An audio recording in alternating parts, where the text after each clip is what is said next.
Welcome to the CFD. It is Thursday. It's time once again to kick some ass. What's going on, folks? What a hell of a card we've got tonight. For DFC, an event that could easily be considered grudge matches only. And not for the ones you see here in particular, but for ones that we don't yet see. More on that in a moment. We have to give a special cheers to a lot of people here today. A lot of people that allow the juice to keep flowing, the dream to keep going. They allow us to keep doing what we do. And that is a big shout out to N7 Reaper. Big cheers, my dude. Mark Miller. Handsy88, big cheers to you, man. Milos Woodlanders, Triton, Zzor, VK, Taylor Greer, Kyle, and of course, my dude, Primo. Big cheers to you guys. Those guys kept the memberships going, kept them alive, even while we were not streaming. And I want to make sure they're recognized for that because I really appreciate it. That's basically what we got to do, Futter. I almost did it. But goddamn, look at this card. What an incredible card, man. First and foremost, we've got Elite versus Riz. Riz trying to take that title back. Trying to reclaim it as his own. Let me break this one down for you. The most aggressive Sin we've ever seen in Diablo 2 history. Going up against Elite. One of the most elite players in Diablo 2 history. Certainly one of the most savage Necro players. His title is going to be on the line tonight versus Riz. We're going to see if Riz can pull it off. It's going to be interesting. Ghost versus Necro. Elite earlier was asking about the block rules, apparently. Wondering what they were, if he could go max block. Of course you can. Of course you can. You're going to need all the help you can get versus Riz, because he is certainly a worthy opponent, and I expect that to be an insanely good duel. Really hoping we get to see that here real soon. I woke up early this morning, the Philippines, just to catch you live. Oh, man, I really appreciate that. Ayura, big cheers to you, man. And good morning to you. This is our morning coffee. Out here, it's 5:43 in the PM. It's about that time. And then, of course, we've got an interesting matchup, likely for some high stakes action going on after this. It's Coolie versus Serenity. Serenity on the Din. Coolie must have got beaten so bad in the last matchup between these two folks that he just switched classes. He's on ES Fireballer quite consistently now. Possibly thinks that he has what it takes to take on Elite. We're going to see. He's going to get a chance to hopefully prove himself here against Serenity, but Serenity always with his back against the ropes and everyone doubting him manages to pull it out. I can imagine we're probably going to see a lot of cheese in that matchup. Those Dins that use the bow, I don't know who does that kind of thing. It's rather cheesy, honestly. But we might see poison or open wounds coming from the Din in some way, whether he's VT or hammered in. I would imagine VT. Yeah, I would imagine he's on VT. Guy's a savage VT player with the bow mixed in. I'm rooting for Barb players. Yeah, dude, there's going to be some Barb players on the card here tonight. We've got Duke going up against Gertie. That's also on the card. That's going to be Barb v Sork, so BVC versus Sorceress. Now, technically, this is doable. Almost doesn't really matter what kind of Sorceress this is. If it's a cold Sorceress, it's still doable. If it's a fire Sorceress, certainly doable. Can attest. Fire Sorceress can beat Barb. It's a good duel either way. Very fun duel to watch. A BVC versus a Sorceress is a very fun duel. Puts a lot of pressure on the Barb to be opportunistic and to really do what their build does, but hopefully we get to see that. And also, hopefully we get to see some Doombringer versus Armen Hammer. the Blizz v Din matchup. We're going to see Armen is really just kicking ass in the DFC, winning duels left and right. This guy just proven he's got all of the Din skills that it takes, and now he has himself a high-ranked, worthy opponent to try to prove himself against. And this would be a win right here against Doombringer. I can attest it's a very tough matchup on a Din versus Doombringer. I think the odds are heavily in his favor, but he might still have a little bit of a physical handicap. You never know. He might still be working with half of his arms. Not sure, but that could be the opportunity that Armen P needs to win this bout. Either way, I think it's going to be exciting. It will be very exciting to see how Armen handles Doombringer, what approach he brings to the table, what cold stack tier he goes with, if he tries anything new, or if he just employs those amazing HDIN skills that we've seen him employ against other opponents. Then we've got Jammy Jams versus Nightfall. Apparently this was a mistake. From what I understand, Jammy Jams was allegedly supposed to sign up on a barb. Either way, whichever one he wants to bring to the table, I think it's fine. Nightfall is on a cold sorceress, so I think it's gonna be an interesting matchup either way. Certainly tough for Jammy Jams, but if there was a player that could do it, it's certainly him. I think last I heard he was gonna go on his VT, but sometimes when you sign up on Arena, if you're in multiple tournaments and you switch your class, it will change it in other tournaments that you're in.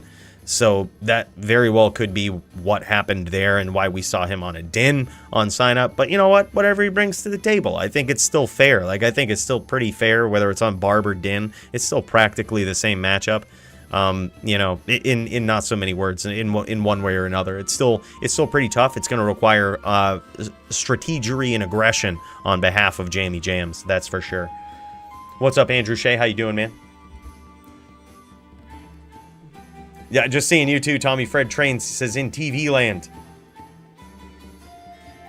Dude, yeah, it could be VT, could be TV. TV, I think, is really the way to go in most matchups these days, with Sins being such the threat that they are. Having FOH, a VT and a TV, there's a little bit of a difference there. A VT is a Vindicator Paladin, and a TV is what you have on your wall in your living room. So one of them can fight in the Bloodmoor, and the other one you can watch fights in the Bloodmoor. But also a VT or a TV is the reverse of a Vindicator. A Vindicator Paladin is a smiter that uses FOH, but a TV will focus more on FOH with still having the ability to smite, but not committing as much points to it, spending these ancillary points in other skills such as FOH and all of its synergies to try to hit from afar first and damage people with FOH and then follow up with smite. So who knows what we're going to see there. I think if you're talking about the Armen P matchup versus Doombringer, very well could be the case. We'll see. I think he's usually on Hammerden though. But then also, speaking of Duke, by the way, he wants himself a live rematch with Riz. He says it's really too bad we didn't get to see the fight. He feels slighted last week after going up against Riz. Now, mind you, he went up against Riz last week. Riz was on a Ghost and Duke was on a Barb. That's a tough match for Riz. Riz got pretty creative. Apparently there was, Duke was caught off guard. Might have been calling something a little late. Might have been saying, hey, yo, let's run this back. And either way, he feels like he's prepared. So I promised you I'd tell you more about it later. That's a little bit of a bonus match that we could very well see tonight.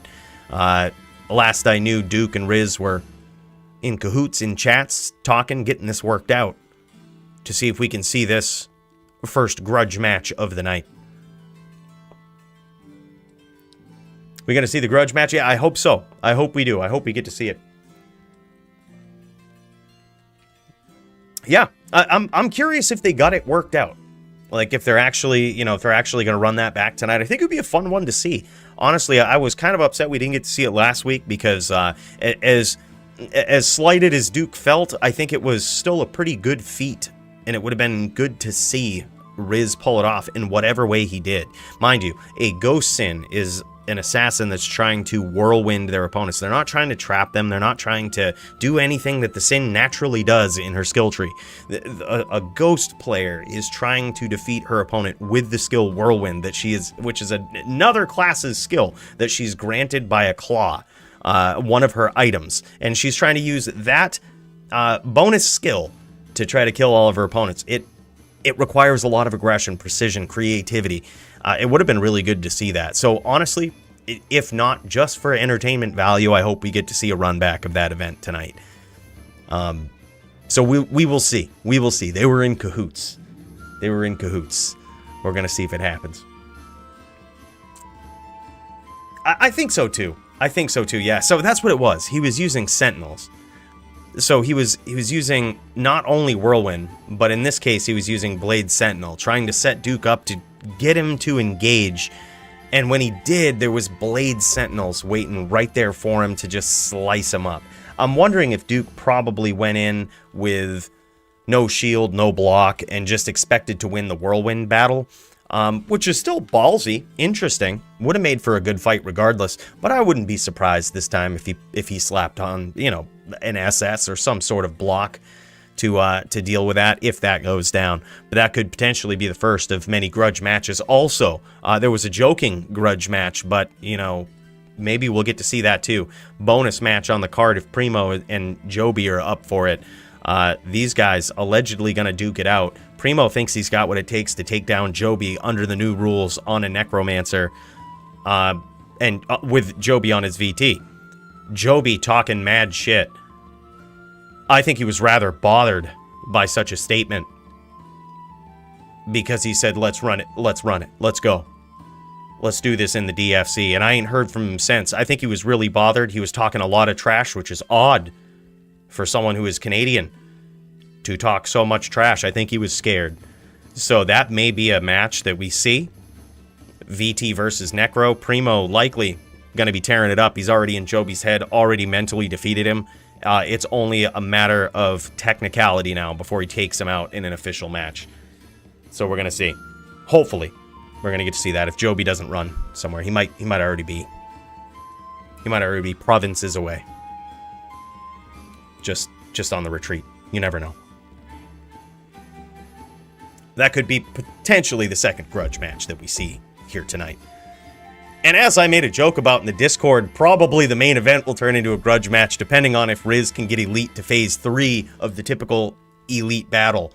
Those are just usually instant Grudge matches halfway through the duel. So, you know, if Riz starts doing really well, starts frustrating the champion, I mean, that's easily going to turn into a Grudge match as well. So, you know, if he doesn't get to Phase 3, you haven't really fought Elite, and it was probably a one-sided shit show in his favor. Yeah. Fook Primo. Oh, here it is. Joby in the chat. See, okay, that's what it was. That's what it was. I remember something about the maple syrup. That's what it was. It was... Primo was saying something about maple syrup. You see, Joby is still fired up. This is going to be a big Grudge match right here. This is... I remember now, yeah. Just some sort of debate about maple syrup and Canadian maple syrup tasting like ass because they store it in aluminum cans, as they call them. There's a lot to unpack in that statement, but Joby's trying to unpack all of his frustration in the Bloodmore and take Primo out once and for all. I would say that in that Grudge match, the loser is going to have to... have maple syrup, Canadian maple syrup in their coffee for the next week. I think that's a gentleman's agreement. I think it's something that certainly has to be signed into this duel. Yeah, he might have also said that too. Yep. Something about poutine being hot garbage. Yeah. Primo's really getting in Joby's head. I'm not sure if he means all of these things, but it's certainly the things to say to a Canadian to set him right sideways. Just tilts him right sideways. And before you know it, you have a Grudge match on your hands. And that's what we're looking at here tonight. But then also, speaking of Primo, we have him versus Polytheist. This is going to be an interesting match. You might be looking at this and saying, hey, Primo has lost a couple matches in the DFC. Maybe this is mismatched in Polytheist's favor. It's one of those matches. These are interesting ones right here and a big opportunity. The class is significantly mismatched in Primo's favor. And that's why this fight is on the card. Theoretically, with rankings and everything, Polytheist is a lot higher up, has a lot more DFC experience, has a lot more wins under his belt. However, Primo has the class that can potentially do it. And if he can't figure out Polytheist quick enough, Polytheist very easily could take advantage of the situation and finish Primo. But Primo has the tools that he needs. So it'll be fun to see it either way. Polytheist going to be coming in screaming like a bat out of hell. Primo going to be forced to figure things out. Can he do it? We're going to see. We're going to see. It'll be interesting either way. I got faith in my boy Primo. I think people are underestimating him. I think he can do it. I think he can pull it off. At least get a few rounds in for wins against Polytheist, but we're going to see. And then, of course, we have Hellion versus NYC Maxim. Hellion on the Barb or Druid, basically. He signed up on a Druid, but the way that it shook out was that I could see Druid versus Sin was not a good matchup. So I just we threw in the option that he could also choose Barb. He's been known to play that, and he's also pretty good on it, which is still, I think, technically in favor of the Sin, but it might be a little more fun than playing on a Druid. But we'll see. We will see. We also have some slightly updated rules. It didn't really get announced for Druids, especially in this particular matchup. We had so many rule announcements going on all at once. Basically, Druids can use some amount of Sword versus Sins now. They never used to be able to. We never really updated that with the whole rules surrounding Sins and matchups with Trap Sins. It just is what it is. It's in there. Check them out. So there's also that possibility. But regardless, speaking of Druids, we have another Grudge match right here. Dio versus Root. This one, I really hope we get to see this. I hope Root didn't see his opponent and run to the other side of the country, because this could be the Grudge match of the night right here. Dio versus Root. Dio has defeated Root before. Root on his ES Fireballer. But can he do it again? That's a big win for him in the past. A win that he was not supposed to get. And he got it. Root now fired up. After losing his title, this is his first return. It was a pretty vicious KO. He had to take a couple weeks, recover. And now he's back. But is he going to be able to beat one of the most reigning, dominant, defending DFC heavyweights at the top of the ranks to prove once again whether or not he's ready to go up for the title? Well, he's going to have to prove himself here tonight against Dio, someone who has defeated him before. And then, of course, we also have Gertie on here twice on the card because we had an odd number of people. So we threw Gertie another match. Din v Sork. Should be a very interesting one. Javito PvP climbing up, and he's finally going to get a bit of a class disadvantage challenge here. And we're going to see how he navigates this and if he can pull it off. But regardless, I'm really looking forward to it. This is going to be a great night of fights. And holy hell, boys, you better buckle up. All right, I have my Sorceress getting ready for Serenity, and I also have some messages from my boy. All right, we got a game up. I'm going to go join this real quick. We got some practice duels. I also hear from Elite. Let me see what's going on. It looks like these guys are going to be ready around 7 p.m. Eastern. Can't wait to see it. Vamp and Riz will happen tonight around 7 p.m. So we've got a little bit. I'm going to pop into the Discord, into the join the stream. I see Duke in there as well. Duke, be ready. Duke is like, look, man, give me that damn opponent. He's like, where's Riz ass at? Yeah, so this is my Sorceress that I'm getting ready to fight some Dins with, right? I have these boots, which we may very well have to use. They're poison and lightning res. They have a little bit of 5 rep life there. And if I need that poison resist, I'm going to tell you, I'm not going to be having this 20 life rep here so we don't break any rules. In fact, if I need that poison resist, we're going to swap right to plague, which is it's a double-edged sword quite literally here. If Serenity pulls the bullshit where he does the 451s to me, and he tries to cut me open or, you know, do the 451s, I'm slapping on Plague. And that's to not only fight against the poison length, right? But also to hopefully proc lower res on him and force him to overstack light res. Or, I'm sorry, fire res. So it's a double-edged sword. If you want to play the poison game, I'm going to force you to do that and overstack light res. So it's sort of a fight against poison in case he goes that route. He could go the open wounds route with the bow, which will be very interesting. It will force me into a style of play that I'm not typically comfortable with, but that I think we could pull off. We could make work either way. All right, let's lock this in. Let's lock this in. Let's turn off the auto invite. Let's start messing people up. This is... Oh, it's terrorized. It's what a hell of a night for some DFC. Terrorize Blood more. This is great. All right, boys. So we are going up against Go Gators, aka Toshank. Toshank's alter ego, alter account sharer. You guys know the rumors.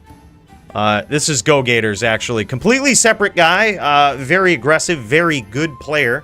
We've seen him in the DFC before, savage opponent, and he's going to try to give me some practice against an aggressive VT here in the Bloodmoor to try to get me shaped up and ready for my opponent. But who knows? Who knows what's going to happen?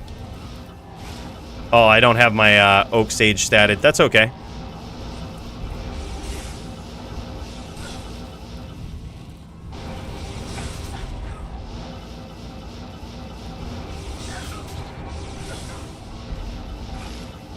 Risky. Risky, boys. We're going to have to regain some of this mana back.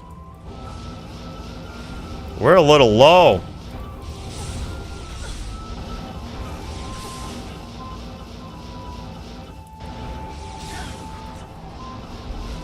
Not here.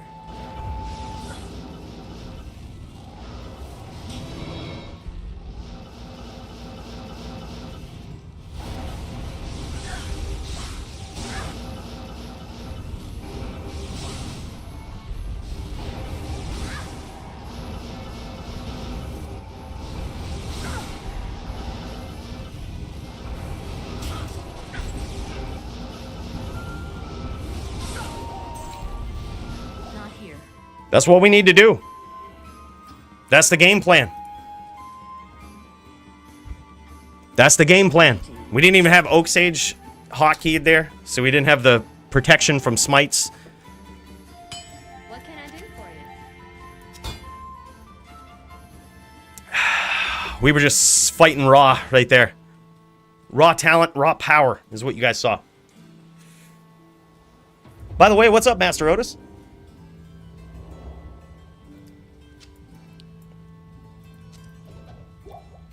Big Gertie. Can't wait, man. Can't wait. Make sure to prepare your performance-enhancing drink before you fight versus Serenity. Yes, of course. I have this right ready to go. It was the first thing I did. What do you think this is, Ayura? It was the first thing. We did it right away. We don't miss a beat. Yeah, I think so, too, with Gertie. 2 opportunities for Fight of the Night. We're going to see how that goes. He's got it all laid out there for him. We're going to see if he can pull it off. All right. Here we go. Round 2. Now, what happens if I have to get a little more aggressive?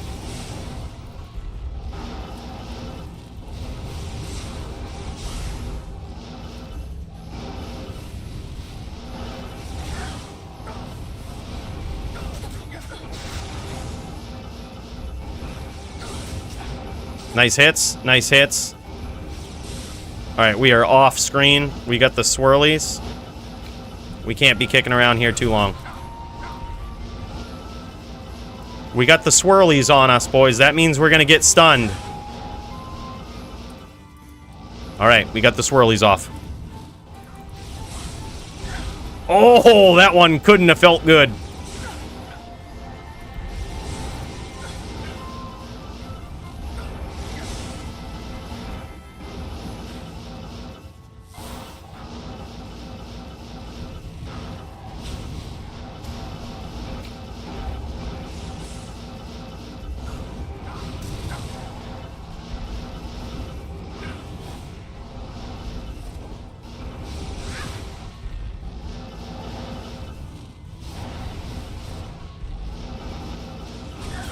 Oh, nice hits. Oh, nice one, dude. That was very good. That was very good. So basically, I can't get aggressive with the Din. I would have to wait. So if Serenity goes with the bow, I'm just going to have to figure it out on the fly. Because I'm not good at getting aggressive with a Din. So if he pulls out the bow, we'll play it by ear. We'll get in.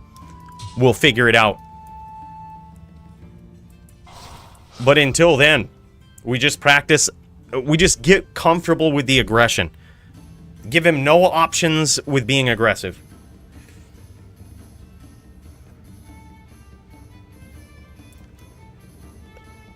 Listen here, Joby. Canadian maple syrup is complete ass. All right? So why don't you shut up?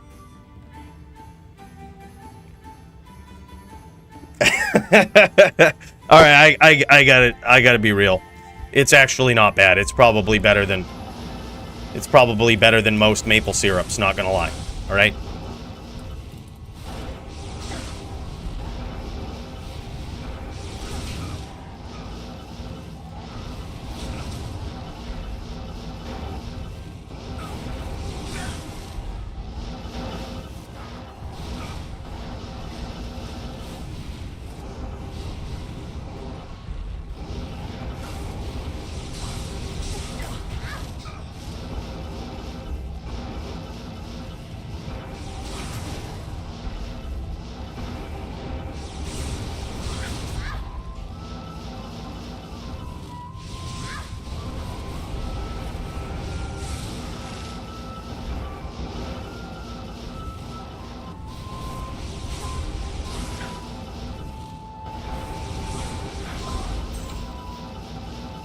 Leave him no options. The order welcomes you.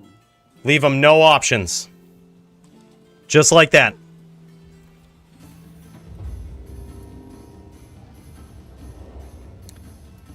No, look, that was the destructive side of me that was just trying to get a rise out of you. Okay? I heard that it worked. I heard that's what Primo said, and it completely tilted Joby. Joby called me a noob. Look, it was just spur of the moment. Spur of the moment.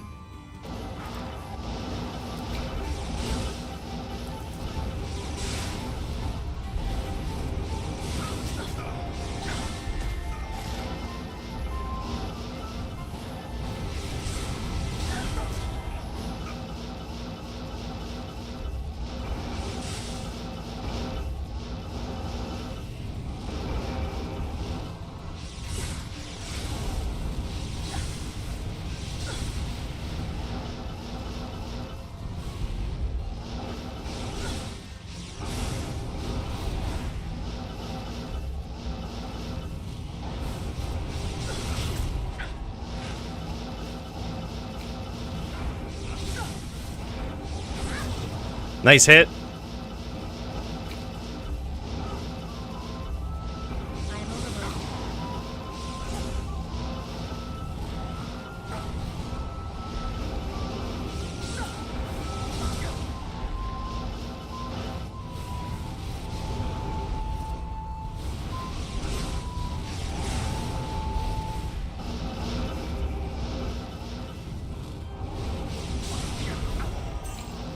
Not in town.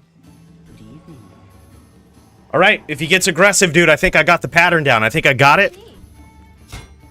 Joby might call me an ES noob, but Good evening. I don't believe that's the case.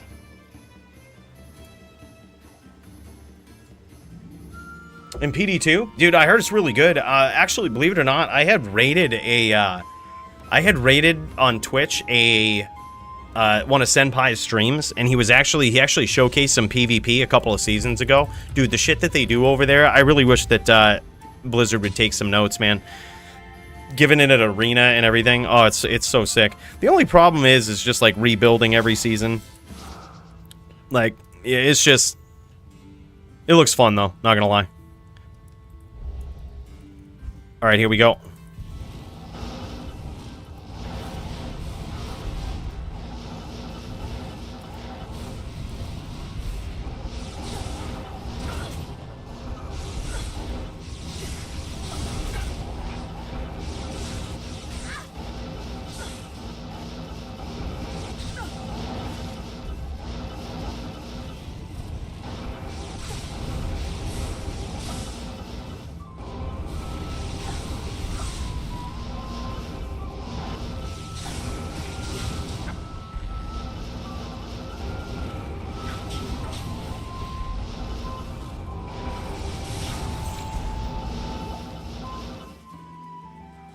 Oh, shit. Marvel can't stand for this shit anymore. Are you seeing this? Marvel can't stand for this. Marvel's in chat.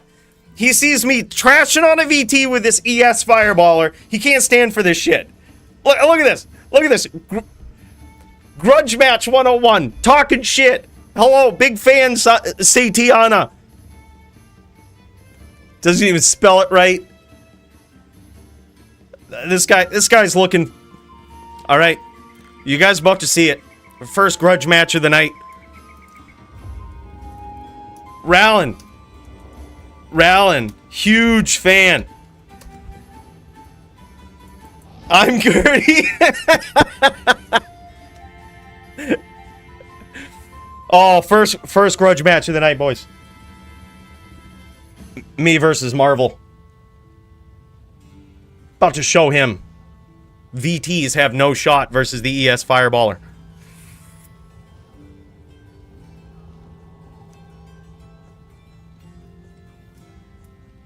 Oh, is that what it is now? Is it still that high, Max? Oh, man. Oh, man. All right, well, Marvel has joined up on his Ron character. He can't stand it anymore. He sees me beating on a VT. And he can't stand it. He says enough is enough. He says enough is enough. Alright, let's try this. No messing around.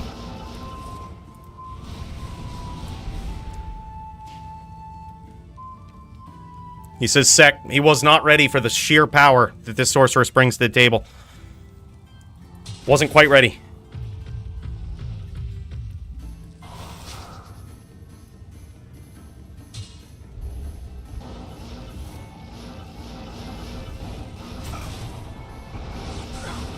Alright, we gotta get the fuck out of here. You get Swirlies versus Marvel, you get the fuck out of here.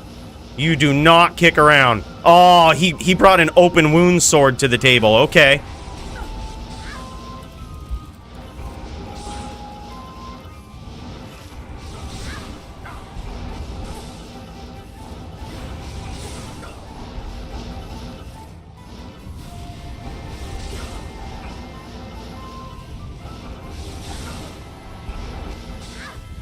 Oh my god, why does that hurt so much? Oh, I almost got him. I gotta say, I'm rather impressed with how many meteors I landed on Mr. Rollin himself.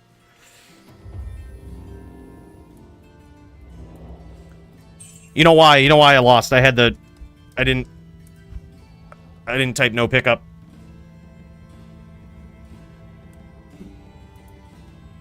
Insane Wurtzlegist. Did he just smite me with a Wurtzleg? I wouldn't be surprised, dude. I got cut open immediately. That was actually pretty smart. He used open wounds on me immediately. That was very smart. I like that because it's actually going to prepare me for Serenity's open wounds shit.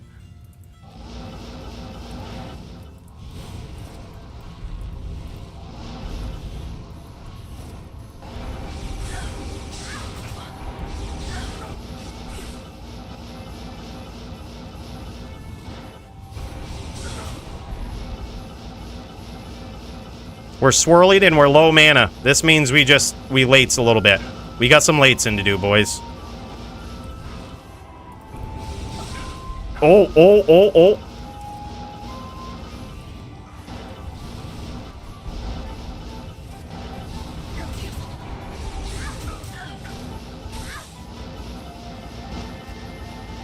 We got some lates in to do.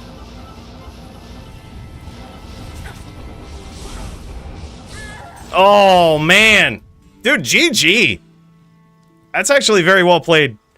I love the open wounds, because that's... I feel like that's what I'm gonna feel against Serenity. I feel like regardless of whether it's Smite open wounds or whether it's Bow open wounds, that's what I'm gonna feel.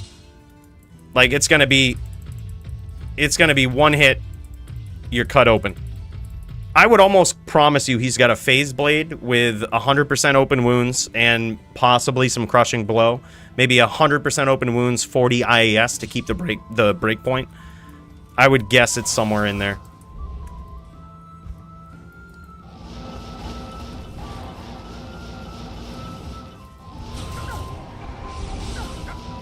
Good timing there.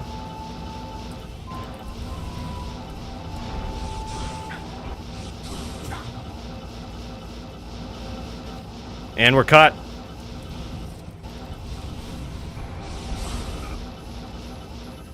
He's getting these smites in there, dude. He's like not missing when he chains with these smites. Oh, nice chain lock.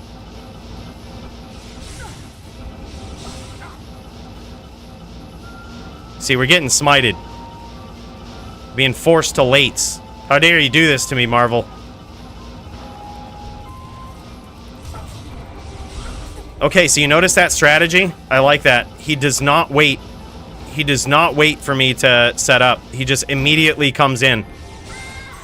Immediately comes in. You notice when I was dueling Go-Gators. When I was dueling Go-Gators, he would approach, try to figure out where the meteor was, and then come in and smite. Marvel does not do that. He just comes in and smites, and then gets out. That is an interesting play. I'm a big fan of it because it forces me to think a little differently too. So not only we have the open wounds, we got a whole different game plan. That's the aggression that I don't know if I'm prepared for with my current strategy. We got to switch it up. We actually have to aim a little bit. We're going to have to aim a little bit.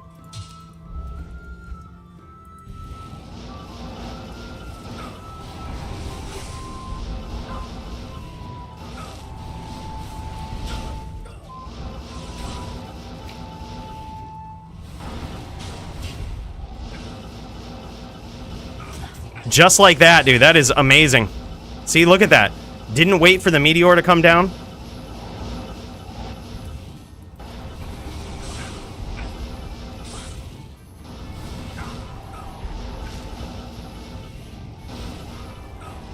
So that means, I guess we just have to keep moving.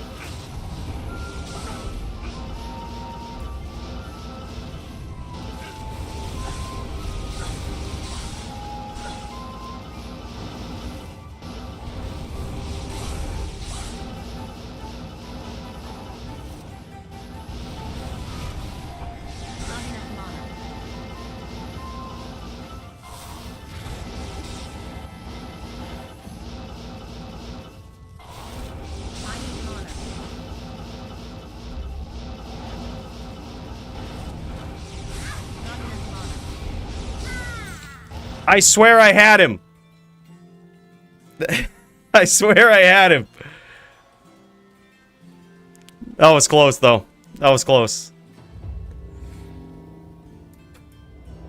Add a layer and move faster? Alright, so... Alright, what do I do, Root? Add a layer?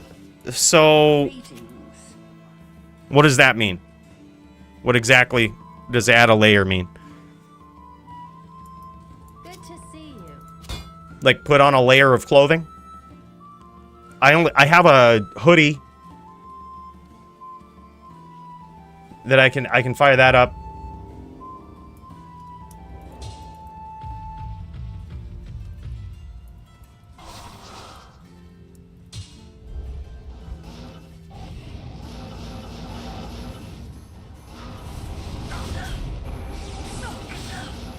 Got the swirlies, got a smite right away, cut me open. That's not good. Not a great start. And another one, well timed.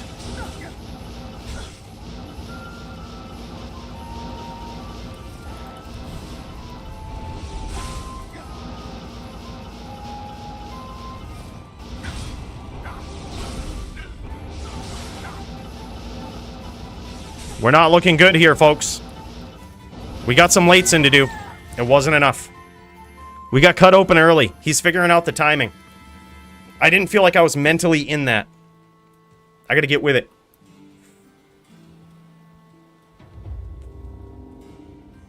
I noticed that too, Joby. His FOH actually hits pretty hard. Like, that's also a thing. It drains the mana pretty well. I had to recast the ES in the last duel, like, twice. Just pretty insane. Like, that was... And it's also doing some pretty significant damage to the life total. He's really well statted for this, too. Yeah, Beer Belly should be enough.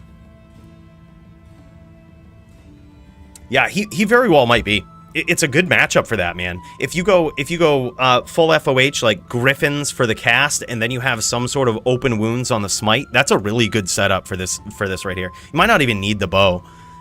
Like, he's really showing that you don't actually need the bow for this matchup. Like, just semi-good timing, right? Like, sometimes he fucks up, but most of the time he's alright. And just a good setup for it. Like, he's doing great.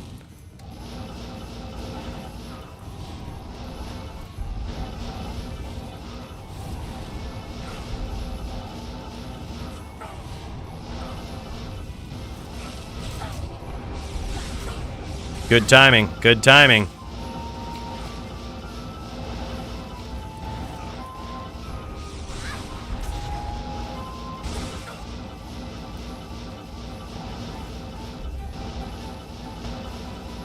Yeah, this is just a picking apart here. Impeccable timing. Yeah, that was very well. That was just perfect execution. I mean, that's textbook how to beat an ES fireballer who's trying to keep the distance on you. That was so good. Like, this is a perfect setup. That's a perfect strategy. That's really hard to deal with.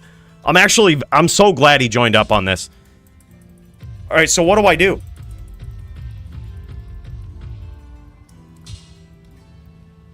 I think I have to just keep moving and aim the fireball a little better. Like, I think that's what we do. Yeah, he's got some of the nastiest chains in Diablo 2, man. Like, this guy is different planet when it comes to chains. You gotta kill it. It's on ladder? It's on ladder saw? Oh shit. That's a good spawn, man. We've been crushing it on ladder, you and I.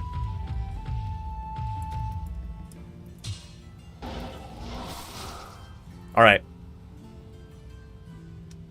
We keep moving. We chuck the fireball. Look for the name locks. Never stomp. Always be moving.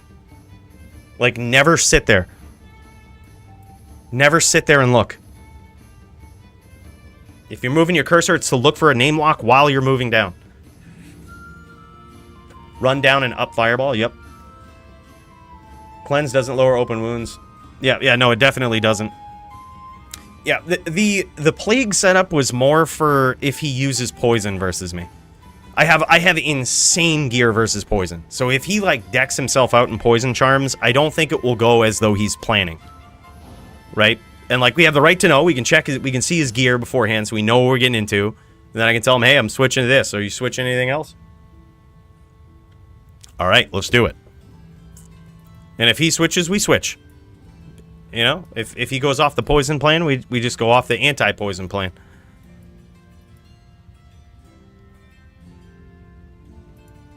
Oh yeah, by the way, that's I cannot kill Dclone on my lightning sorceress. I have a fully decked out lightning sorceress now, charms and everything. I'm like god tier sorceress on ladder. Absolute Novasorc god in week 1. And we cannot beat Dclone. We probably could if it came down to it, but it wouldn't be anything impressive. Like, it's certainly not as impressive as the fire sorceress, dude. Like, I might actually sell my gear and switch over to Fire Sorceress. Sell my gear at a loss. Otis is the dude to help out, man. Oh my god, this is what he was using. This is what he was using.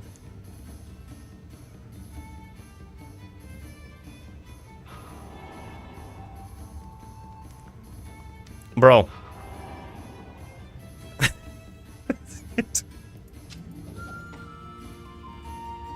Bro.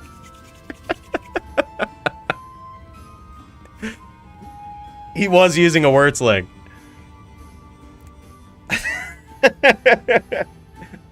No, it was a rare one. He took his Wurtzlegs to Charcy and imbued them till he got a 2-socket one. So it was rare, so that he could name it. Well, I guess you could name a Wurtzleg either way, but yeah. So he got the he imbued one till he got 30 IAS and 2 sockets. Yeah, it's a rare imbue from Charcy. That's insane, dude. That's what he was. This guy's a psychopath. You kind of have to be. If you want to be the best at something, you got to be a little crazy. All right? I think that's probably what he uses to stun on people, right? He very well could put 4 runes and 2 shales into a phase blade and pull off almost as much as what he's got there. But that's not the point. The point is to stun. Once you get hit, you got to lates 5 seconds. Okay, yeah, wear off the smite. So, like, whenever we get hit, whenever we get the swirlies, we lates a little bit. I've been doing okay with that. I think I'm pretty good at the lates. Like, if there was ever any set of skills that I think I have down pretty well, latesing is one of them. Like, that one's a good one in the repertoire. Like, if I was, like, a Baldur's Gate character and lates was an attribute, lates level would start off very high. A lot of stats into that. Marvel for performance of the night, right? Dude, yeah, in a practice round. It's so good. He's such a good one to practice against. Because here's the thing. Very few Dins actually play like Marvel. And you get to see, like, the worst of the worst. Like, worst case scenario, this is what you're going to run into for aggression on a VT. That's what it boils down to. Like, this is worst case. No one's gonna hit you harder than this. No one's gonna be more aggressive and more, have better timing than this. It's just very rare.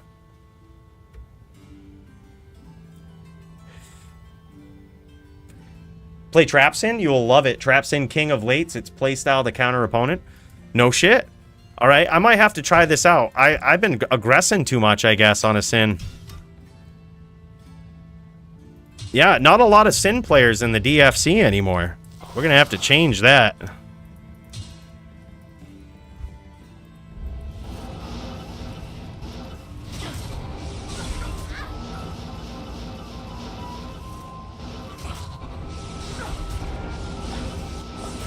Wow.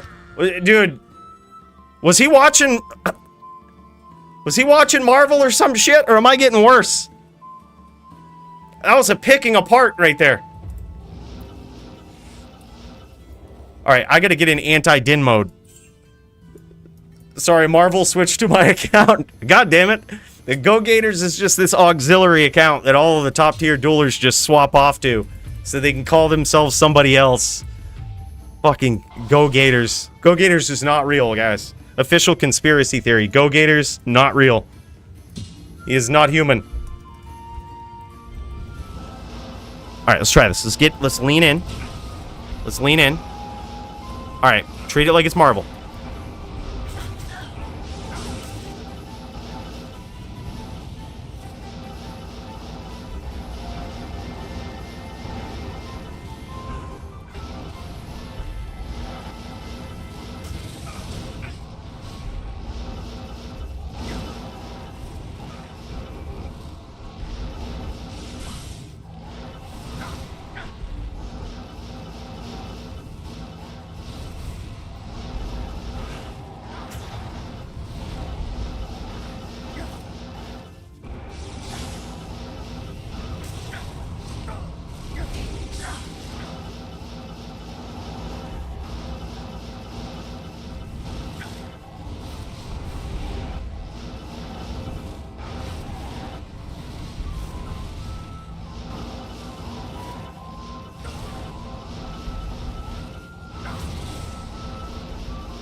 I was aiming fireball a little better that time. What you need?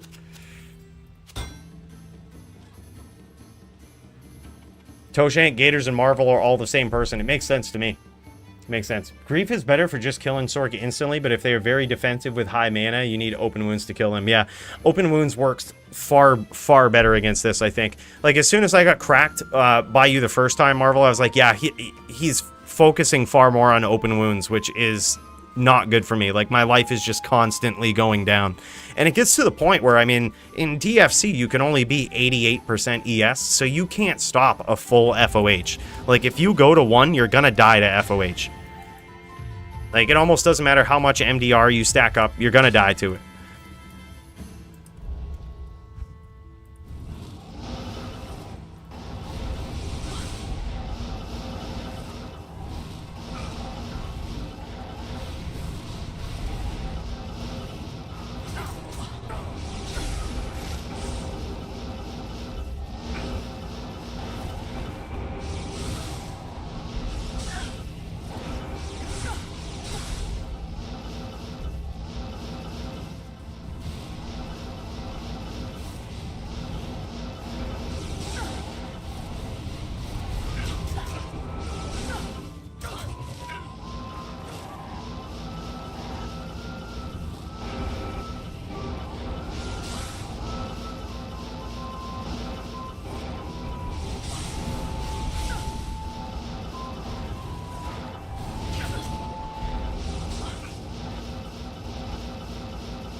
Whew, man, we had him low. We could tell we had him low. What's up, Jerry? Yeah, Marvel's on a different planet. I'm actually glad. You know, this is how I count a win against Marvel. How much percent did I get him down, right? I think there was one duel where I had him to like 15%. I count that as basically a win, right? Like, that's as close as you're probably gonna get versus Marvel, because then it's almost like Toshank, except for he doesn't say anything. Where, like, when you get him low or when you're almost there, he just goes into like God mode, right? But except he doesn't like talk any shit or say anything. He just says he's a big fan, and then he commences to beat your ass.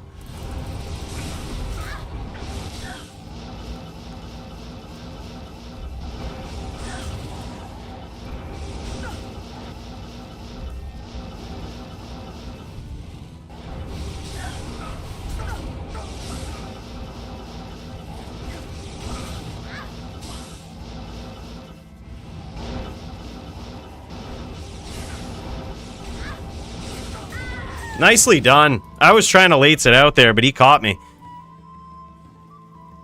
I was just trying to recover, not cast anything. I was like, nah, there's no way he's going to catch me.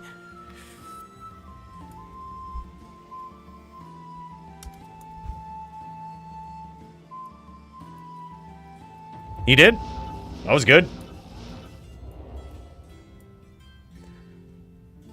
Me versus Primo going on live. Oh man, the second grudge match of the night. The first one was me versus Marvel, and obviously, if he didn't hack, I would have had him. He was clearly hacking. You could see from the chain lock, the Wurt's leg. The Wurt's leg was red, which means it's hacked. So, if that wasn't the case, I would have won. All right, well, that's my story. That's my story. But we about to have Joby versus Primo going on. I see Primo in the Discord. Primo streams from his laptop. It's a D2 slideshow that we usually see. So Joby, if you wanted to stream it, we wouldn't complain. We probably wouldn't. Or are you streaming it and my Discord's like screwed up? Stream test number 3. All right, here we go, Primo. I'll get it set up. I'll get ready to swap over. We'll see if we get a slideshow. or if this one's gonna be legit. Discord should be fine tonight, Joby. Should be. Alright, Primo is trying it. We're gonna see. Oh, I can hear it. Hold on. You hear the slideshow. Hold up.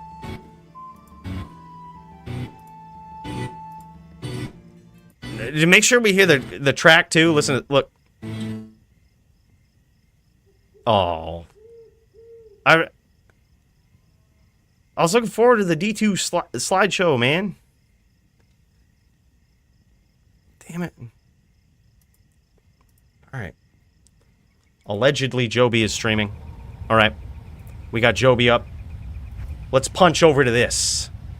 This is the first Grudge match. Now, to give you a little bit of history behind what's going on here, this one's gonna be pretty savage. Primo was talking mad shit about maple syrup. And Joby is pissed. He's saying internet and maple syrup is crap in Texas. See, yeah, look at this. Now it's getting personal. This Grudge match is getting real. Joby on the VT, gonna try to take out Primo on the Necromancer over some maple syrup, alright? There's about to be some D2R violence in the name of maple syrup. Never has there been such an epic moment in Diablo 2. You guys are witnessing it live. Big cheers to you, David. Glad to see you here, brother. Buckle up, because this one's about to get violent. He says he hasn't heard of maple syrup barbecue. Look at this. Look at this. I've never seen Joby so mad. Mind you, Canadian. Yeah, I'm not even lying. Canadian. Do you know how much it takes, how much tilting it takes for a Canadian to get... turn right sideways? Takes a lot. Just talk some shit about some maple syrup, boys, and that'll get you there. Alright, here we go. We're off to a start here. Joby really trying to prove a point.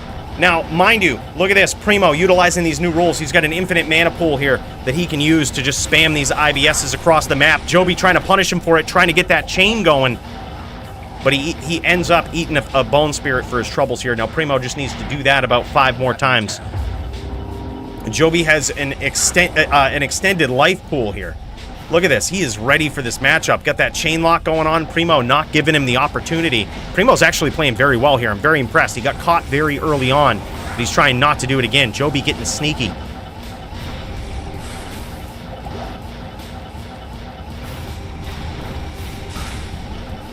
This is big. Primo's doing a great job here. If he employs these same sort of tactics, this same sort of skill against Polytheist, it's going to be a good night for him. He is on his game here, really trying to prove a point. And he's nailing it. He's working Joby down. Joby's getting hurt. Joby at 1,500 life. That's 2 spirits or 2 spears, probably.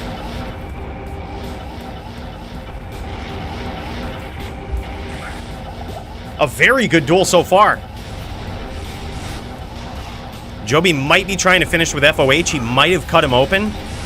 That or he's just looking for his window. You see Joby teleporting around here, touching off that FOH. Yeah, he was trying to finish. He knew he cut his opponent open and he was trying to finish there. Good looks from Joby, noticing how low his opponent was. Yeah, I would say so. I would say Grudge matches can be eligible for Fight of the Night. Yeah, let's actually, that's a good point. Let me start writing this down. Start writing these Grudge matches down. We'll put Marvel v. Coolie up in there. Grudge match of the biggest fans. And then we've got Joby versus Primo. Second Grudge match of the night. Look at this. Who gave Joby items? Who's been giving Joby items? You see all those charms matching? Holy shit. Wow. Does this mean I can't save all of those items for him anymore? I usually save my subpar items for Joby. But it looks like he might not need them anymore. This guy's really stepping it up. You diss that Canadian maple syrup, this guy starts dropping a pretty penny on some gear. He ain't trying to lose this match. Oh, big hits from Primo. Primo trying to make a comeback here. He got hit early, but he's not letting it discourage him. And Joby might actually stay on the outside and try to finish with FOH. Nope, he's going right in with that nice name lock there. That'll be the last time that Primo talks shit about maple syrup and from Canada.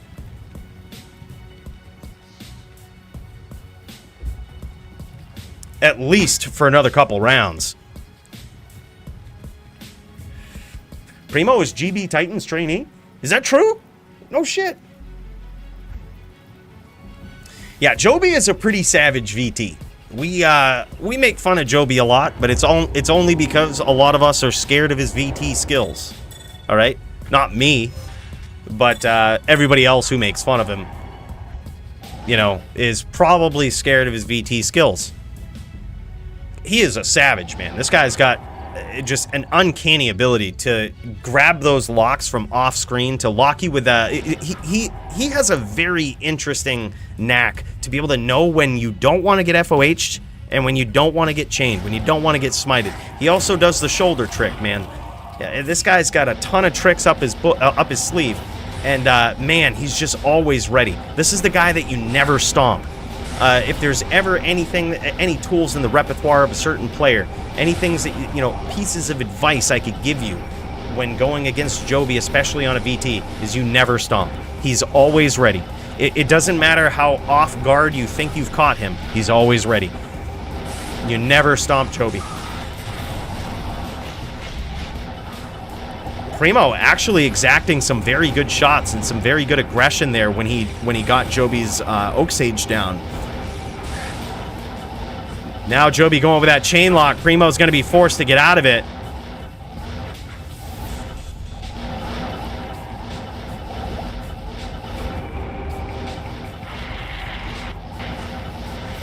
An insane chain from Joby right there. Grabs the pet and follows up with an immediate puddle. That was insane. That was insane. Very skillfully done there from the outside on Joby. And you notice, that's what I mean. You never know when Joby is ready for those stomps. He was far on the outside. Primo was unaware that Joby had locked one of his pets. And that's sort of the blessing and the curse in this matchup to having pets. You kind of need them to block FOH, right? You don't want to get FOH to death in this matchup. But they're a blessing and a curse. They protect you from random FOHs, but they're also a great target for your opponent to grab, lock onto, and telly stomp you with. So that was what happened there. A very good call, very nicely done. Yeah, clip saved, Pog. You can always see it. You can always see it on Joby's screen when he saves that clip. That little G-force notification coming up. Oh, and Primo just letting him on the inside like that.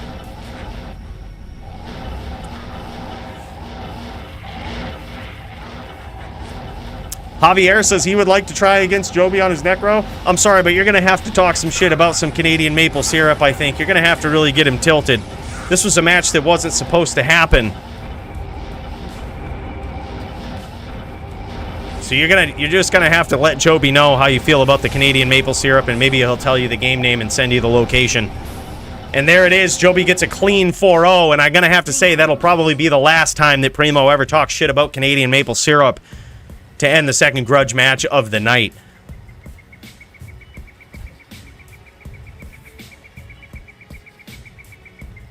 Yeah, I mean, there's a variety of ways to do it. Here's the thing, though. If you use Teeth against Joby, it's just like, that was an opportunity where you could have been launching Spirit. So it's interesting. It's an interesting call. You know, it will get rid of the Oak. It's certainly good, but if you do it, you got to Mushroom Cloud it, right? You got to pull like an Elite. You know how Elite usually does that? We call it the Mushroom Cloud. It looks like an A-bomb going off in the moor, right? He'll train these Bone Spirits, just like launch them all in a line, and then he'll teleport to the front of it and start launching Teeth to blow up his opponent's pets. He usually does it in NVD, which is really cool. I've also seen him do it in other matchups, possibly against the Sin as well.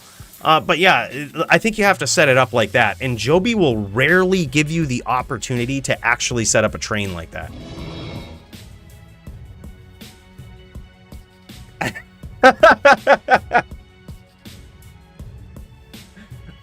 Oh, man. Can you imagine? Dude, I would actually love to see Joby v Marvel, VT versus VT. Oh, my God. Oh, my God. Now, keep saying all that stuff about the poutine. Yeah, get them all fired up. Joby in 2 Grudge matches, and that would actually be one that I would love to see. It'd be very interesting. I think I would be taking notes. This little notepad that I have for Fight of the Night, I'd be taking notes. Like, okay, don't do this. Get good at this. Get good, period. I can already tell you how they're going. Yeah, that was a good duel. Nicely done for both players there. Primo, I was impressed, man. You actually started landing some good hits on him there. The first couple of rounds, anyway. I think Joby's so good at figuring out patterns, man. And I think he kind of figured it out in like round 3. You know, he figured it out. But other than that, dude, very well done. That was a fun fight to watch, man. G, F, and G. Coolio Low's got, he's voting for Joby in that. Says best paladin on D2. Oh, yeah, speaking of Coolio.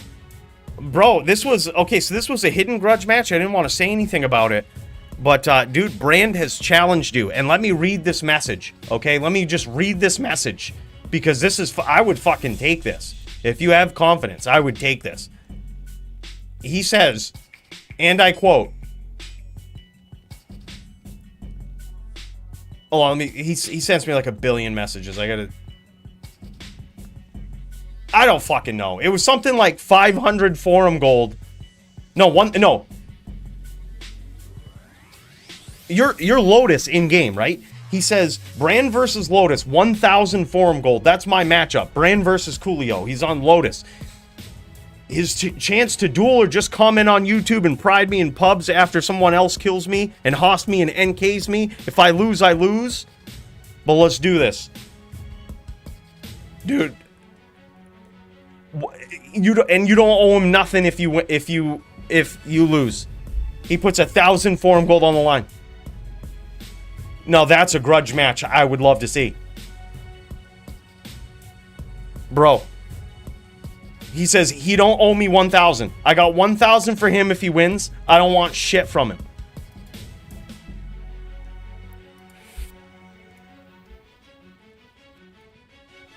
Bro, we gotta get it.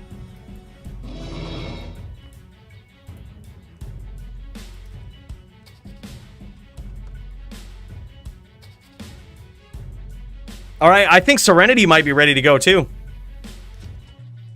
I think Serenity might be ready to go.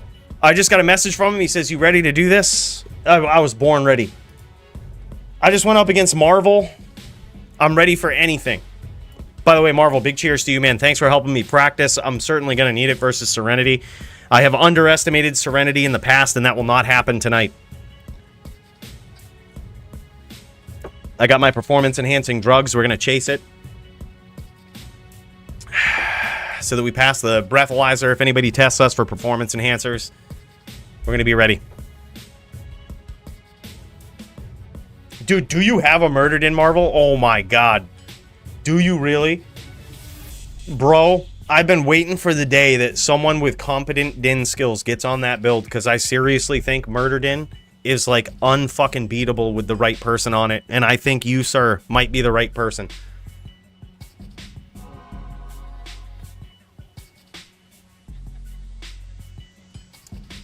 I mean, of course it is sealed. This is the only end game in D2 in my opinion.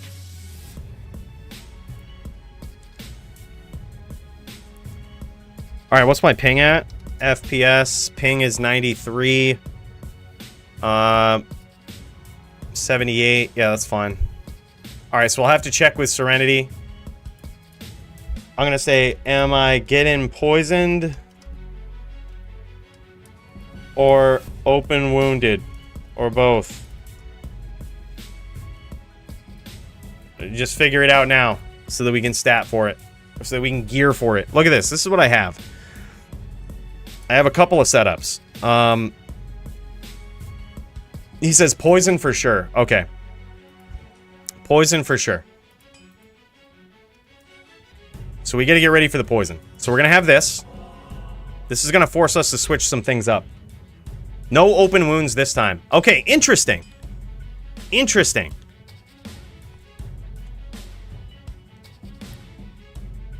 All right. Well, let's do this then. Let's get geared up. Let's have a little bit of rep life, a little bit of poison resistance. Right? We got our plague. Plague, poison resist. We're looking good. He probably won't have any minus poison res. I think this is good. What's my cast at? Cast is at 110. This is perfect. So we technically could go with a 10%er there. Let me see if I have anything better. I might have something even better. Yeah, look at this. Ooh, look at that. I need the strength, though. How much strength am I missing?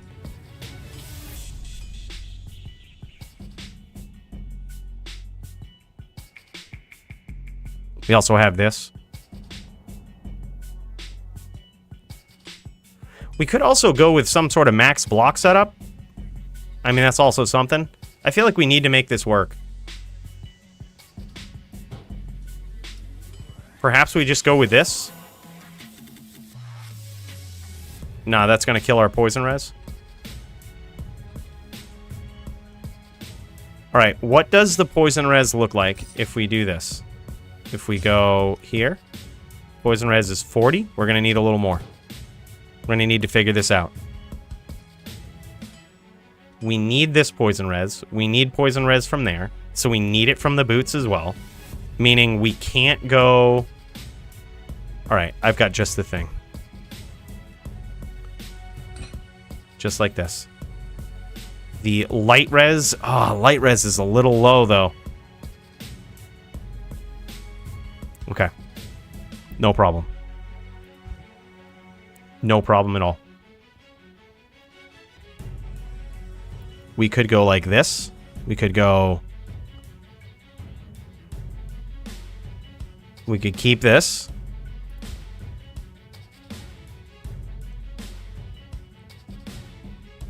This is an interesting setup, now that I'm thinking about it. This is very interesting.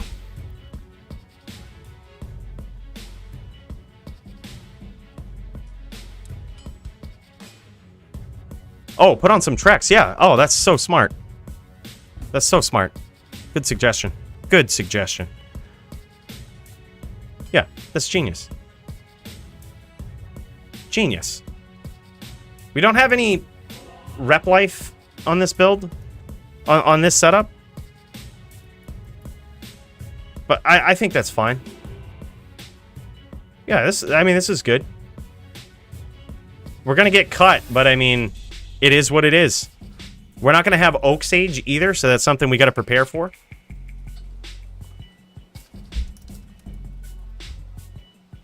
All right, let's just jam it. I mean, it is what it is, boys. It is what it is.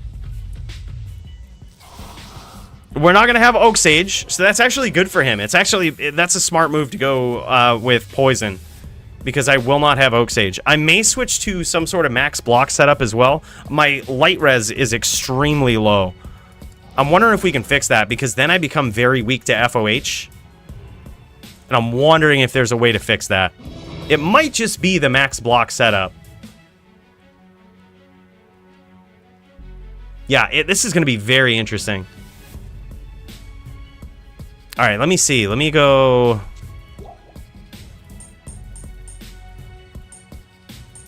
Let me see if I can put some light res on here. Good enough, right? Like, I guess we could swap one more out. FHR, not necessarily important here. Yeah, that's good. That's good. Right? Looking good. There we go.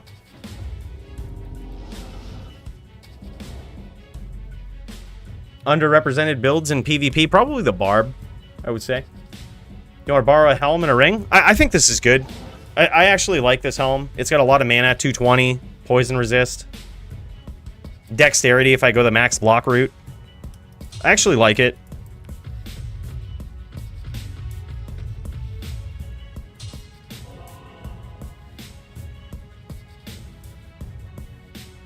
All right. Going poison for sure. Man, oh man. This is going to be epic. He says no open wounds this time. Let's make sure we get the performance enhancers going. This is going to be an epic match. I'm actually looking forward to it. I've never had to try out the poison setup for this sorceress before. I could get absolutely destroyed. It's a different way to get destroyed. I'm kind of honored by it, honestly, regardless of what happens. The plague, I think, is necessary. Like I said, it's a double-edged sword. It's a double-edged sword, because now if he hits me, there's a 25 or 20% chance that we just cast lower res on him, which is going to be really good. That's going to force him to overstack the fire res. And it's also going to force me to get aggressive when that happens.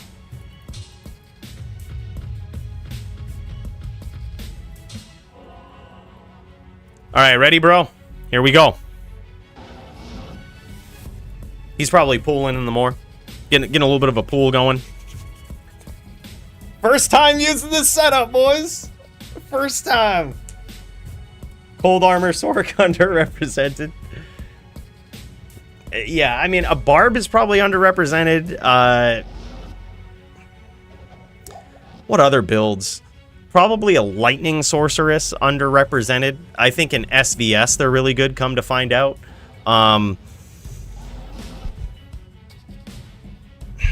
Any of the off-brand B tier duelers are also probably underrepresented. Like, you know, like a Zeal Sork or any sort of melee character. Like, all of those guys probably underrepresented. Mainly just because they typically underperform.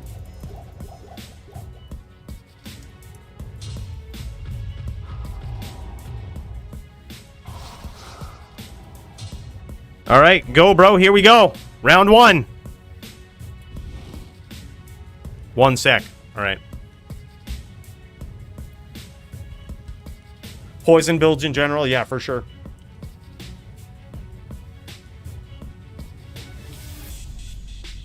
Oh, yeah. Summon druids. Those are interesting.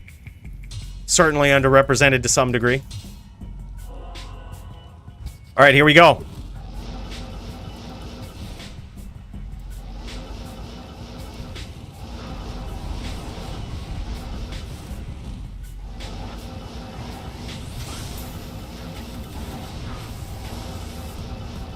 All right, I'm not too upset with that poison.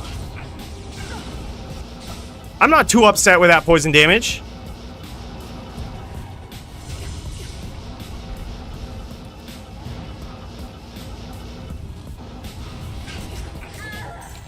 All right, we got caught there. We got caught there. GG. I'm not too upset with that. I feel like open wounds would be better. But also, I don't have the oak to block random FOHs. It's okay. I just need to play a little better. Just need to play a little better. Round 2.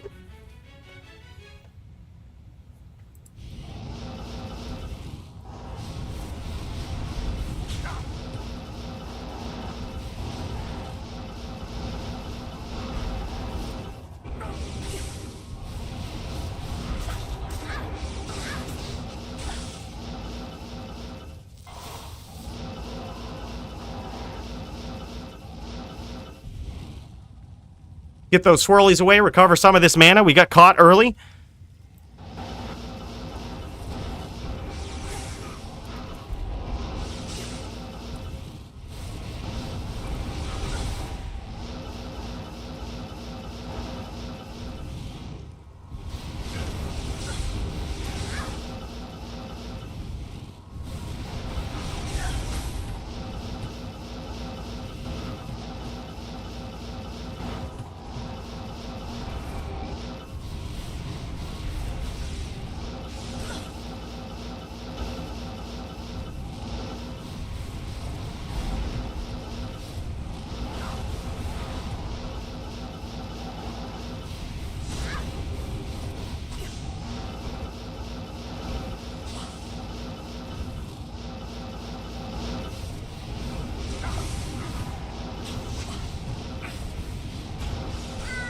Nicely done. Good duel, man. I gotta say, like, he's just playing very well. He's playing how I would play. And I think I got the right setup for it. I think this is a good duel. This has potential, man. Like, he's playing right. I'm responding to it well, I think. I mean, well, not well enough, but I think my setup is okay. I think we're doing all right. It's just a matter of turning this back up, turning up the heat. Getting ready to fucking go. Jammin', slammin', and Alabamin', as a wise man once said. Alright, let's do it.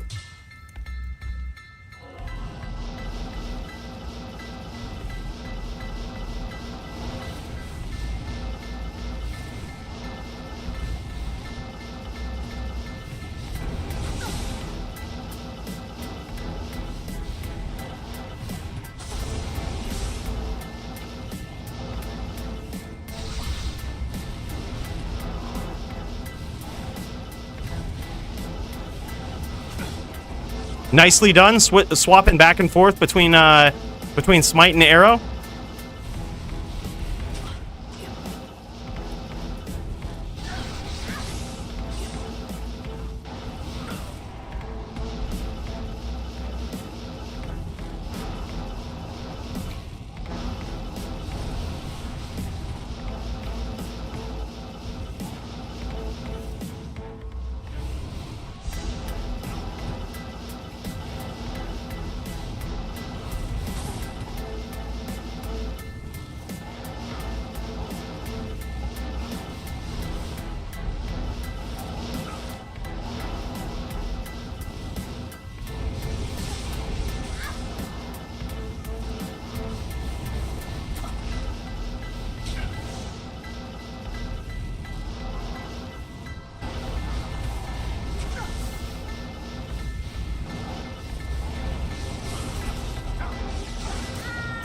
Nicely done, dude. Is that it? Or is it 3-0? Oh, it's 3-0. 3-0. All right, back against the ropes. So, another option that we have, and I've seen Doom do this before in some of his duels. I mean, this is clearly not working. So I'm wondering if the strategy is to just go max block. Right? Yes. It very well could be.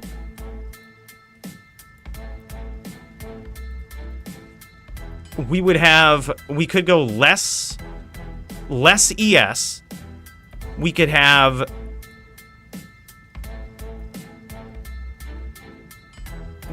this here. We could go this in the cube. Or on the swap. Just like this. And then we cube bow with all of this stuff. We focus on the PLR from the amulet. And then try some sort of max block setup. And we could swap this out. If we go max block, it would look like this. Or even just better block. We're giving up so much, though. That's the problem.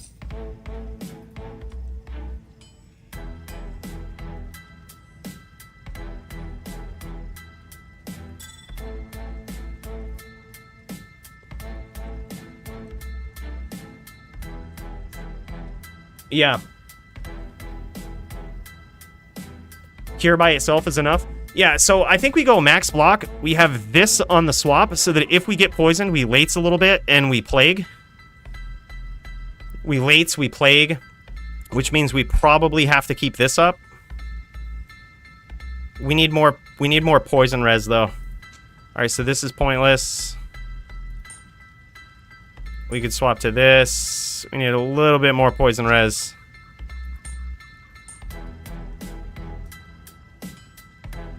We may no longer need these.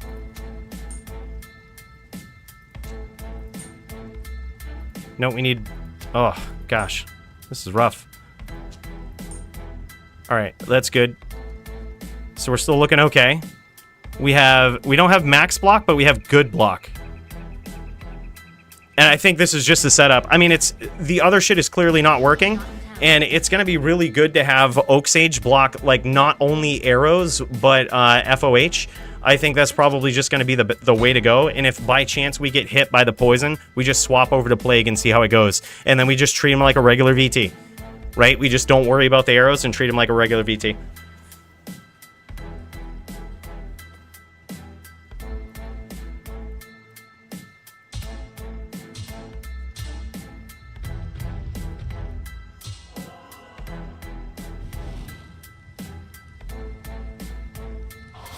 %5 less absorb on the ES, but that's kind of fine. Here we go.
Nicely done.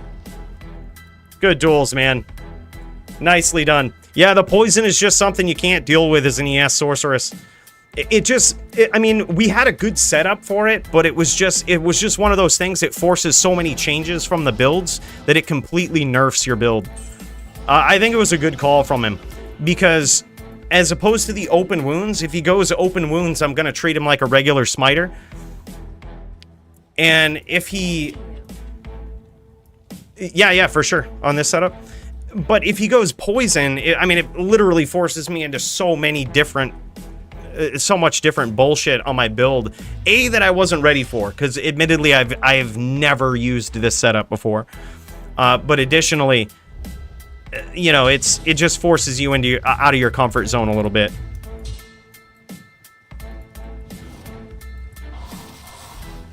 All right, yeah, go for it.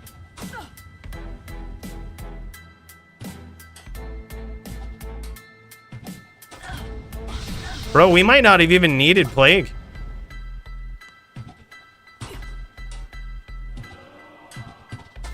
The poison wasn't really that bad.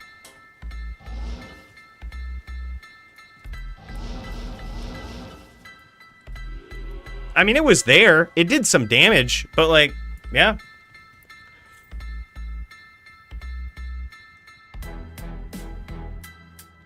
Life wrap should be capped at 40. Yeah, no way, dude. Actually, I shouldn't say no way. Maybe you're right. Maybe you're right. I mean, we'll see. I just think ES Sorceress is very OP. You also have to figure, I have 0 skill on an ES Fireballer. I'm horrible on one. I'm not a player you should base any of your decisions on as to like what's fair and what's not. I'm horrible on it. I just switched it up because I got to get good on it. Right, like, I gotta get good. If I ever want to be the champion, I gotta get good. And the only way to do that, you gotta pick a class that can win. And I don't think a Din can win against Elite. I just think that's impossible. Yeah. Yeah, so I think he set it up pretty well. He forced me into a whole different setup. It was so well played on his part. He had a hard counter to just about anything I was doing. It was very well played. He set up his character very well. Appreciate the fact that he let me know. Here's another thing. He let me know what he was playing right up front. Never switched from it. Stuck with the poison setup the whole time. Just well played. He's very good. The crucial point there was when he realized when to switch between bow and FOH, right? Like when he should go, or not just FOH, but smite. Like when he should swap from bow to smite. It was a very good call. Like he just knew when to do it. Like he knew when I was over preparing for his bow, and when I was getting a little too aggressive, he would punish me for it. And it was the same thing when I was getting a little too comfortable inside my meteors. He would switch to, he would switch to bow. It was just very well played. He played very well. Nicely done from Serenity. I gotta say, I didn't expect a 4-0, but maybe I should have.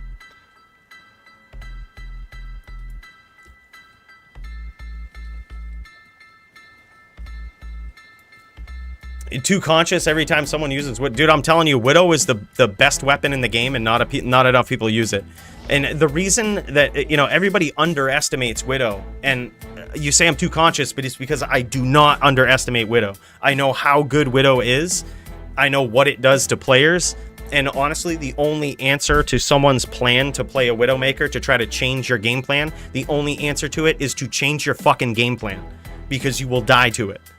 Like, it's a very good item that not a lot of people use.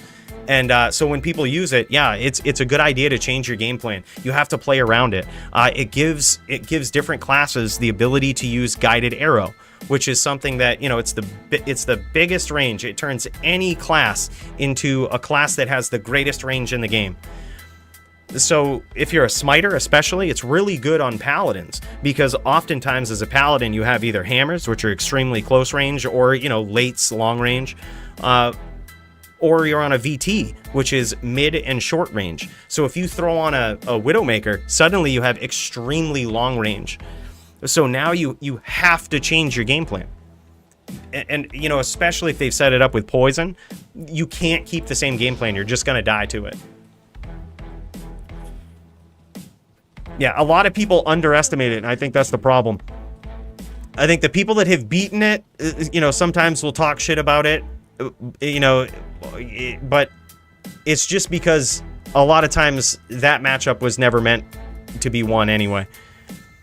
It's how it is. Like, Widowmaker is the great, it's like bringing a gun to a gunfight, right? That's what it is. Especially if you're mismatched. It's like you're bringing a gun to a gunfight. You're saying, okay, now my range is the greatest range of any character in the game.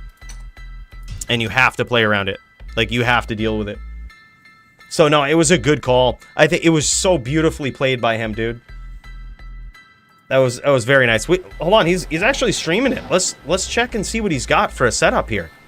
This is Serenity's point of view, a little pixelated. That's on me. He might show it off. That, or he might be striking out some trades. Who knows? But this was the din. This was the din that kicked some ass right here. He might have given back his poison charms. It looks like he either gave them up or something. IAS on the helm. Yep, I like it. Inferno strides. Very nice. Whoa. What was that other ring? Was that a dwarf star? That wasn't a dwarf star, was it? All right, good. I might have won by DQ.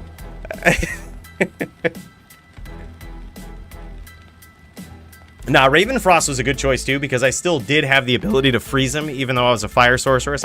I had the staff that gave me the armor.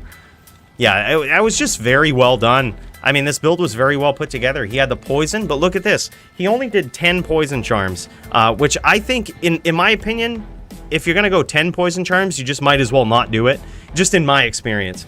Because if you play, or I don't know, maybe it was next level on his account, because he says, I'm going to use poison against you, but he doesn't go all out with it.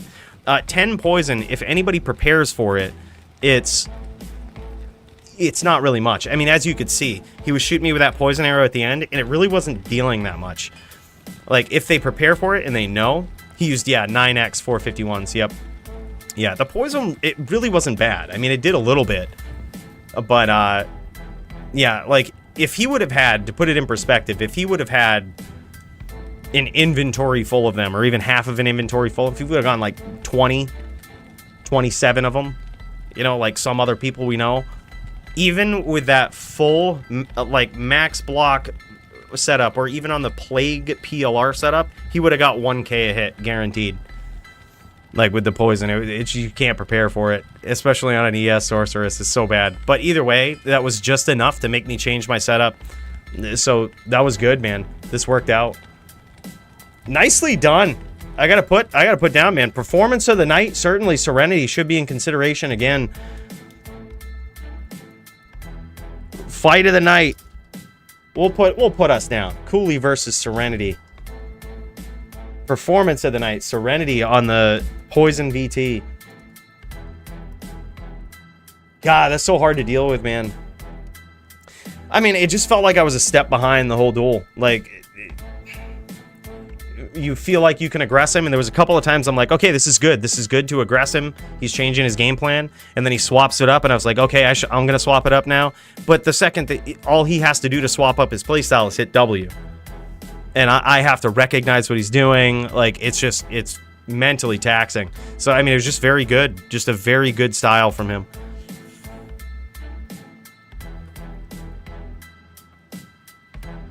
No, I was on the ES Fireballer. That was Serenity we were looking at, yeah. No, you should let me know what it is, David. Let me know what it is.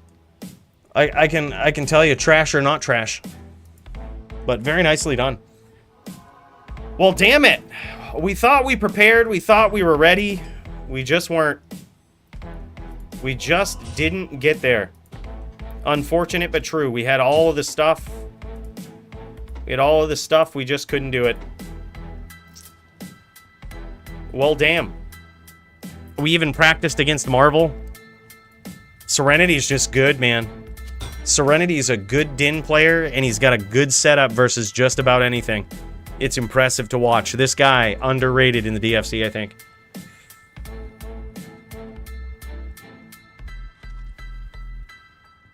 Throw FBs like a Necro, does spear, and stomp like a Druid at times. Yeah, for sure. I got to get some practice in with a Sorceress, which is, I mean, why I'm playing it.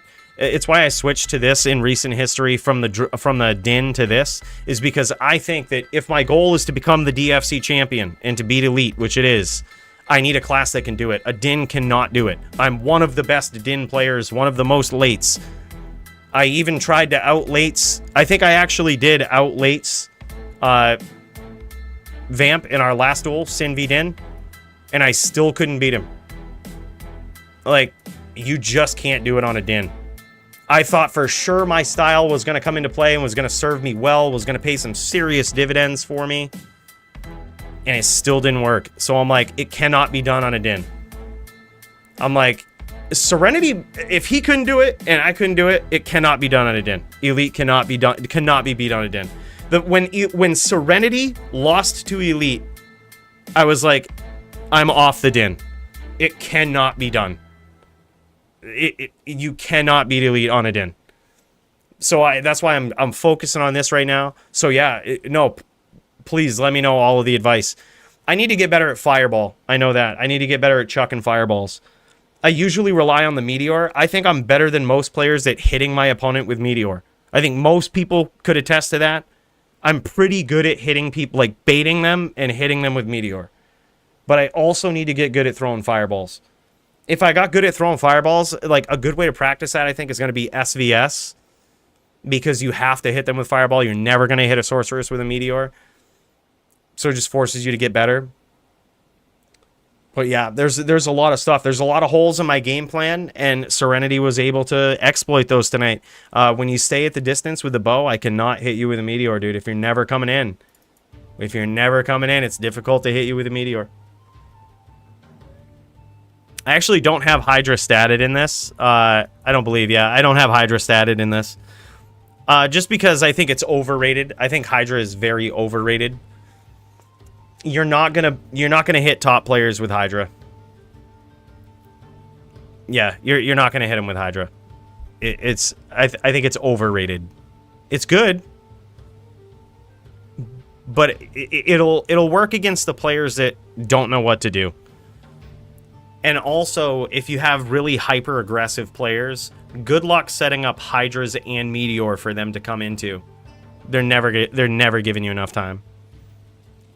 So like you're better off just setting up the Meteor and then practicing throwing your fireballs, like trying to line them up, trying to get them out of there with fireball. You're just better off doing it. It hits harder, it's more consistent. Your Hydras also disappear if you go off screen, which you're doing a lot as a sorceress. I think it's overrated. Let's see if the wind could put out the fire. Oh shit, I would love to see it. Yeah, Root, where's Root at? Dude, I'm looking forward to that. You know, but you know what else I'm looking forward to is Vamp the Champ.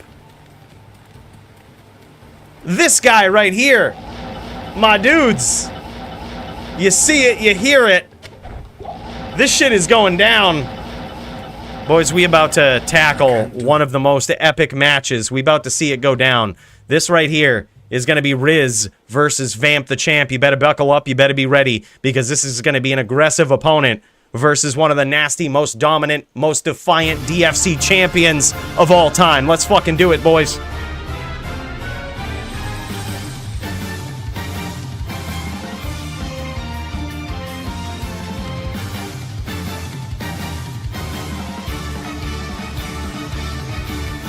In this corner, we have Vamp the Champ, hostiling Zed, aka Riz, and these guys about to go at it. This is about to go down. This duel is going to be back and forth. This is going to be some high intensity shit right here, boys, and I can't wait for it. Vamp the Champ, the most dominant DFC champion of all time. He has his own personal record. He's going to beat his title defenses. This is his goal. He wants to beat his record of title defenses, which, again, I meant to check this last week, but I believe it's 11 title defenses straight.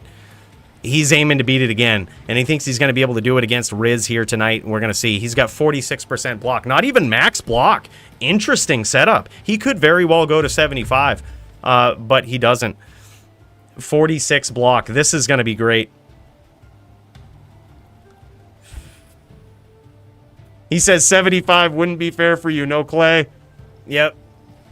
Oh, man. He's purposely going down to 46 block to make this a fun duel. Vamp don't get enough credit. This guy's a savage, man. He's just looking for a good duel. He's looking to not only defend his title endlessly, set all-time records, unbeatable all-time records in the DFC, but he's looking for fair and exciting matchups. This is sick.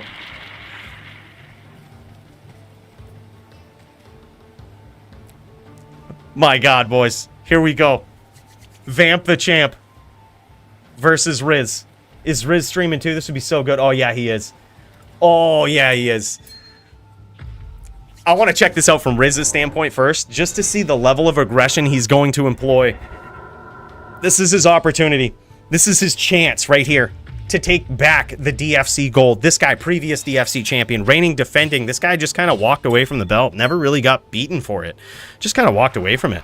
And he's saying, look, Elite, you ain't got what it takes, bro. This belt is mine. And here we go. The start of round one. Riz versus Vamp the Champ. Who is going to win? And he's got a Fire Golem. A very interesting choice there.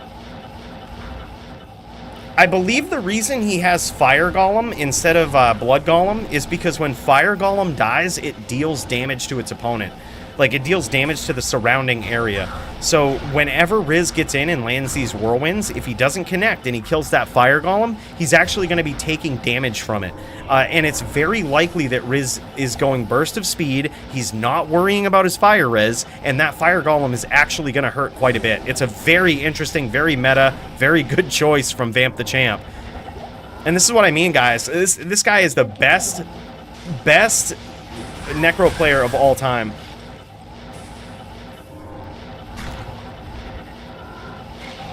Yeah, Vamp is first Necro I've seen to be smart enough to use Fire Golem since Clay is banned to avoid Blood Golem giving massive health back via Life Leech. Oh, that's also a reason.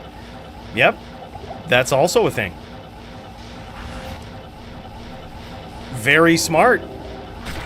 Very smart. Okay, that's another reason right there. And I was just noticing it as I was saying it. The fire damage didn't look like it was too significant going off there. It didn't appear to be too significant. It was something. But it could have been claw blocked. It's also something that can be claw blocked. So we have to think of that. This is an exciting duel, man. Riz chasing Vamp the Champ around, trying to land that whirlwind. I don't think he's successfully landed anything yet. Oh my god, but big hits and a nice placement of Bone Prison there from Elite. He did hit him because Elite had to recast Bone Armor.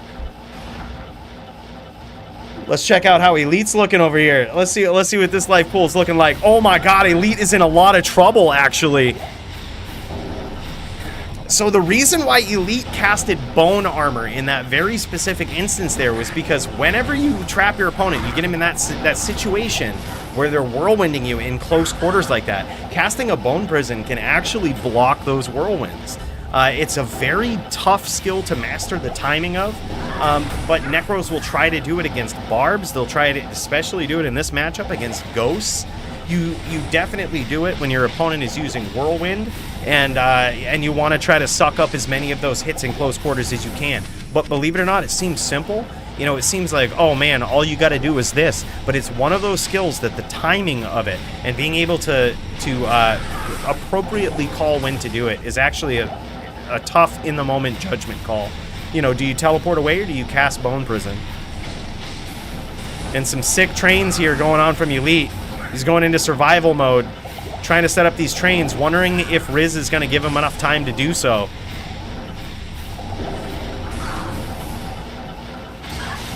Let's cut back over to Riz, see how he's looking. Both these guys had about a similar life total. Yeah. Yeah, Elite is in, I would say he might have gone straight to phase 4. Oh my god, nice hits there from Riz. Might have cut him open. Let's check his life total. Might have cut him open good. He didn't though. He only landed a couple hundred damage there, and there it is. He gets the finish. A little bit of pixelation there. That's on my end, not yours. But he gets the finish with some well-placed Bone Spirits, and look at this. Vamp the Champ just showing that, look, 46 block is all I need. Good to see you. Maybe we ought to take something out of his book here. Possibly we limit Necros like we do Druids, you know, against Barbs and against Whirlwind-based characters. Perhaps we do that. That's, you know, that's the thing. Holy shit. Riz, the most hyper-aggressive Sin player in all of Diablo 2. He almost got it done there. He got some very nice whirls in, but Elite's choice to use Bone Prison in those very clutch moments is what saved him. Well, he almost got caught, too. That's the thing. Well, Mind Blast doesn't perpetually stun anymore, which I think is a good thing. I don't think they've really got it down to a T yet. They haven't really mastered it, but it's better than it was. You can't perpetually lock people out with Mind Blast. But yeah, it still does the damage. Still does the damage, but it's not like a perpetual lockdown. And honestly, on a Ghost, you're probably not doing that anyway for the most part. You're probably just using Mind Blast to set up a stomp just like this. Nice avoiding here so far from Riz. And a nice hit, and he wisely, good call from Riz. He wisely gets out of there. He lands a whirlwind. He doesn't kick around to get Bone Prisoned. He doesn't kick around to get hit by those spirit trains. He's just picking his shots, getting in, getting out. Let's see what he did to Vamp. Let's see what this damage is looking like. Yeah, he's just about halved him. Probably 60% right here. I am overburdened. Stun change is pretty huge for Ghost. Used to be able to hold people. Oh yeah, that's kind of true. It's kind of a good point because you always had that as a backup. Like if you didn't have the stomp, you had the whirlwind. Oh, nice hits from Vamp the Champ there. Riz is trying to not give him enough time to set these trains up. So what Elite is doing in response is he's teleporting to both ends of his train. Nice wall bang there from Elite. Wall banging is where you predict that your opponent is going to use the wall to teleport to you, and you start up spearing right down the wall, knowing that your opponent will be there. That was a sneaky one right there. That wasn't even a classic wall bang. That was a sneaky wall bang. Like right from the corner there. Next level skills from Vamp the Champ.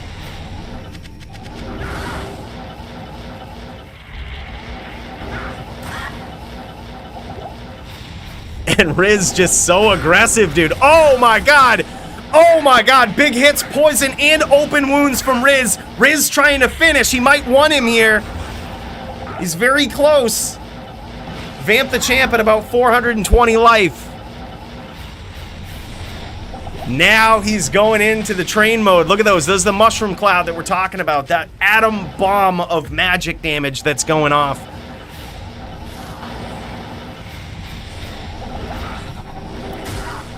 Riz looking for that final name lock. I wonder what his life is at. I wonder how pretty he's sitting here. He's sitting at about 75% health here. He's looking good.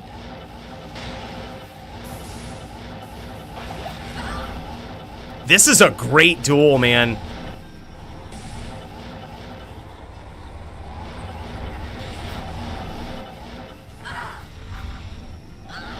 Oh man, and some nasty IBS there from the champion.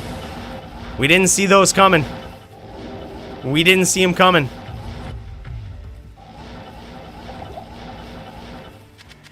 I am overburdened. The champ gonna make him chase him. Now, the good thing about where Elite is down in that corner is you can definitely tell where his trains are. Now Riz is gonna try to keep the pressure on to make it seem, you know, to make it hard for him to set up these trains.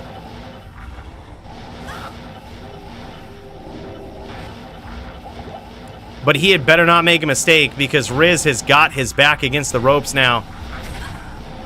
And another hit that might have won him. We're gonna see. Yeah, that won him. Elite is at 1, but still, even with the bone armor, it's a little bit deceptive with Elite being at 1 because he still has bone armor, which when you're going up against a whirlwind sin, that's you still have to get through that bone armor. Oh, look at this though. It looks like now. It looks like Riz has switched to Psychic Hammer. It might be a little late for it because now Elite has recovered a little bit. He's at about 100 life. But Psychic Hammer goes right through the bone armor and deals that last little bit of damage that you need to deliver. Yeah, good call from Riz. He hits him again, but he doesn't cut him open, doesn't poison him.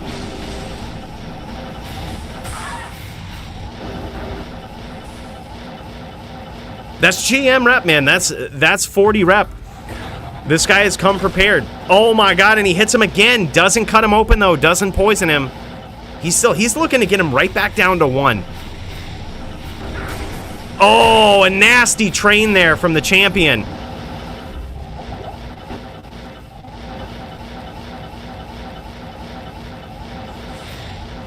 We'll put it this way, though, Go Gators. If it was 20 rep, he would be at 100 life, right? Which is still too much right now. So, Elite is very good at making it look like the rules are not fair.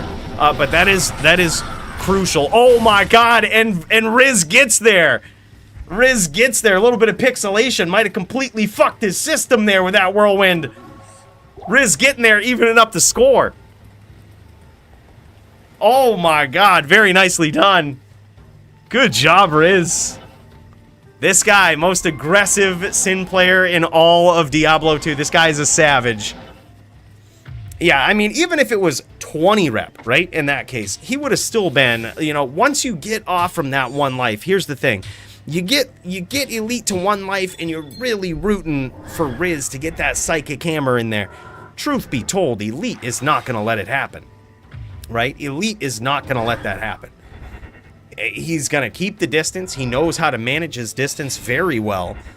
So even if it was limited at 20 rep, let's say, he's still going to get off from that crucial point of 1 life. And he's just going to late even longer if it's less, right? Like, he's just going to stay off screen even longer. At least when he gets to 200 life, we see engagements like that, where he's no longer afraid of the Psychic Hammer, and he gets in. He starts setting up these Bone Spirit trains, goes back to the original game plan. Like, Elite is very good at making it look like certain rules are just unfair and unbalanced. But I will, you know, one that I will take into account in particular here is his choice to go 46 block. I think that was champion mode shit right there to make this a fair duel, but it's also something that I respect this guy's opinion on a lot of shit. Vamp's game plan at the moment is keep the distance. We've seen a lot of Necros just die to Riz. Riz is the Necro killer. He's the caster killer. This guy has killed just about every caster he's ever gone up against. You practically can't beat this guy on a caster, right? He's killed all of them. He's killed Doombringer. He's killed Dio. He's killed some of the most savage casters, even some of the most savage paladins on a ghost in here. So now that he's in any Necro he's ever gone up against, he's beaten, with possibly the exception of Elite here. It all depends on how it's going to go. He could cinch this right up and say, look, I got casters under my belt. This is going to be it. Oh my god, big hits there from Riz. It's hard to tell exactly what he did. Let's check over on Vamp the Champ's life total here, see what he's got. He's still looking pretty healthy. He's still at about 91%.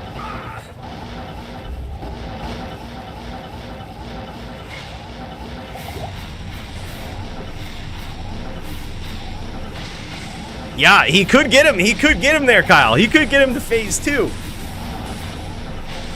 He could get him to phase 2. If Vamp starts... Phase 2 is when Vamp starts criticizing your playstyle, right? That's just before phase 3, where he starts talking shit. And phase 4 is constant IBSs from across the map, right? Which is banned now. We can't do that.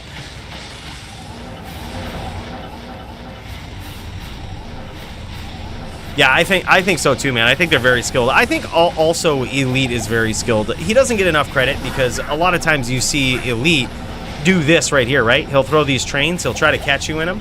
A lot of people don't know that this guy is a savage on a Necro. There's a lot of micro decisions that he's making in all of these moments. It might not look like it. It's a Necro in its entirety, in its existence. A Bone Necro is a spam character, right? Which is why the mana pool rule kind of fucked the Necro. It's why we saw no Necros in the DFC, really, after we banned mana pools. It's because it's a spam character. It's the only one that, requires a lot of spam. But if you know what you're doing, you can beat a lot of builds with that. You can't just beat anybody spamming Bone Spirit. If you don't believe that, go grab a Necro and go up against somebody like Joby. Go up against somebody like Marvel. A class that you should beat, a Paladin, right? Go up against somebody like Serenity. You probably won't beat them just spamming. Like there's a lot of thought that goes into all of these decisions. So like right now, I mean, even his decision to use Fire Golem here, as Marvel pointed out, it allows less life leech off of the Whirlwind. Might also do a little bit of fire damage when Riz gets in there doing his Whirlwind. But also, he notices that he doesn't have enough time to spam. He doesn't have enough time to set up these Bone Spirit trains. So look at what he's doing. He's switching his game plan. He's trying to trap Riz into 2 different spam fests, basically. He's trying to bomb him out. He's trying to make it so that when Riz makes a mistake, he gets severely punished for it. So all of these things that Vamper is setting up is working towards that goal.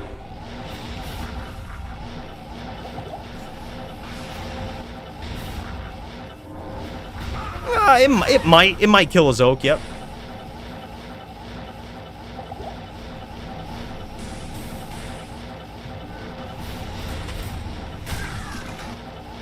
Nice bone prisons there from the champ.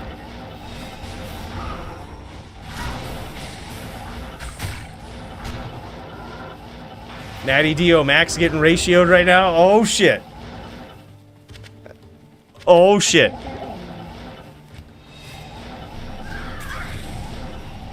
Riz has actually done a great job at avoiding a lot of damage here.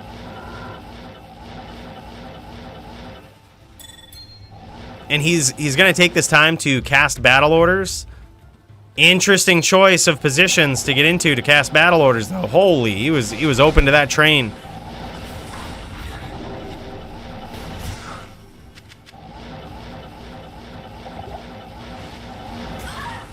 Of all characters, dude, I feel like the Ghost requires the most aggression from the pilot, right? And Riz is just one of those guys that can push that aggression, and you always see it. This guy's one of the most exciting duelers ever.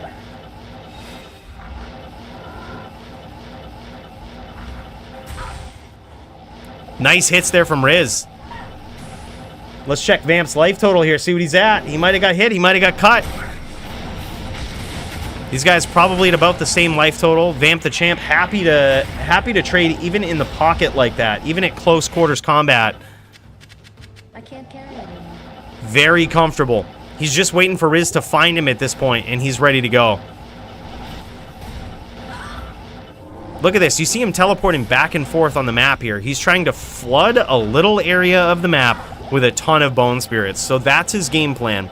And when he teleports away like this is Riz's opportunity. When he starts launching teeth, that is, from what we've noticed so far, that is the panic button for Vamp the Champ. When he starts teleporting on this side of the map, launching teeth, that's his panic button. He has no protection of his bone spirits, and he doesn't want Riz to come in at any angle. He wants to blow him up, he wants to ping him down, and he wants to get out of there.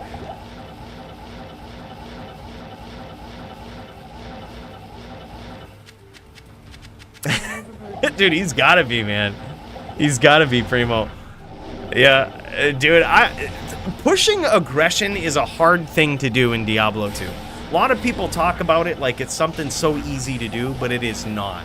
I mean, being constantly on guard to hunt for a name lock, to catch a name lock, to chain people, it is the harder thing to do in any matchup, right? So when you see a player like Riz that can do this on command, not only chain, but push the pressure, and know when to get out of dangerous situations like that, when to whirl, when to telly, when to chase, what angles to approach from, it's all so mentally taxing and so hard to do, man. It is a skill in its own right, just knowing how to approach your opponent with aggression, and this guy has got it down pat. Yeah, it's insane, Kyle. It's insane. It's insane. I mean, and even swapping out in his cube here. He's swapping out with, you know, Maras and SOJs to get just a little bit more life. Probably the reason he's doing that is because 4,200 is a very crucial life total when it comes to getting hit with a certain amount of bone spirits. I wouldn't be surprised if he's calculated this out. A lot of times in LOD, 4,200 was the go-to life total because it allowed you to survive the most hammers from a hammer den. I think you could take like 3 consecutive hammers or something without dying, or 3 before you died or something. It was something you had to plan on with your life total, and I wouldn't be surprised if someone like Riz has calculated this with Bone Spirit. Nice hits from both players there, a good exchange. Let's see how Vamp the Champ is looking. Vamp the Champ is at about 2,500 life now. A little bit more hits from the challenger, Riz. Oh, and a beautiful chain from the champion that we just saw right there. That might have actually punished Riz quite a bit. Let's check on his life total again. Yeah, he got hit hard with that.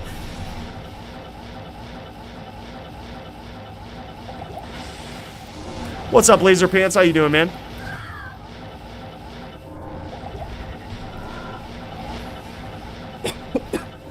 And these are the opportunities that Vamp is looking for.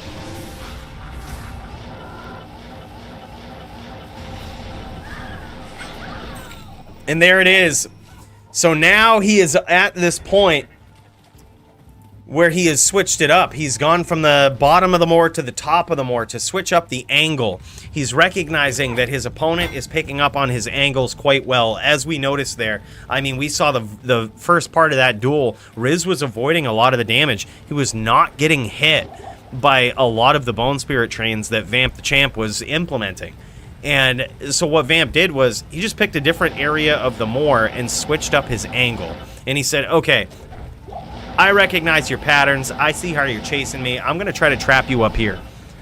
And it worked 2 times in a row right there. He hit him with some unbelievable Bone Spirit trains. Shit was insane.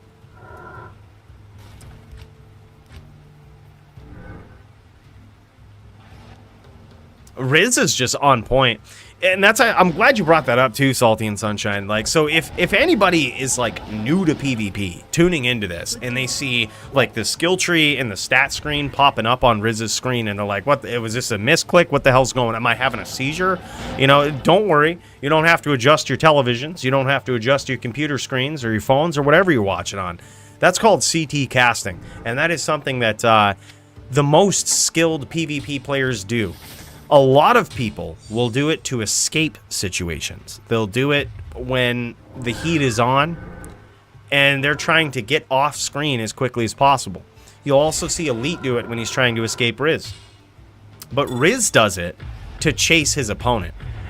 And doing it aggressively is an entirely different ballgame. Using CT casting, what you do is you pull up any screen that goes up on the left or the right side of the screen, and it shifts your character to the other side, giving you more leverage to cast your spells, in this case, teleport. You get more range when you cast teleport, so you can chase further with less casts of teleport. It's very important in PvP. It's certainly a very good skill to master, and you see the best players like Riz, like Elite, a lot of people using that.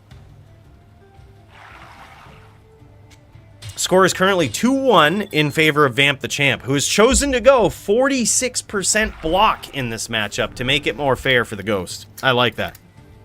I like that. I think it, you know, that might be a good thing to remember, is that, you know, Vamp the Champ has chosen to go 46% block here. I think we should just respect that. We should just call it 46 block and just go back to limiting the necro block. I think it would be a fine thing to do. Barbs don't really stand a chance against necros and against the top tier ones. By the way, just want to say, I'm not sure. We travel so fast in this spaceship, it might take a while for it to catch up. But I see you, Extimus. There it is.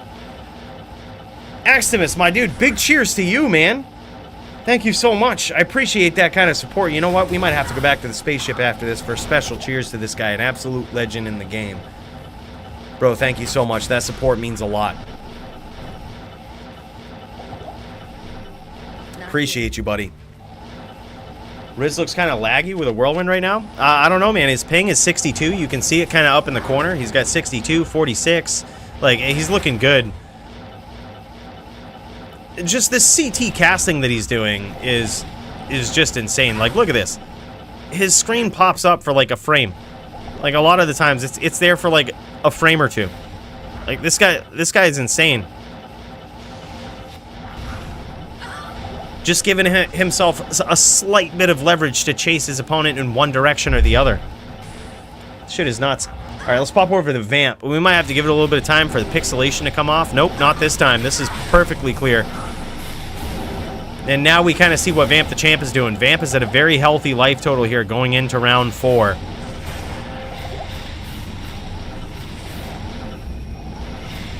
Curious to see what his strategy is here. And this is what we're talking about, that mushroom cloud of absolute bone skill dominance that he's launching in. Just launches these trains of bone spirits and teleports to the front of them. Watch this, he's about to do it again. And then when he gets there, he launches teeth, and that's to blow up all of the pets of his opponent and to give his bone spirits the best chance of landing. Riz approaching from the back. Very nicely done. Riz trying to keep his opponent guessing. He knows that the more distance he gives to the champion, the more he'll have to reset and repredict the angles that he's coming in at.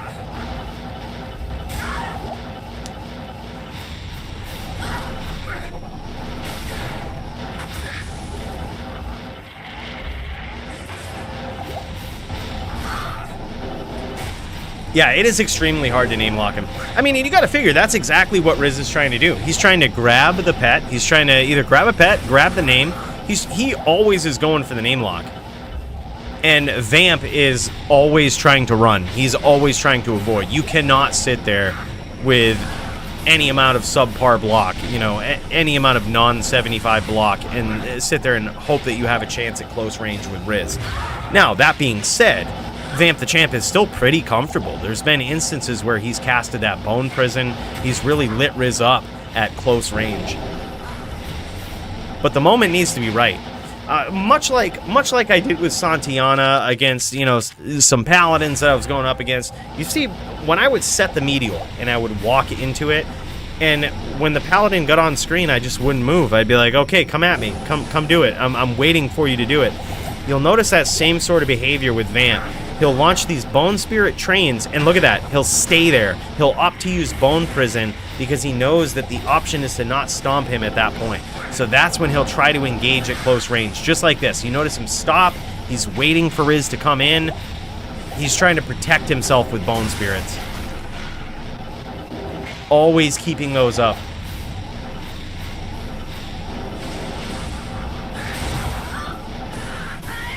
Some nice aggression.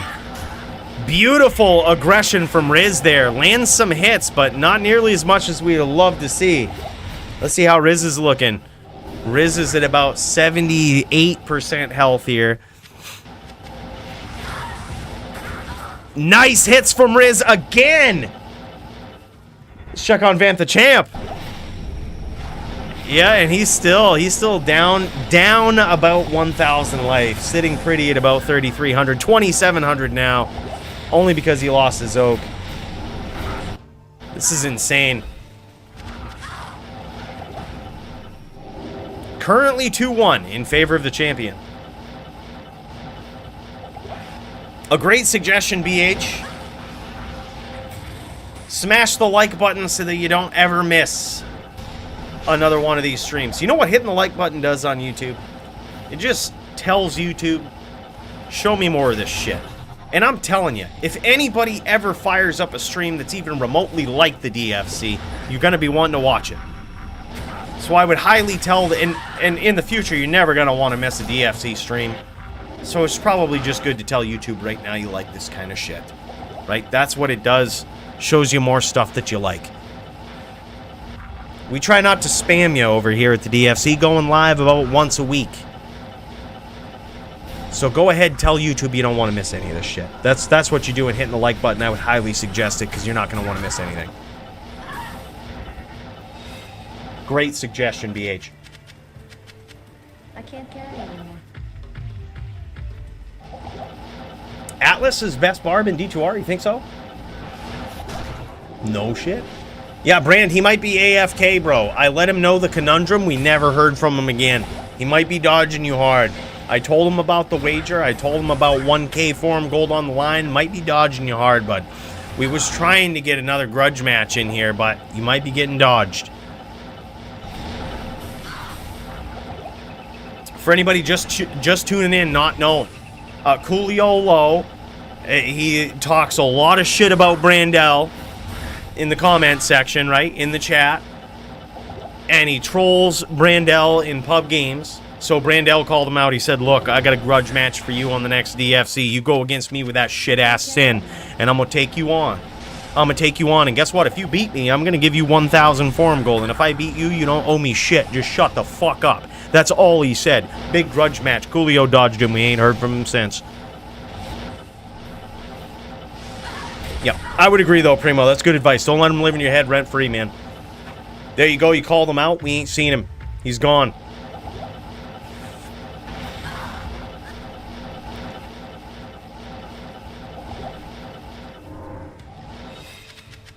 I am overburdened.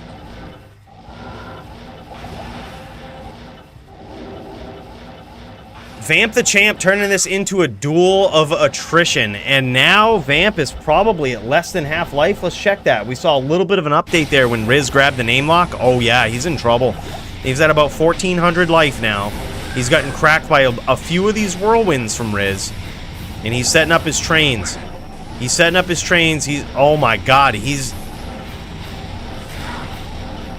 That might have been deadly right there. Okay, so these are the exact situations that I'm talking about, where it's like next level play from Vamp, right? So he is essentially waiting for Riz to approach him, right? Riz needs to come in. Riz needs to, you know, push the aggression as a whirlwind sin, right? He needs to get in there. And Vamp the Champ is just waiting. He has these trains waiting and ready to go.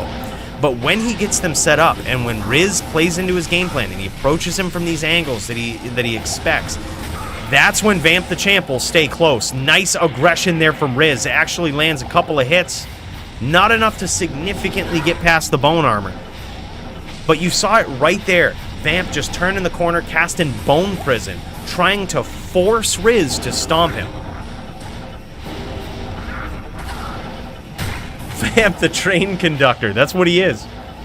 We had to change his name to that in the Discord. Vamp the Train Conductor.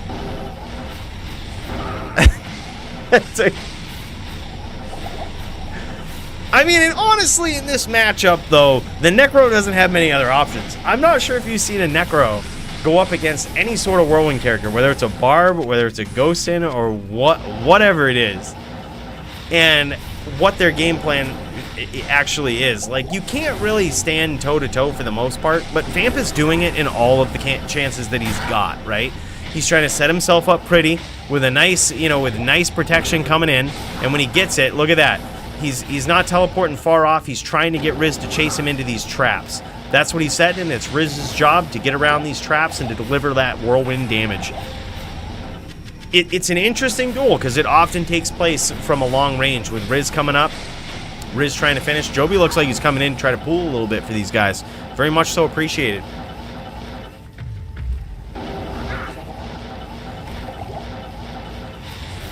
That's a good point, Perplexity. That's a good point. I think this duel right here calls for it a little more. Like, because, to be completely honest, oh, and there it is. Vamp gets there for a 3-1 victory so far. Yeah, in this particular matchup, right, it's kind of all, it's hard to make a blanket rule for this, right? And Vamp is not doing that. So if Vamp was just launching IBS across the map and teleporting, you know, just to try to connect on his opponent with Bone Spirit, and that was it, then he would probably get called. But he's not doing that. Vamp is, in this particular matchup, he can't really aggress the Sin, right? You can't. It isn't like you're going to be chasing a ghost Sin. So it's rightful to expect the Necro to launch Bone Spirit trains, right? It's one of their best offensive defenses, right? The question is, what is he doing when Riz comes in? He's setting these traps, and he is willing to engage when Riz comes in. He gets his traps going, he's bone prisoning him, he's bone spearing, and, you know, and he gives Riz the opportunity to get in there, land some whirlwinds, as you've been seeing, and then when the odds are stacked against him, he has to get out of there. There's no other option. So in this matchup in particular, that's how you're going to see him set up any interaction that he has with Riz. He has to start with that Bone Spirit train. He has to increase the distance. So yeah, so his game plan is not to just launch IBS across the map and stay off from Riz's screen. That's not what we're seeing here. We're just seeing Vamp set up these traps and Riz try to penetrate them. Vamp giving him these opportunities, engaging at close range, trying to stay in his Bone Spirit trains. I mean, that's what he does. It's just one of those matchups, man.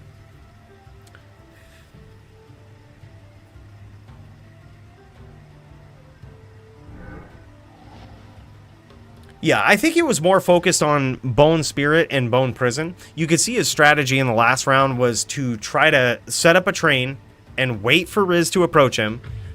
There was 2 occasions where he would teleport off. If Riz mind blasted him out of his train, and in which case you saw him adapt and make 2 trains, right?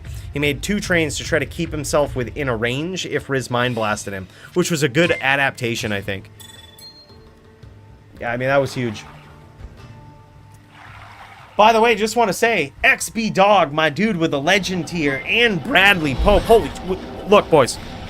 We got to cut over real quick. We got to go to the spaceship. This is something serious. I got to give a special cheers, not only to Xtimus retroactively here, but to my boys, XB Dog and Bradley Pope. You guys make this all possible, keeping the dream alive. A big cheers to you guys. Thank you so much, man. I really appreciate that.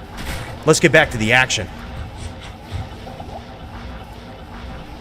All right, so we actually had some early aggression there from Riz. He actually landed quite a bit of hits early on. Let's check out Vamp the Champ's stream here. He is actually in a lot of trouble. This was the start of the 5th round right here. It's currently 3-1 in favor of the champ. And right now, it's looking real good for Riz. He's off to a great start, cut his opponent open, poisoned him, got some early hits in. And that's just how it is. And my boy, Kyle. I see you, bro. I see you, bro. Julio just said it wasn't worth his time, lol. More incentives for the grudge match. I'm telling you. I'm telling you, more incentive. 1K forum gold. That's like 2 bear runes on ladder right now. I hear you, Kyle. Bro, hey, thank you so much. Thank you so much.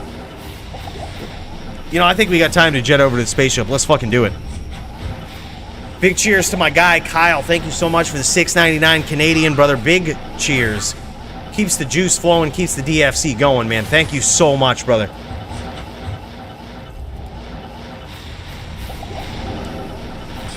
Oh, and more big hits from Riz. And Riz is looking great, man. I don't think he's really been touched here so far. Vamp the Champ going into panic mode here. Yeah, Riz is at full health. Riz is at full health here. He ain't got a care in the world. He's going to take this. He's going to take this. Play this very smart. He's going to play this very smart. Take his time. And get in on Vamp the Champ. Try to predict his angles. He's getting better at it. He landed some big hits early on, man. Vamp the Champ tried to go into that same exact angle from the top of the map that he was going to. And Riz punished him for it. That's why we were doing cheers. That's what I'm catching you up on. Every time. Sometimes when we jet over for cheers, we do it at the wrong time. That was probably the wrong time. We missed some very important action early on, but that's exactly what happened. That's what I was witnessing. I think so too, especially when the neck gets hit early on, because it gives him more time to rep life back, right? It forces Riz to capitalize on the progression that he's made in the early part of the duel. And that's what you're seeing Riz doing. He's CT casting, he's constantly chasing Vamp. Vamp is barricading himself in this corner. He's on panic mode right now. Launching teeth, I told you, when he's launching teeth at the start, he's in panic mode. Now he's confused Riz a little bit. Riz looking for him. Riz taking this opportunity to recast battle orders. I like it.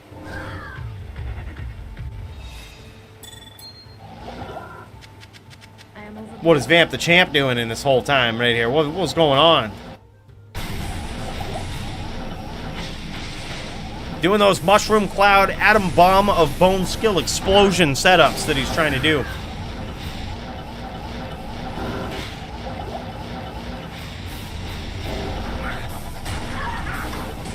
Big hits from Vamp the Champ.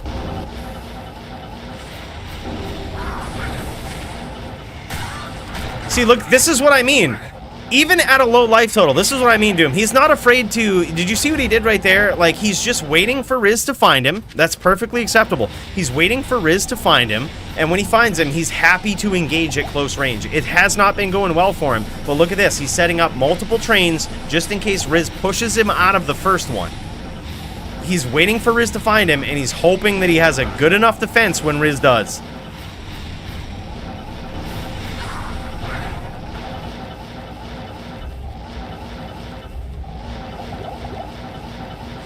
Yeah, saying if, yeah, I get you. No, I think he's doing a great job so far. This is an incredible duel.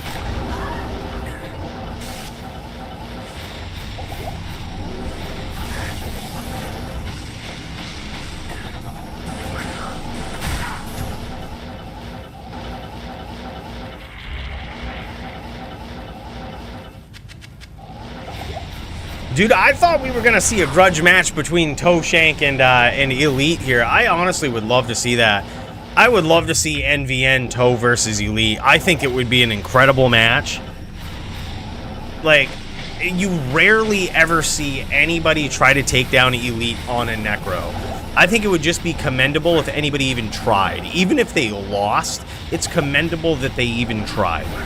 It's commendable if they even take a round from Elite on NVN. Nice aggression there from Riz, and a nice setup from the champ. He wisely gets out of there. Nice setup. And look at that. Teleports right in, hoping that Riz is going to stay in close quarters with him.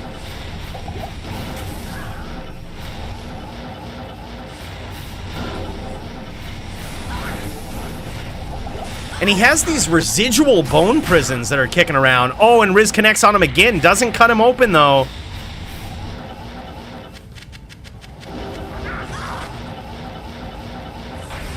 He has these residual bone prisons that now he can actually use to his advantage. So you'll see him kind of hovering around his bone prisons here. This is another way for Vamp the Champ to try to address the close quarters combat of Riz, right? He has all of these residual bone prisons that he's set up over the course of this duel. He's in it for the long run. You're gonna see him teleport to one of those now with some nice aggression from Riz. You notice he'll defer back to these bone prisons. Oh my god, and Riz is happy to engage him in them. Still missing on the open wounds, but certainly good at landing these hits at close range. Now Vamp the Champ at 300 life. No Oak Sage though. Happy to stay inside of his bone prisons to try to thwart some of these whirlwind hits from Riz. He is on life support here at 300 life. He might actually be out of Oak Sage charges. Which means that Riz's aggression... Oh, some insane wall banging right there from the champ. Sneaky and quick. Wall banging refers to what the champ did right there. He CT teleported past that wall and waited for his opponent to follow him. Now he's at 1 life. Now Vamp the Champ at 1 life, in danger of that Mind Blast or Psychic Hammer lock, and he's gonna make him chase him. He's gonna stay way far away, hoping to wall bang his opponent here. Look at this. Hoping to wall bang. Needs to regain some life because he is in a lot of trouble. Give it 10 minutes, he'll be at half. Well, I mean, you know, he's gonna be running. He can't aggress here. He might defer to this wall banging and see if he can catch Riz a little bit though, which is an interesting strategy. He's landed one right there. Now, wall banging is just basically shooting spears along a wall, knowing that your opponent is going to teleport on one side of that wall. And this guy, Vamp the Champ, is very good at it. Lands another spear from a wall bang.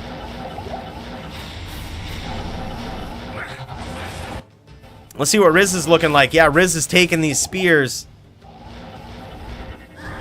Now at 1,500 life. He's still looking pretty good, though. When you factor in how many hits he can actually take, right?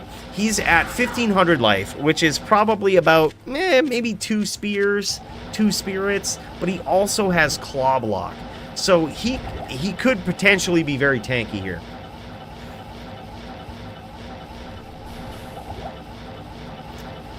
I think it's hard to tell who's favored. It's a really good matchup. I would say based on DFC odds, meaning taking into account the playstyle, the record, the experience, and just the skill of both players, I think Elite is slightly favored, right? But Riz is absolutely insane, as we've seen here so far. He's very good at catching his opponent. He's very good at pushing the pressure, pushing the aggression.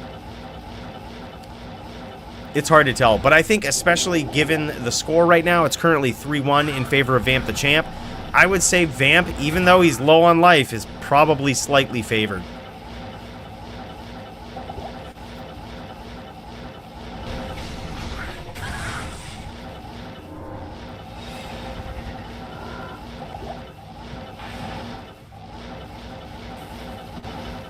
Absolutely insane match, though.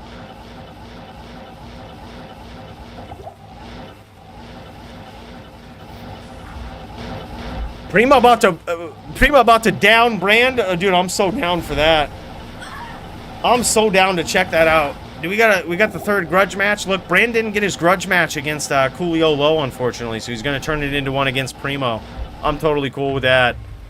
Let's see another Grudge match going on. By the way, Grudge match is definitely in the pool for Fight of the Night. let's get this one down. I gotta say, man, performance of the night, certainly. I think Riz should be in consideration for this, for goddamn sure. I mean, to be able to be forced to push the aggression like this all the time, this is just, it's so mentally taxing. This is the pinnacle of Diablo 2 PvP play right here. Aggressive Diablo 2 PvP play. This guy is eons better than anybody else that tries to aggress opponents. And to overlook this would be a mistake. Like, I think when we vote on performance of the night tonight, we need to consider this. Look at this. Trying to grab the most evasive... Look at this. Insane telelocks. Trying to grab the most evasive high-level player in all D2 DFC history. And chasing him down like this, giving him the fight of his life so far, is certainly in consideration, I think, for performance of the night. I mean, that's to be expected. I mean, that's one of the lessons that we learned from the lack of mana pools, is that IBS is a tool that should not be overutilized in a Necro's repertoire, but is certainly a tool that they should have at their disposal, right? I mean, they are a spam character. That is what a Necro does. They spam Bone Spirit and they try to hit their opponent. It is up to their opponent to catch them, to punish them. Just like Riz is doing right here. With insane telelocks, insane timing. Just like that. And approaches from... Riz just played around that wallbang right there. Didn't...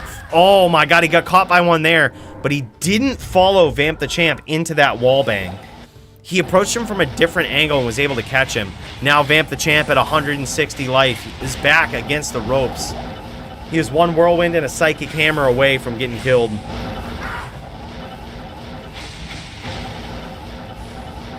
No, I don't think ES Fireball is late, dude. I think ES Fireball is just the best character on the planet right now. It just takes a special player to really push that to the next level. And me and you, Brand, that's what we're practicing on. That's what we're warming up on. That's what we're gaining these skills on, and we're gonna kick everybody's ass on. Everybody was asking, why did you limit the life rep on a ES using Sorceress? Because I know, dude, I'm not a good ES Fireball player, okay? I'm not the best, all right? Root is probably in contention for best ES Fireballer of all of DFC history, right? Like, that guy is insane. You can't let an ES Fireballer have 40 rep. You think it looks bad when someone like Elite has 40 rep? Just imagine an ES Fireballer with 40 rep, dude. It's happened before. It looks bad. It is bad. It feels bad. I can't carry anymore. So we limited that. It definitely switched up my build a little bit. I was kind of upset with whoever changed that rule, you know. I wish they would have said like 25 rep or something, but they didn't. So now all my cheesy builds are fucked.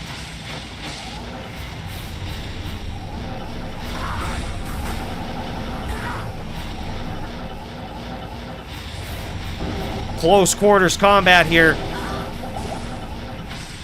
This could be it.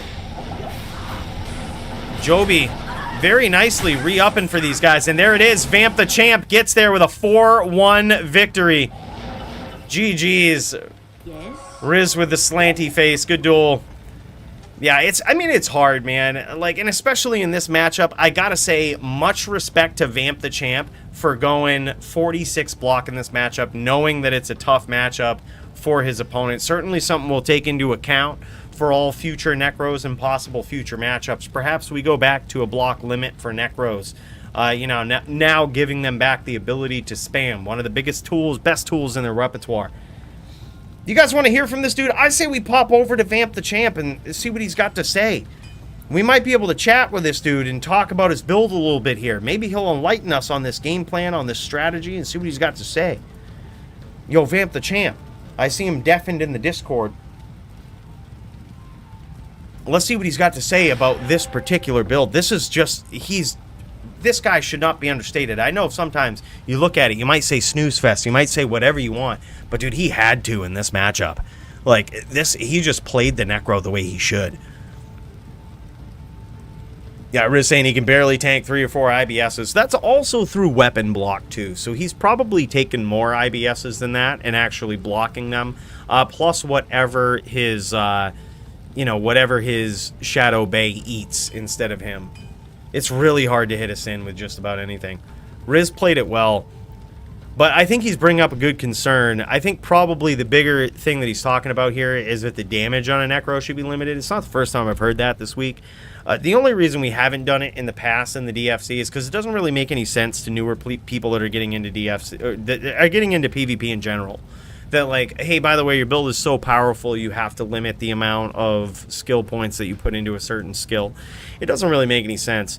When we see a player like Vamp the Champ go at it with a Necro like this, it's easy to be like, man, we should limit some shit, right? But it's hard to do that when you have the best Necro player in the world displaying those skills right here. Wall banging and boxing, yeah. It's interesting. I mean, I think that it's an interesting matchup because Vamp had an excuse to not be aggressive in this matchup, right? Like, that was certainly a matchup where you don't want to get aggressive. You don't get aggressive versus a Ghost. Like, so it provided Vamp with the ability to implement his most typical game plan. And it was on Riz to catch him. I think Riz did a great job. Just Vamp is so evasive, so powerful, so skilled, dude. And also just one of those players that turns the corner on you. When you expect him to run, he doesn't. You know, he'll just turn the corner on you.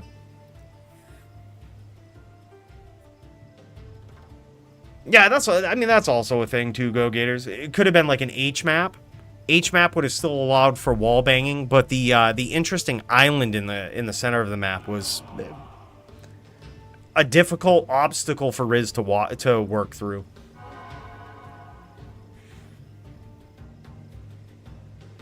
I don't see Vamp popping into the chat here. I was gonna chat with him about his build, but Vamp the Champ still on Deafen, ain't trying to show us off this build here and what he did.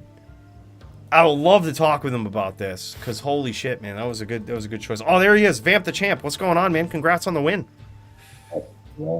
Thank you. It was a pretty good match. Actually, that was insane, man. A lot of people criticizing you for the IBS, but I was defending you here, bro. I was saying you kind of have to in this matchup. Like, you're not gonna sit there and aggress a Ghost Sin. Yeah, I kind of regret not going for Max Block though, because I would have been able to like play more on screen, but it would have been too easy, to be honest. So yeah, I think the ideal block for Necro, Druid, and Sorceress will be 30. If you limit those characters to 30, I think it will be like more even matches. Really? Okay, good suggestion. So like just cap the block in general against like any character that wants to test your block. Cap it at 30 for those Necro, Sorc, and Druid. Yep, pretty much. Yep, yeah. I mean, I certainly went. I tried to go higher block against Serenity tonight because I don't know about these cheesy paladins that use bows. I'm not sure if you haven't experienced dueling those guys, but they're so fucking cheesy, right? And I had to block against them. It still didn't really pay off for me. I feel like I was doing myself a disservice by going higher block. Perhaps we should limit it. But dude, tell us about this build, man. Show us off what you used here. I see you're using Storm Shield and a whole bunch of shit, man. Walk us through this. Yeah, I'm going for this block setup. So as I said to Riz before the match, I'm going with base deck, so I don't have any point in dexterity. I had 46 block there. So it's really a standard build. So Hoto, Enigma, this block circlet that gives me pretty much life, mana, and resist, so everything on there is welcome. I'm surprised that we don't see a 2-socket one here from you. Vamp the Champ, the best Necro player likely in the world, let alone in the DFC. No 2-socket there for a block setup with 2 bear runes? What is this? Well, I have a lot of circlet that are 2-socket. I got this one that is the standard one for NVD. I got one with a lot of life, 2-socket, so I got a lot of shit, but my... Yo, go back to that, the other one that had the 2 P and B there for a second.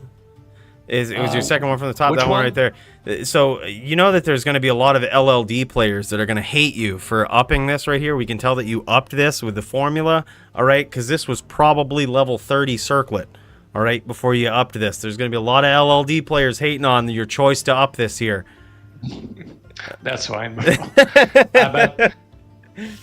That's right. That too. It might cost less because of that. Yeah, but still, you're probably not getting rid of this anytime soon. That's a pretty sick circlet right there, or pretty sick diadem in this case. Yep. So for the rest of the build is I got this amulet that I use normally in all my setup. Oh wow! I got of course a storm shield with L to increase the block. That's a perfect storm shield. Just want to point that out. Some dancer for the dexterity. Give me some faster recovery too, because I'm not using spirit. The faster recovery, I think I reached a 26 breakpoint with those. Yep, that's very nice. Shadow Dancer to help you hit that block. So you're not putting any points, you said, into base dexterity. You just full Vita, and you switch out to things like Shadow Dancer and to Storm Shield and to, it looked like Raven Frost there too, to boost up your dexterity. That's nuts. And even a little bit on the amulet. Yep, too. That's very nice to have. But for those other necros out there, I will recommend maybe going higher block with the Sin like Riz against the Sin like Riz, because as you can see, you cannot stay on screen for more than a millisecond. You know, you have to get out, you have to respam, you have to stay in your spirit, because you get down easily. So maybe it would be easier for the other necks to use a higher block there. Yeah, so can you explain that strategy a little bit for the people that didn't understand it? Because a lot of people just saw a lot of like what they call IBS and a lot of bone spirits. But from what I saw, when Riz approached you from an angle that you were expecting, you were very happy to engage him at close quarters combat. What was your strategy in those instances where you had your bone spirit trains up and Riz didn't, like, he came in close and you stayed in the pocket? Can you tell people more about that and how you duel a ghost sin like that at close quarters? Yeah, it really depends on the player you're dueling against and, his play style, what he's using. I try to modify my gear and my play style, against that specific player. So for Riz, for example, is very mechanically gifted. I'm assuming to put he it has lightly, very good gear too. Yeah, to put it lightly, this guy is probably the most aggressive Sin player we've ever seen, and so good at it.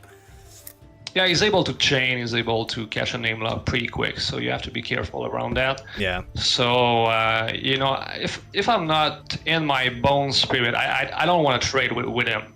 I will lose that trade 100%. So I have to defend myself with those spirit, and as soon as I know that I have a good opportunity to stay in those prison and as is engaging me, I can prison him, and then I can even spam spear on him. But if I know that I'm not in a good position, and I'm not in my spirit and is engaging me, I have to get out as soon as possible, because I will lose that trade. So it's a very sketchy matchup. I would say it's not that entertaining for the Necro, because you have to just spam over and over and reposition, and it's just fucking boring. I think it's more fun for the aggro player. I have two very important questions for you, Mr. Elite, aka Vamp the Champ. If Toshank went against you at NVN, what do you think the odds of you beating him are? Oh, Toshank will not stand a chance against me, because shit.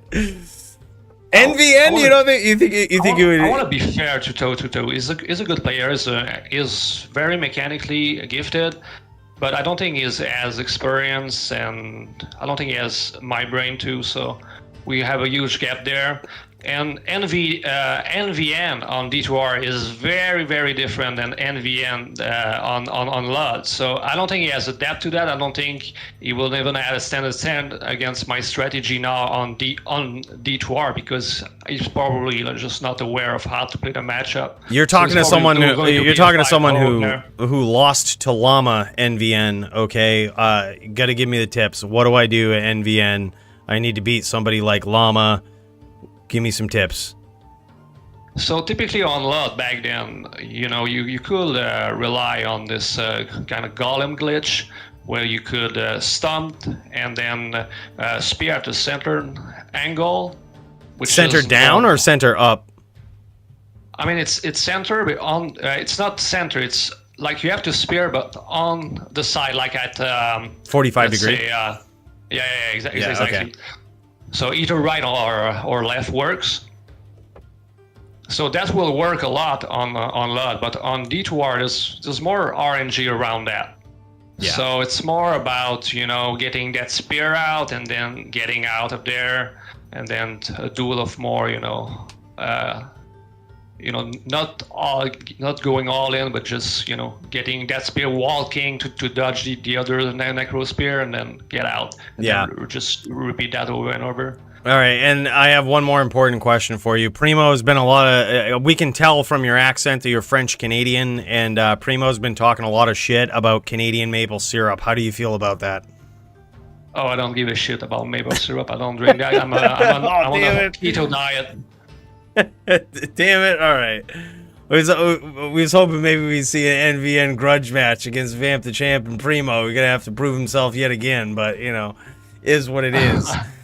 Bro, hey, congrats on the win tonight. Thank you so much for showing us off the build, man, and welcome back to the DFC. So happy to see you here, brother, and I appreciate you taking the time to explain this build. Thanks to you, brother. Have a nice rest of the DFC night. You see too. you guys. Take care, man.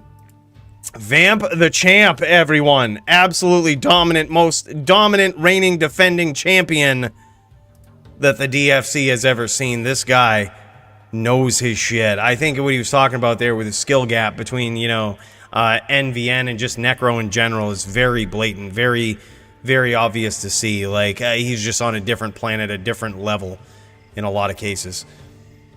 G effing G. Let's check this out. Time to die.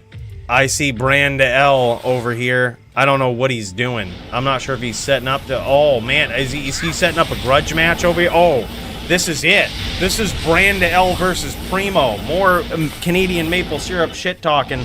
Luckily, we got the blessing from Vamp the Champ that he doesn't give a shit about the Canadian maple syrup shit talking.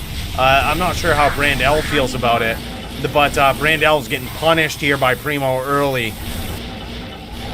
Primo's been watching. Look at this. Primo taking some serious notes here from Vamp the Champ, trying to implement these trains and punish his opponent. Using spear as well. Like, look at this. I think we all get better watching Vamp the Champ just absolutely crush it. Like, we all get better. And there it is. Brandel goes down to Primo. Primo underrated in the DFC. This guy. We might have to see this match here very soon. When is Elite versus Toadbank grudge match happening? The people want to see it. Dude, I want to see it. If we get Toshank to sign up, dude, we might have to just make it NVN no matter what happens. Because I think now, especially if Toadbank goes back and hears that, he's going to be like, oh, shit. I'm going to have to get something rolling. By the way, speaking of which, we have Polytheist here in-game about to potentially go against Primo here for their match. Primo getting warmed up against Brand L in their grudge match. But this is something very interesting. Technically, character-wise, Primo has the advantage. However, Polytheist has the experience. Right, so this is something that technically Polytheist back against the ropes with the build here, but not necessarily the case. His opponent is going to have to be on the top of his game. And I think of anybody, Primo can do it. Primo can pull this off. But right now, we're tuning into Polytheist, the legitimate DFC match up next here against Primo.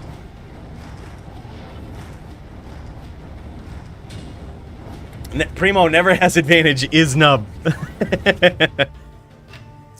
Look, I'm rooting for you, Primo, only because I know how much of a savage Polytheist is.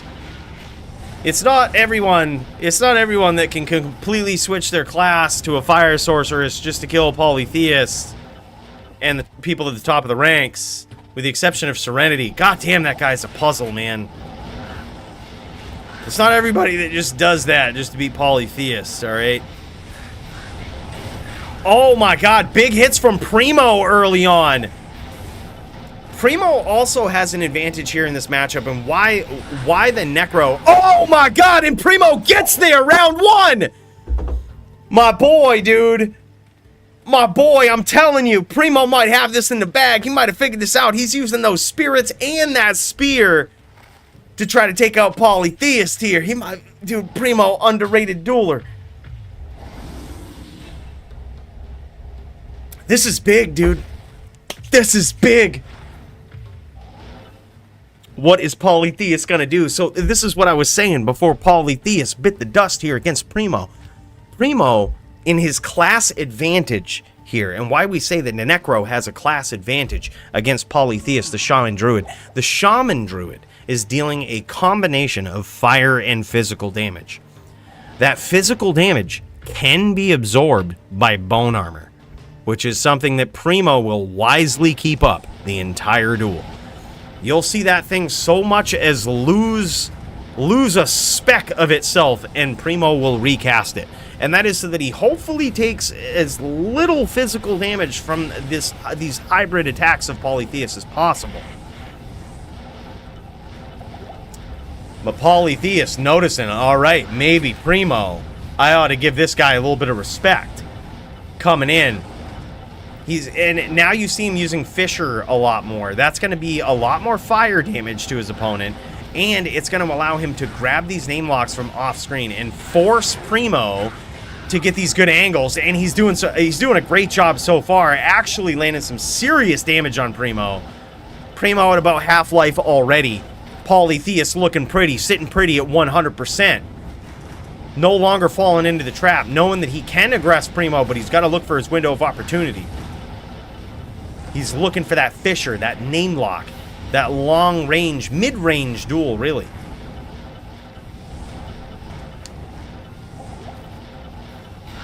Primo is easily the best sort. Primo's a Necro, bro. The top Sork, by far, it's not even close. Top Sork is Doombringer. And it's not even close.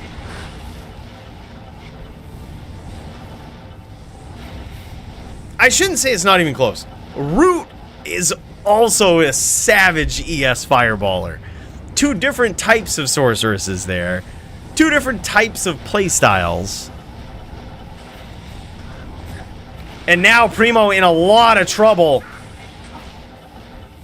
Polytheist trying to deliver that last bit of fire damage to his opponent. Literally, Primo on life support here. Oh, look at this! Polytheist switching to the bow. He's switching to Widowmaker. Possibly Widowmaker, or maybe Witchwild String, which is what we saw last week from him. But he has put the bow into his regular rotation of items to use. This guy is constantly adapting on this build. We are witnessing history right here, guys. Polytheist is one of the most creative, and there it is, evening up the score at 1-1.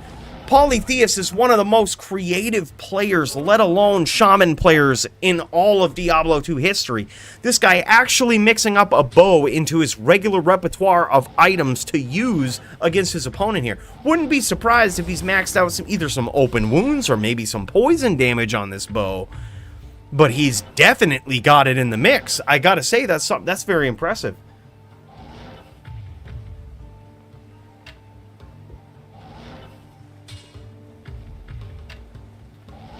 Yeah, 100%, Matt. Like, that's the thing. And I think there's a big difference, too, between, like, joining up in, like, a pub game versus, like, dueling somebody one-on-one in a competitive venue. Right? I think there's a big difference. Like, if you join a D2R dueling pub game these days, you'll see, dude, I have seen fucking mosaic sins in pub duel games.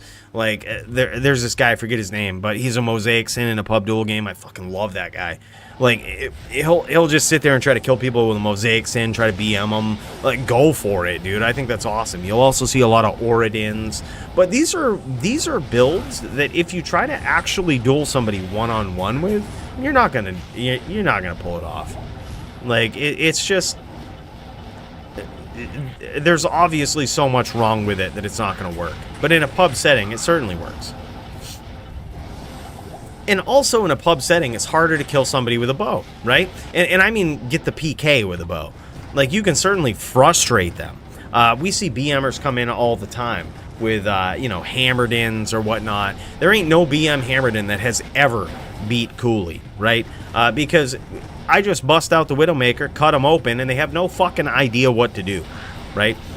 We even saw Drew G come in last week. We had a few matches going on between me and the boys. We saw Drew G come in with the nastiest locks. This guy's a savage PvP player. Comes in, tries to BM a pub game that we're in, just doesn't know what to do about the bow, right? Like, it's just, Widowmaker is so underrated in PvP, it's not even funny, dude. It's very rare to get the PK in a pub game. But it's not rare to frustrate the shit out of your opponent and make them make huge mistakes. Even people that are with malicious intent that are trying to BM you. Why is there a druid shooting arrows? What have you done? And look, bro, this is not my doing. All right, Polytheist, the most creative druid we've ever seen. Look at this guy. Look at this guy. He's trying to cut his opponent open with it. Look, and he's actually landing some shots. And there it is. Gets there against Primo again. Joby, I'm telling you, man, he's mixing it up. And this is him stepping into the next level, the top tier of shit right here. This is our boy Polytheist doing it. I've seen another shaman use a Widow a long time ago, back on LOD. No shit. Dude, I'm telling you, we got to put performance of the night. We got to put Polytheist down for this, man. Bow druid yet again, man. Oh my god. Wow, man. Bow shaman. Like, we are literally witnessing history with this guy. Like, we are watching the progression of the shaman build. This guy, clearly the best shaman player in D2R. Probably ever.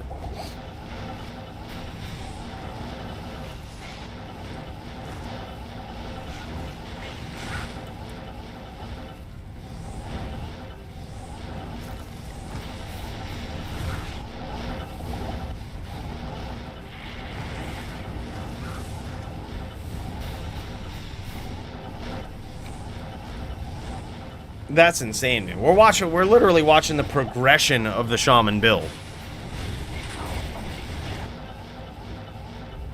Gertie says this was a little bit ago. Says he thinks him and Javito are ready to go whenever. I also think maybe limit Necro rep. I actually think Elite had a great point of limiting Necro block. I'm not sure if we want to do it on a Sorceress yet. We have seen a Sorceress champion. But I'm not 100% sure if it's necessary in a Sorceress yet, right? It's so clear that it's necessary on a Necro. Like, this will probably happen very soon. I didn't want to make many more DFC rule changes, but I actually really respect Elite for not only making that suggestion, but actually dialing down his block. By the way, if you guys are not in a game, I highly suggest that you get there, because Dclone about to pop in non-ladder. Alright, you should definitely make a hell game in non-ladder, see what you got to do, because Dclone about to pop by the looks of it. Terror approaches Sanctuary, just in case. Dclone about to go off. And there it is, Primo yet again slain by Polytheist. I believe making it 3-1 here. Primo got his work cut out for him. Polytheist no longer fucking around. Yeah, I mean, and you saw it versus me with Serenity tonight, right? You have these builds. Polytheist reached out to me earlier this week too. He wants to get some sparring matches in with the ES Fireballer, which I'm totally cool to do. If nobody else is streaming their matchups, I'm totally cool to get some sparring matches in against Polytheist tonight on the ES Fireballer, because he realizes how powerful the bow is, or open wounds, or even poison is against ES sorceresses in general. We had the gamut. We were ready for Serenity, right? But the sheer fact that he had a bow and poison damage in his build forced us to play differently. And I don't even know if the best ES Fireballers could contend with that. right? And that's on a paladin, something that a good ES fireballer should be able to beat, right? Like, a good ES fireballer should be able to beat a paladin, right? So that's also a thing. I'm not sure if limiting block is something we should do on a sorceress quite yet, especially whereas nobody has done this. It's to the point where nobody has done this. I'm about to do this. I hate to spoil anything. I'm about to do this, boys. I'm trying to stack up so many fucking poison charms in my inventory that I demoralize every player in the DFC and get the rules changed.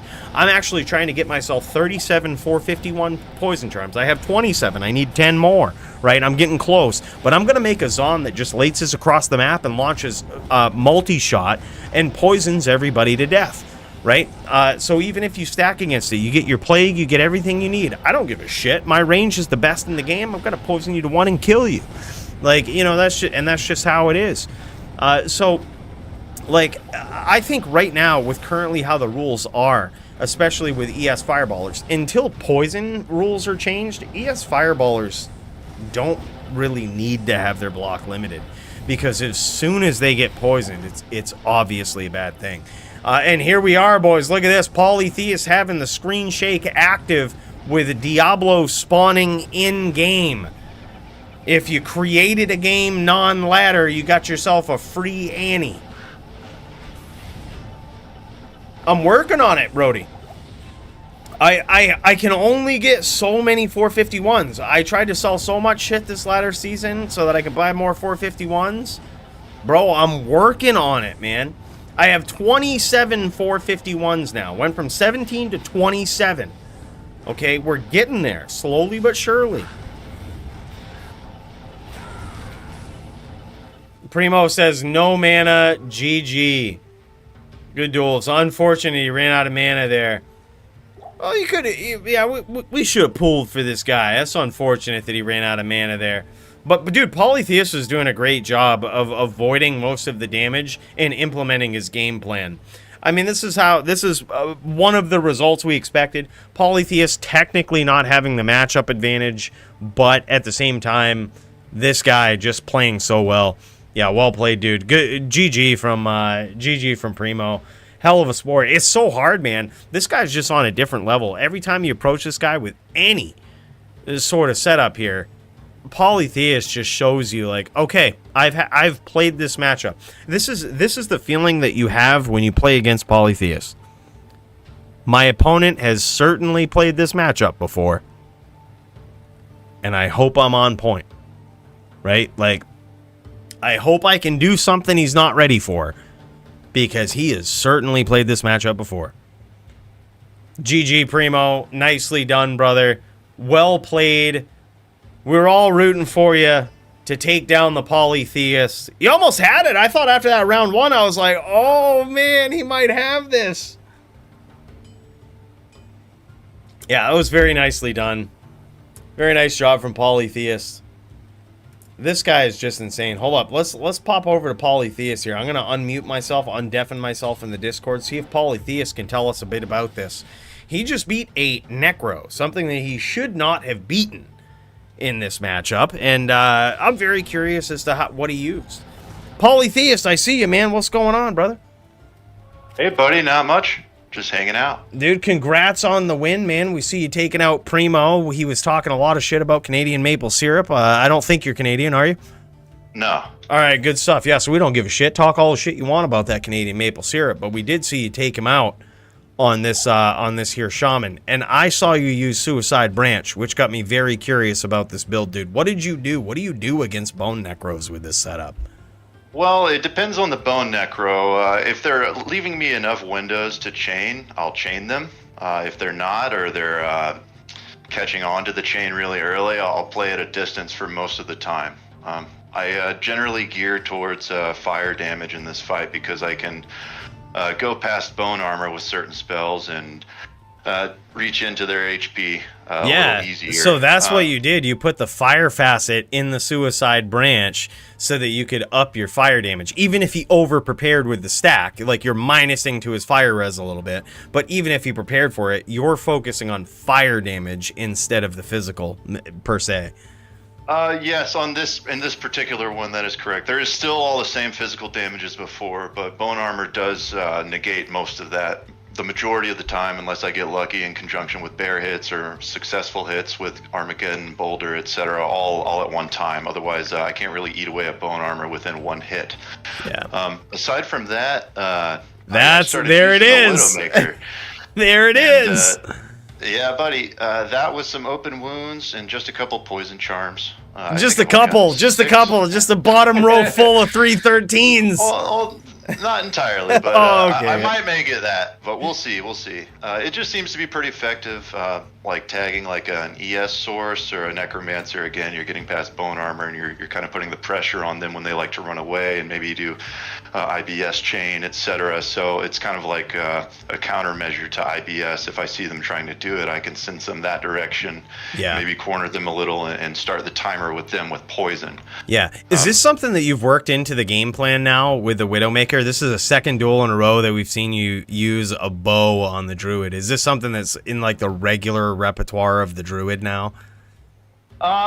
Pretty much for me for the past few days here. I've had it for a long time, and I like playing around with it occasionally, but after seeing what it's capable of, like in a more competitive environment, I definitely enjoy using it, and I want to try to work it into a few more builds, even though it does take some practice and learning with like the timing of everything, just being able to sneak them out, you know.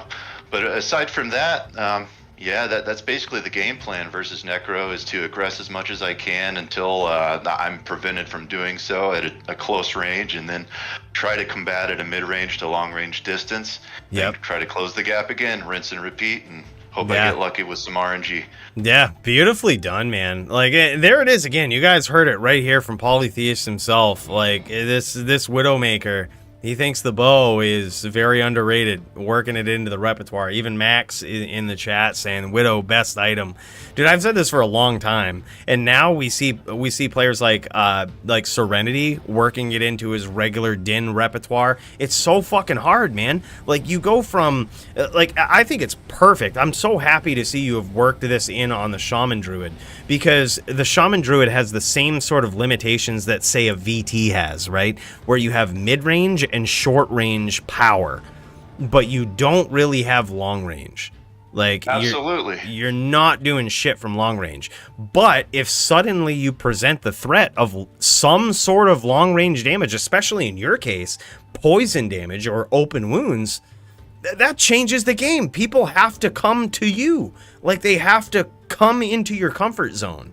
So, like, that's a big deal, man. And I think even Primo was saying he fell for the stomp bait every time. And I think part of that had to do with the fact that you were busting out the bow. Like, the Widowmaker just saying, like, okay, let's play the long-range game, man. Like, I'm not going to do the same damage that you do, but it's going to be annoying. And you're not going to want to get hit by it. Like, absolutely. That's definitely the way to go, man. That was really good. Clutch play. Thank you, man. I appreciate hearing it. But yeah, well, hey, congrats on the win, Polytheist. We always love seeing you duel, brother. And I'm looking forward to seeing you duel again. Hell yeah, dude! If there's anybody who wants an extra, let me know. If not, all bro, good. I might have to join up on your game and get some practice in here with the ES Fireballer. I knew you were looking to practice up on that a little bit. We got Javito PvP going at it, but if you're still around, dude, I might join up and try to get some practice in with you, because I need some practice clearly with that ES Fireballer, and I knew you were looking to get that in. I'll be around for a while tonight, so you hit me up. All right, brother, will do. Thanks again, and congrats, Polytheist. Thanks, brother. You have a good one. You too. GG's. That guy, best shaman player in all of D2. Guy is an absolute savage, my friends. Guy is just nuts. All right, here we go, and now we're at Javito PvP, just jumping right into this duel here. We're not wasting any time. Javito PvP versus Gertie. Gertie making an appearance on the Sorceress. He is on a cold Sorceress. Gertie trying to get him with FOH from a distance. Looking for a name lock. Looking to stomp. Looking to punish his opponent. But certainly not looking to be predictable, because the second that he is, Gertie's going to punish him with that Blizzard. And these Blizzards are quite punishing. I'm actually very curious to see, with the new cold stack rules, what setup our friend here, Javito, has chosen. If he's chosen to go a little bit less with his cold stack, if he's chosen to go dual Ravens, like what he's actually doing. Oh, he just got cracked with a Blizz there. It actually didn't do much. So this setup right here, very interesting. Very interesting setup, I gotta say, boys. Very interesting data point for us. Yeah, and GG Primo, big cheers to you, man. That was awesome. A very tough opponent. Sorry for giving you such a tough guy to go against. I just figured, I said, look, man, he's technically got the build advantage. He's got a very skilled player, but I think it would be very fun. Like, everybody loves seeing you duel, Primo. You have an exciting style. I think a lot of people are rooting for you. So, either way, dude, I think it was fun to watch. Fun to see. So, GG to you and big cheers. This is an interesting cold setup here. Whatever our friend Javito has gone with seems to be the best. He just got cracked with an Ice Blast. Didn't do much damage. Alright? Didn't do much damage. I gotta take some notes from this guy. I have got to take some notes from this guy. The lower he gets in life here, I wouldn't be surprised if he had the 40% setup. God damn it. Like... Oh, and there it is again. There it is again. You're getting plenty of opportunities. Gertie giving him plenty of opportunities to get in here and finish. But now he's low on life. He might actually be low too. Gertie might be very low here too.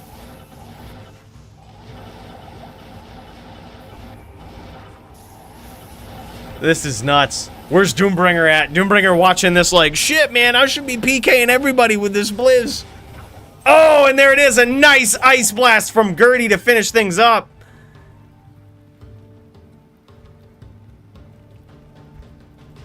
A 281 ping. Dude, if you guys need to, like, switch servers, you should definitely do that. So if Javito, if you're playing from a different area of the US even, right? Then what you can do is just make another game and have your opponent join it after the first few duels.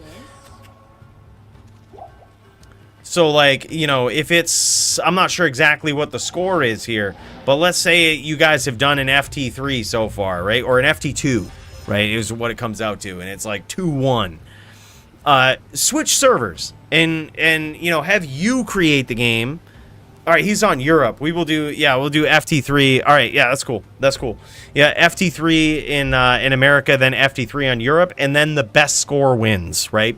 So that's usually how we do it. If people are playing from two different areas of the world, especially in these telly-heavy matchups, usually what we do is we have the European player, we have the American player make a game on Europe, and the European player join it. That will give both players in that server technically the best ping possible, and then we'll have the opposite happen after an FT2, or in this case an FT3. We'll have the European player make an American game, and the American player join that game, right? And then the best record wins. If the record is tied, it goes to a sudden death, where we flip a coin and we see which server the game is on, and then the final match gets played out there on that server under the same rules. You know, if it's on Europe, the American player makes the game and the European player joins it. If it's on America, the European player makes it, the American joins it. Now that's to give these players the best chance, the best ping possible for the situation.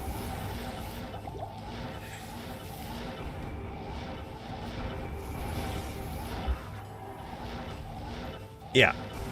Yeah, I'm very curious to see this too, Doom, honestly. I'm actually very curious to see what he's using for stack. Because, dude, he can probably take... It also kind of depends on what his opponent is doing. If his opponent is going, you know, full damage. Because if I'm being real, this doesn't look like Doombringer damage. Doombringer is the type of player that's got a fucking J-mod decked out with 5/5 cold facets. Like, the guy that's gonna literally sunder you. Like, when you step in the more against this guy, he's gonna sunder your resistances. It's gonna be nothing, right? So if by chance his opponent is not on that game plan here, he's not gonna be doing that Doombringer damage. So something to consider as well. It all depends on what his opponent's doing, but I'm actually very curious to see his stack here.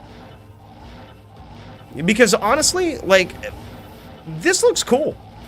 Like, a paladin doesn't have a fucking shot against a cold sorceress, in my opinion. Doesn't have a shot. So the fact that he's able to, like, take a few hits and push the aggression, like, Javito PvP is doing great here. He's pushing the aggression, he's landing those FOHs, he's doing what a paladin needs to do, and that is kind of fighting from the outside when he has to and only being opportunistic and taking these name lock chains when he gets them. And he's still getting punished for that blizzard. Javito PvP is actually doing a phenomenal job. We can't forget to put this down on Fight of the Night. Javito showing what's going on, dude.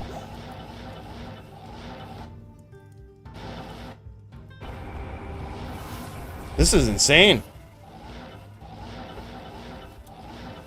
Javito PvP on a bit of a winning streak here. Only slightly set back, I think, last week.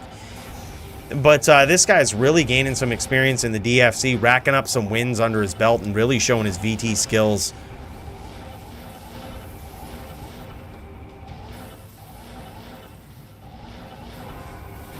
Why he's locked at 22 frames per second? Interesting question.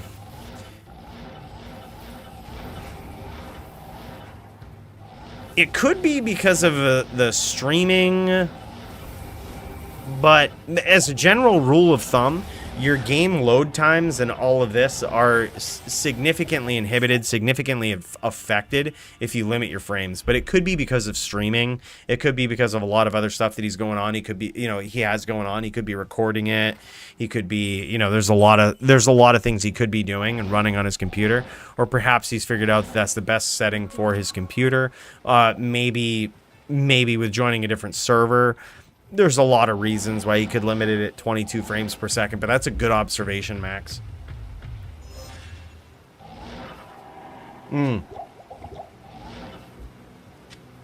Yeah, that is very rough, especially in a tele-heavy matchup where Javito is, like, he needs to take full advantage of the opportunities his opponent gives to him.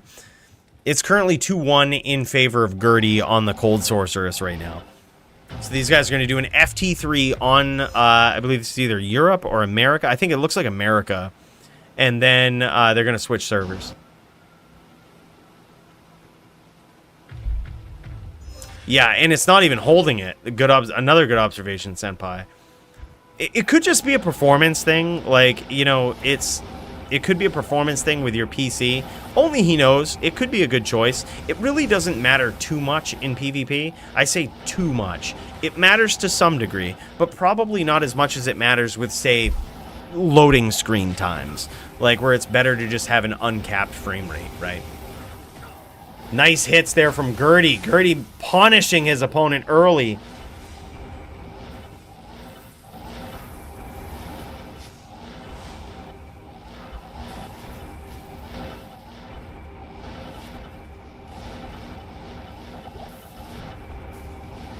Yeah, this is the type of matchup here that's going to force Gertie to get these nasty name locks or to stay on the outside with FOH.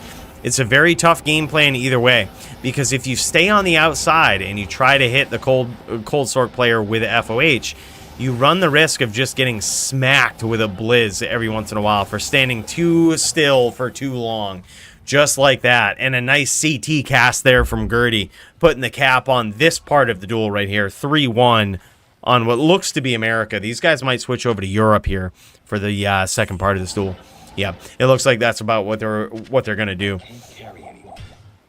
All right, while these guys switch over, let's go back to the spaceship, do some special cheers for you guys. Just want to say, I appreciate you guys being here while these guys get everything figured out, switch servers, and do their thing. Holy shit. We've had so much support here. And a super chat. I'm not sure. Hold on. Hold on. I'm just seeing this come through. Is this going through on the spaceship right now from our boy Kyle? Kyle, this might be you're just waiting for these perfect opportunities, aren't you? Is it coming through? No, I'm just seeing it right now. This is a little late. But I just want to say either way, big shout out to Kyle. Big shout out to Bradley Pope, XB Dog. My boy Jerry Beatty as well. I think I missed that earlier, but I want to send a big cheers to this guy for an S tier membership. Holy shit, are we going to have to refill this again? I always get so drunk on Thursday nights, and I don't fucking know how. But I'm piecing it together. I want to give a big shout out to you guys. Also a big shout out to Extimus. God damn, guys. I really appreciate that support. Look, I have to pour out another one of these.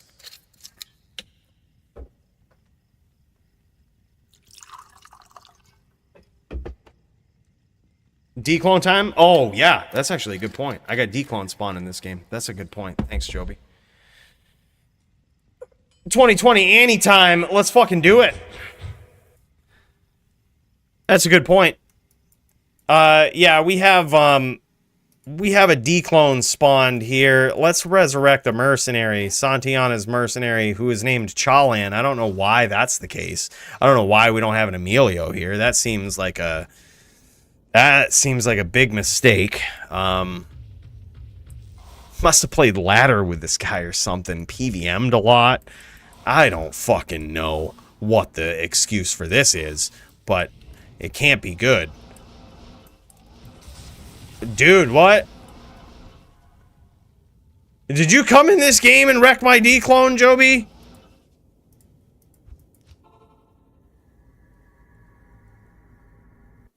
Did you sneak into this game?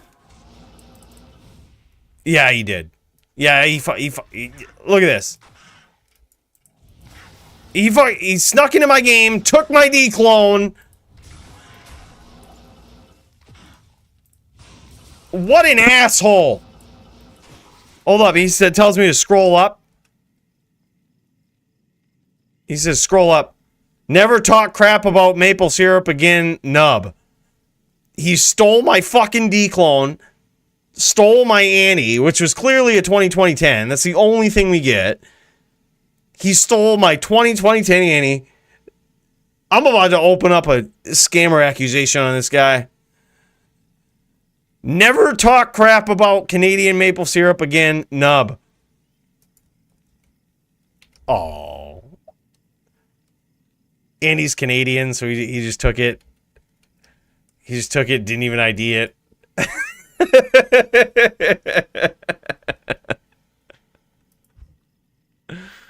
Oh, what a hell of a guy. Thanks, Joby. All right, this is clear. I mean, this is... Do we even need to ID this? This is obviously a 2020-10, guys. You don't really need to see it, right? It's a 2020-10. This is the only thing that we get in these games.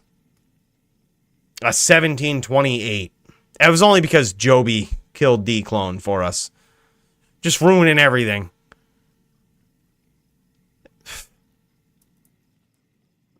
Ruining everything for us.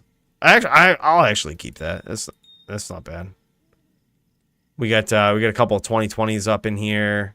2027, 2027, 2026. See, look, this is what we're dealing with. We have very strict criteria with what we keep for Annihilus Charms, and this barely meets it, but it's there. We'll put it there.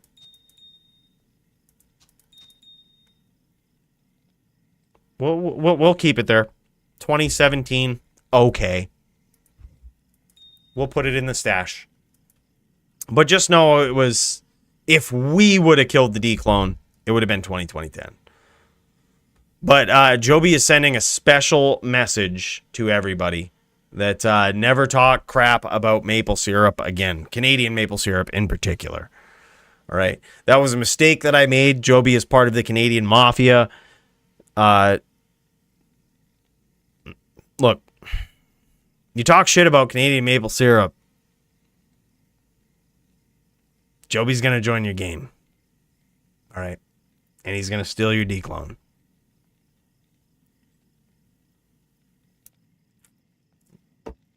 I got to say, I kind of deserve it. Yeah. I kind of deserve it. Talking shit about that Canadian maple syrup.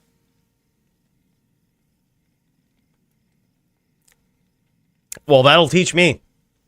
And I just want to point this out, also fucked Primo up tonight for doing the same thing as one of the biggest grudge matches of the night. But also it looks like, boys, we're back to kicking ass here in this matchup. So although Joby fucked up our Annihilus charm and made it at 1720, we're back to Javito PvP. My dude trying to get his win here against this Cold Sorceress. Look, I think his ping is even worse. Oh yeah, it was for a second there. It was like 313. And this was on Europe. This is certainly on a more... Okay, now it's regular. This is certainly a more preferable server for our boy Javito. Is he going to be able to do it? That's the question. In search of fighting Gertie. Dude, Gertie's got a lot of fights on the card here tonight. Yo, did you hear back? By the way, Duke, did you hear back from Riz? Is he trying to run it back? Tell him we'll make an official match, dude. We'll call it double or nothing. We'll call it double or nothing. 1 round takes it all. Come with your best. 1 round takes it all.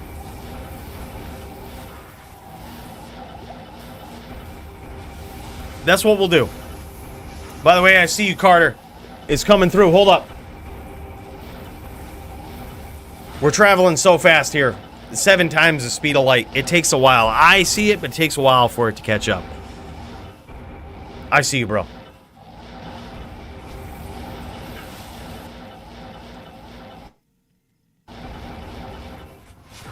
All right. Javito PvP trying to get it in.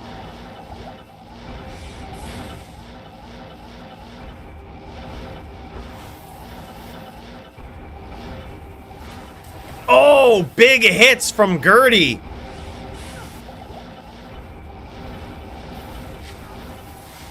This could be over any second now. And there it is. 1 win for the man, the myth, the legend. All right, let's cut over to the spaceship. My dude, Carter Johnson, big cheers to you, man. Thank you so much for the 5 spot. He says, I'm not sure why it's taking so long for it to come through. It's probably because this spaceship, this $2 billion spaceship, travels fast, right? You guys know, 7 times the speed of light. He says, oh, there it is. Look, I told you. I can't carry you. GGS4, been a lot of fun. It sure has, my dude. Thank you so much. Says, GG's all been a lot of fun. Big cheers to you, Carter. Thank you so much for the 5 spot, man. That actually means a lot. Keeps the juck fuckery alive. Keeps the dream alive. And I got to tell you, right now, means more than you can possibly imagine. So, big cheers to you, my friend. Thank you so much. That's awesome, Carter. This DFC brought to you by people like Carter himself. Keeping it going. We put these events on every week, and I gotta tell you, it's fun, man. We've been giving away Forum Gold prizes thanks to some kind donors. But you know what? I had someone reach out, anonymous donor at this point, to potentially put cash prizes on the line for future DFC events. Really hell of a guy in the DFC community, in this whole community in general, D2 community. And I gotta say, that it sounds fucking amazing. So we might actually have some cash prizes on the line. We might have to do some special events for the DFC. And you guys know how it is. Grudge matches, special events in general are pretty sick. More on this as it develops, alright? You guys know me, I don't really get my hopes up till the money comes in. Right? But if so, this could be big.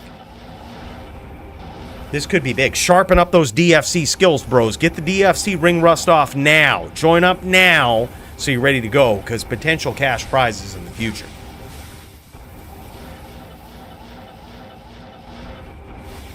I don't know, man. He might be limited. Like, it doesn't seem like it's affecting his level of play at this point. Like, it doesn't seem like it's affecting his level of play. Oh my god, an interesting stomp there from Gertie, and Javito PvP punishes him for it. He says, you want to stomp me, chuck those ice blasts. You gonna catch a smite for that shit. Oh no, this guy's VT. Well, the thing is, he's probably deferring to FOH while his opponent stays on the outside, which makes a lot of sense if you're going up against a Cold Sorceress. You don't really want to willy-nilly just go in and try to get chain lock smites on a Cold Sorceress. And anybody who's dueled Doombringer ad nauseum will probably know that for a fact. Like, you don't go looking for trouble, because when you do, trouble's gonna find you. And it's not gonna be fun when it does. Right? Like, you got to be patient. You got to wait for your opponent to come in, make a mistake, and you got to try to punish him for it. So that's why Javito PvP is using FOH here. He's staying on the outside, using FOH, looking for an opportunity, looking for a name lock, and that's what he has to do as a Din. He's being very patient at 21 frames per second. What's GM Sword versus Blizz Sword? 400 res and 2x Ravens? No. 410 res is the cap if you don't use Ravens. But the way that we set it up in the DFC, you can use 315 res with 2 Ravens, or I believe 370 res with 1 Raven. If I had to guess, Javito PvP has gone with 300 res and 2 Ravens. If I had to guess, I think that's one of the best setups you can choose, but you never really know. You never really know. I'd be curious to see what he's chosen here for his cold stack setup. Some nice chains there from Javito, but Gertie doing a great job of escaping them. CT casting, get out of these locks, getting in and out, dropping that blizz. Gertie's actually doing a phenomenal job at pressuring his opponent with Blizzard. Making it so that he drops the Blizzard, gets out, gets right back in, makes it so that his opponent doesn't have much time to set up. Gertie doing a phenomenal job. If Gertie gets one more win here, it is over. Because that would technically mean that the score on both servers is in favor of Gertie. It would mean that even if Javito PvP takes it 3-2 after that, technically Gertie will be the winner. So Gertie is on a must-win basis right here. He cannot lose this round.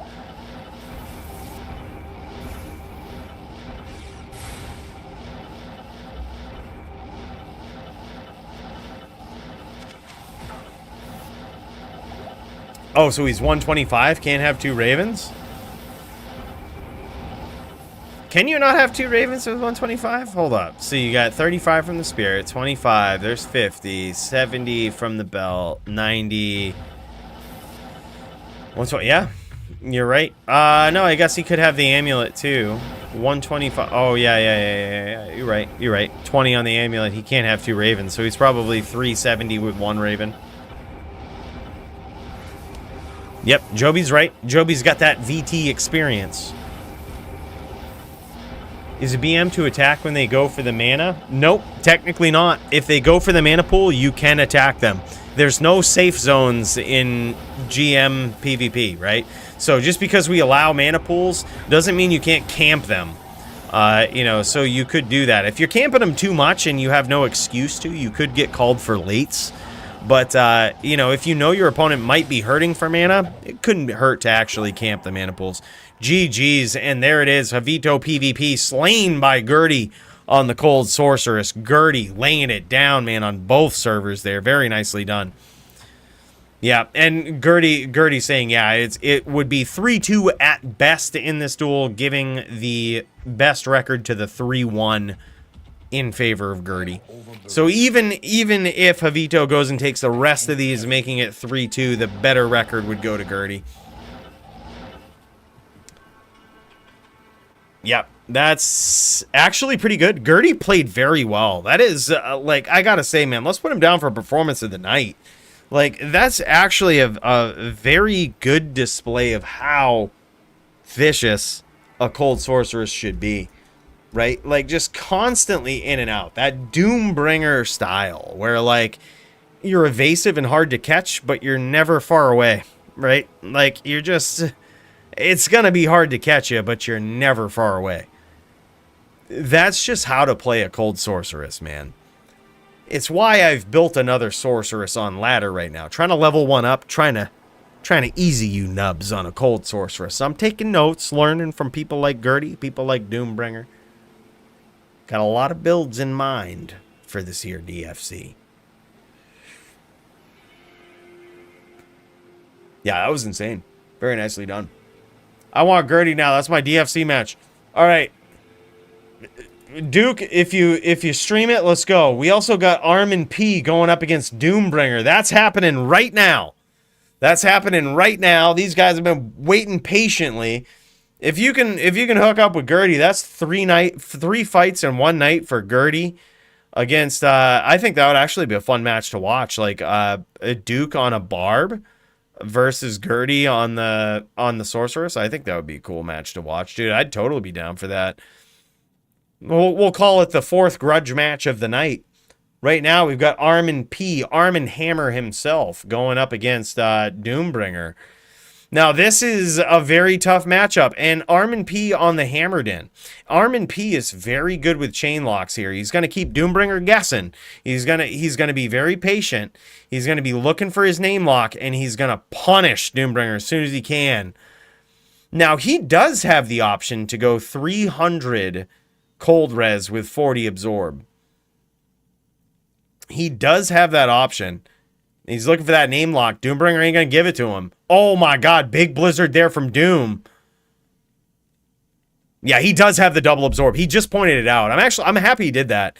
Yeah, so he's got I actually think it's more than that. It's 315 is what it is. 315 cold absorb with or 315 cold res with 40% cold absorb, which is what he's going with here. That's actually going to be very good if Doombringer chooses to use these orbs, which he's very famous for.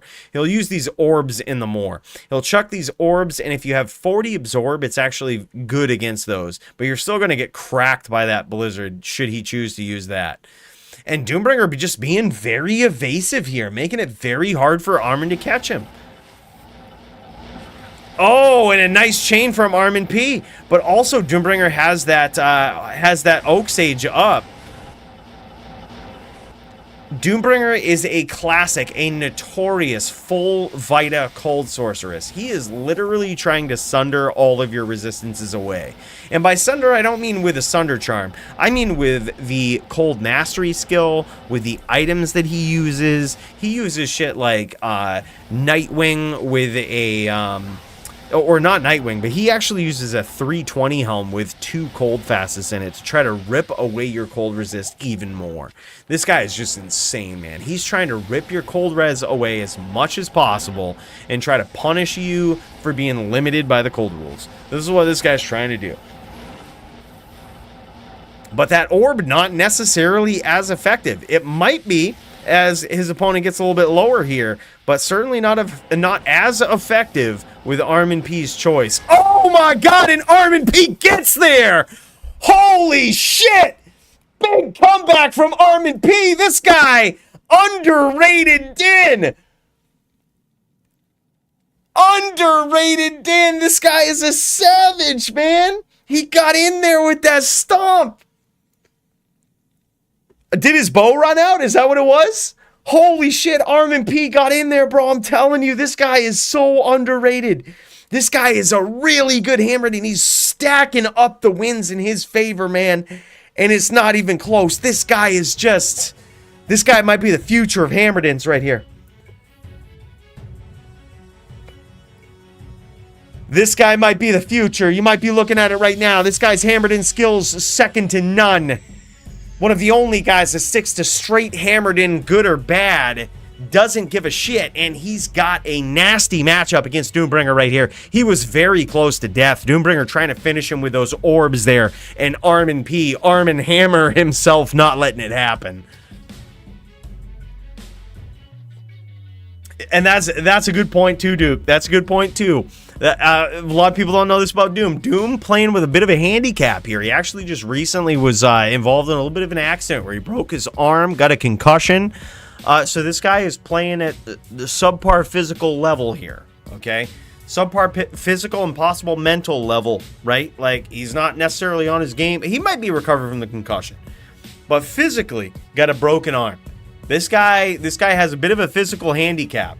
And I'm telling you, Armen P ain't gonna let him get away with it. Armen P is gonna punish him for it. Ask Armen P how many fucks he gives about that. I'm gonna bet right now it's about 0. Right? He's gonna try to punish him with these hams.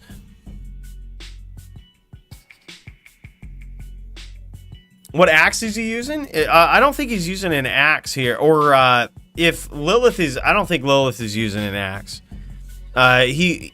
Doom is banned in the DFC, which would be the only axe that a sorceress would ever use. Now Armen P, very low on life here.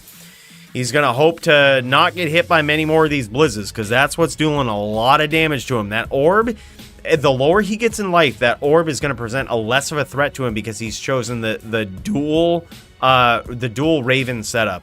So those orbs are going to pose less of a threat to him the lower he gets in life. Now Doombringer is going to be forced to hit him with a blizzard. If he wants to finish, he's going to be forced to hit him with a blizzard. Nice stomps and a nice chain there for Armen. I'm telling you, this guy, man, underrated. Hey, Yura, I'm totally down for that. I so want to see Brand versus Coolio. Coolio, where you at, bro? Coolio and Brand in chat here. I'm not sure if Coolio heard the call out earlier. We actually read the chat from Brand. He's putting 1,000 forum gold on the line if you win. If you win, Coolio Low gets 1,000 forum gold. If you lose, you don't owe him shit. He just wants to beat your ass publicly, bro. This is a grudge match of the century. You can't dodge him here. You can't dodge him. You got to step up. You got to prove your worth. He's looking to squash the beef, squash everything right here. He's looking to not fuck around no more. And that's a grudge match we want to see.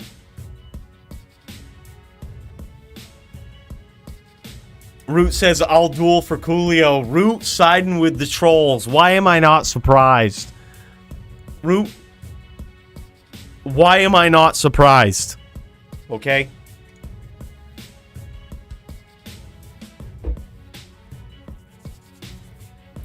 That's a hell of a deal. I'd take that any day. I don't care if I lose or not. It's just worth going at it for 1K forum gold. Don't dodge him, Coolio.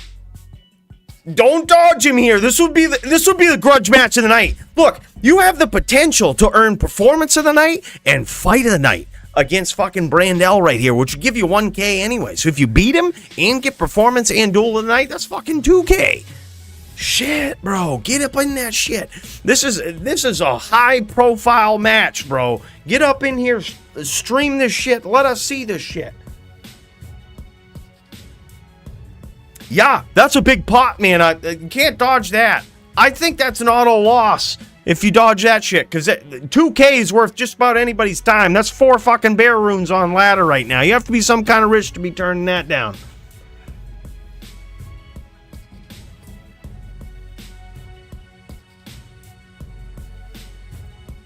Brand just waiting for it. And there it is. Lilith, a.k.a. Doombringer, gets there with some well-placed blizzards. I knew he was going to have to finish with a blizzard there. The lower that Armen P gets in a life total, the less susceptible he is to orb with his choice of absorb here in this duel. I like that because Doombringer is notorious for punishing people with orb. It makes it hard to go with a 410 stack. It makes it so that the lower he gets you in life, the more he has to land a blizz to actually finish you. And it puts the pressure on Doom. Doom actually pulled it out there with a broken arm, might I say. It's broken arm versus Armen Hammer. This is certainly in the mix for fight of the night. These guys, holy shit, just displaying some crazy skill.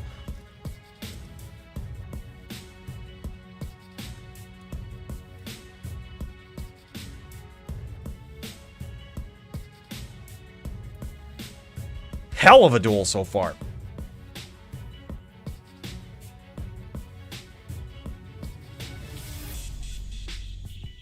Did you really just find one, Joby? No fucking way. Don't even troll me. Did you just find one off from Dclone? Oh my god. No, that was a Blizzard PK. He hit him with Blizz there. Now, I'm not saying that he's completely immune to Blizzard. He can still, or I'm sorry, completely immune to Orb. He can still die to Orb. He just takes less damage from it the lower he gets in life. It's basically how damage is calculated in Diablo 2.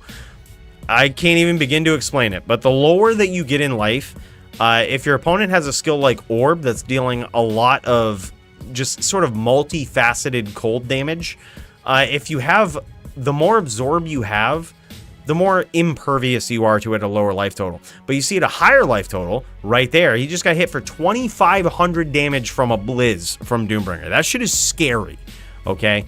2,500. It won't happen again. He got hit with another Blizz for 800. It's going to go down now. His absorb is going to come into play a little bit as he gets lower in life. That's to be expected. But now it's on Doombringer. Doombringer is going to try to finish with these CT Blizzes. He's gonna make Armen P chase him. He's going to say, "Come get me, bud." He's going to force Armen P to be good at these chain locks. And much to his dismay, though, Armen P certainly is. Armen P flooding this more with hammers, opportunistically looking for a chain lock. Let's cut over to Doombringer's point of view here. See how he's looking. He hasn't been connected on at all here. Looking very good. No, Armen P certainly can. Armen P is actually very good at chaining. It's just Doombringer is a very hard player to chain. He CT casts, like, watch him. Watch him. As soon as he thinks you potentially have a CT, look at this. Oh my God! What were you saying, Duke?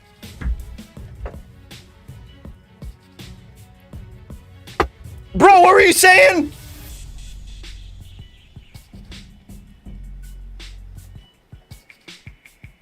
That was the nastiest hammered in chain lock we've ever seen. I think Armen P might have heard that shit, bro. He's like, "Oh, you want me to chain lock a little bit?" Yeah, all right. All right, dude. All right, no problem. We got this. What is it? Is this 2-2 right now? Yes.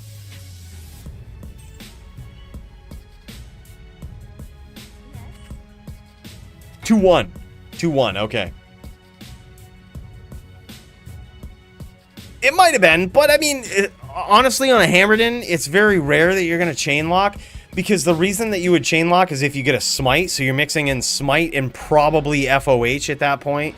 If you're going to chain, probably telelock is just the best approach here, especially against an opponent like Doombringer, who's going to be very evasive, right? Like, telelock is probably the thing. And look, for the purposes of this duel, we shall use telelock and chainlock interchangeably, all right? It's one of the rare duels where they're basically the same thing.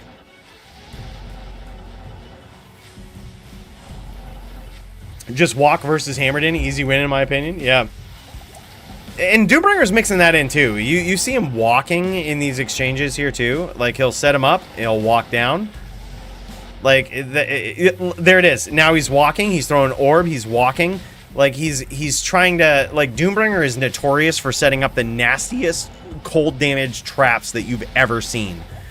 Like, if you approach Doombringer from the angle that he wants you to, it's like walking into Elite's Bone Spirit Train. Like, he'll set these nasty traps for you, and you will pay dearly for it.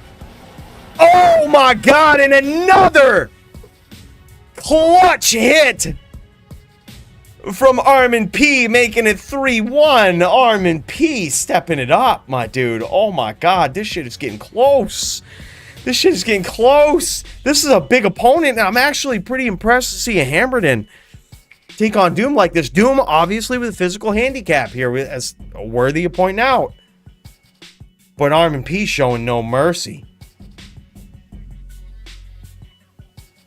Yeah, I think so too, Joby. Like, it makes it harder to stomp, right? Dude, how would you feel about a Cold Sorceress just putting 1 point into Blaze? Just so they have that faster run walk. I might do this. When I make my Cold Sorceress, after I hit level 99 on my new Ladder Sorceress, which, by the way, is going to happen. I'm now decked out. I'm going to hit 99 on another Sorceress. I'm going to make a Cold Sorceress with 1 point in Blaze, boys. It's going to happen. and then we're going to take Joby's advice, walk down Blizz. What's up? Yeah, for sure. I think so too, Matt. He definitely, he's playing with definitely a handicap here. So we have to take that into account. But also, dude, like, this matchup right here is very hard for Din. I'm going to tell you straight up. From a hammered in main that has dueled Doom quite a bit of times. This is a tough matchup. Very tough. So basically on the first Blizz, Armen P will take 2,500, then 800, then 400, then 200 basically. I mean, that's a little bit of an oversimplification. But he's basically 4 to 5 Blizzes away. 4 to 5 solid Blizzes away from death, always. Right? And you see how hard it is to catch Doombringer. You see these nasty traps that Doombringer sets up for you. It's easy to run into 4 of those fucking things before you can actually get a good name lock on the guy. Can attest. And the hits that we've seen Armen P land here haven't just been random hams. Like, you notice he's flooding the moor with hams. It's not random that he's been, oh, look at that big 2,500 hit there from Doombringer. It's not random hams he's been flooding the moor with. He has been getting nasty stomps on his opponent, making it 3-1 so far.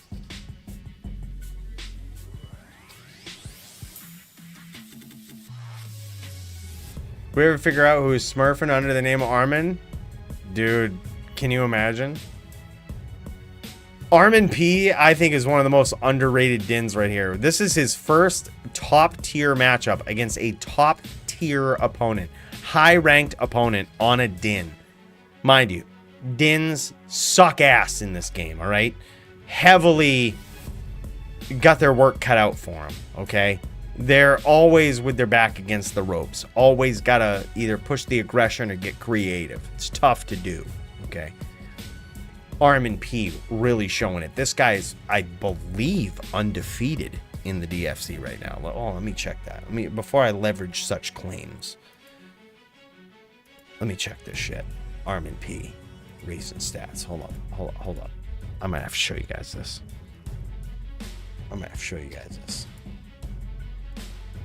Unfucking defeated in the DFC.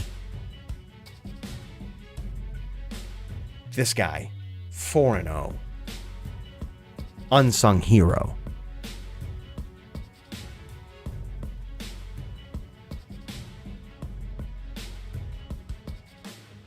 I don't know, Matt. I don't know about that. Dude, like, put it this way. Doombringer had a perfect excuse not to duel in the DFC, right? To be like, all right, I need some time. This guy feels confident and competent enough in his skills to duel in the DFC. So you have to take that into account.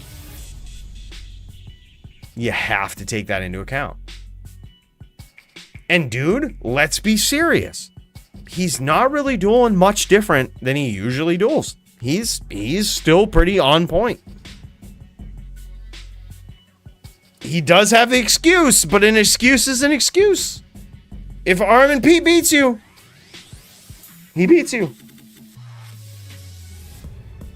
Yeah, and that's the thing too. Doombringer one arm is better than most sorceresses full capability. Let's be real. He's the top sorceress in the DFC, unchallenged for that title for fucking months. Like, unchallenged for it, and it hasn't even been close. This guy, clearly top sorceress in the DFC. The skill is unmatched. You see that orb that he just landed right there? How many cold sorcerers can land that on the back pedal? Not many. Dude, this guy is a savage, man. Even with a handicap, this guy is nobody you should be taking lightly, and Armen P certainly isn't. Now, Root, great point. I'm happy you brought that up. Now, just because you beat somebody SVS doesn't mean you're top Sork. With that argument, I would be top Sork because I've beaten Doombringer SVS before, right? It doesn't necessarily mean that you're top sorceress. The way that top class is calculated is it's based on your performance on the class. It doesn't necessarily matter your matchup. So you can't necessarily challenge somebody for top sorceress matchup. Like, it just depends on how well they've done on that character as a whole. Now, I will say, the only person that's ever been close to challenging Doombringer for that has been yourself. I'll be real about that. But this guy has long been undisputed top sorceress in the DFC. That being the case, I would love to see Root versus Doom. Let's fucking go, man. True, but unfortunately not taken into account with the calculations, all right? Doesn't care about who's owned a belt. There could be an argument there, though. There could be an ancillary argument for top Sork for who's owned a belt on a sorceress. I see what you mean. I see what you're saying. Root is saying he's the only one that's grabbed the DFC gold on a sorceress, defended it. He's saying an argument for him to be top Sork. You know what? This is all I'm hearing from this. We just need to see Doombringer versus Root, and that will probably settle everything.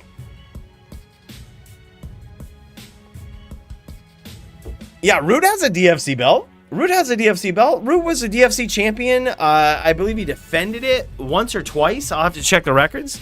Once or twice, but this guy's a dominant DFC champion. Root, this guy deserves some respect. Don't be shit talking Root, all right? This guy deserves some respect.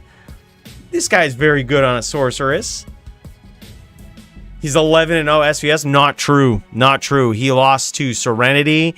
He lost to somebody else as well. Not undefeated on a sorceress, but very good on a sorceress. Oh my God, that's what I mean by those traps, boys. It's now 3-2. Still in favor of Armen P, though.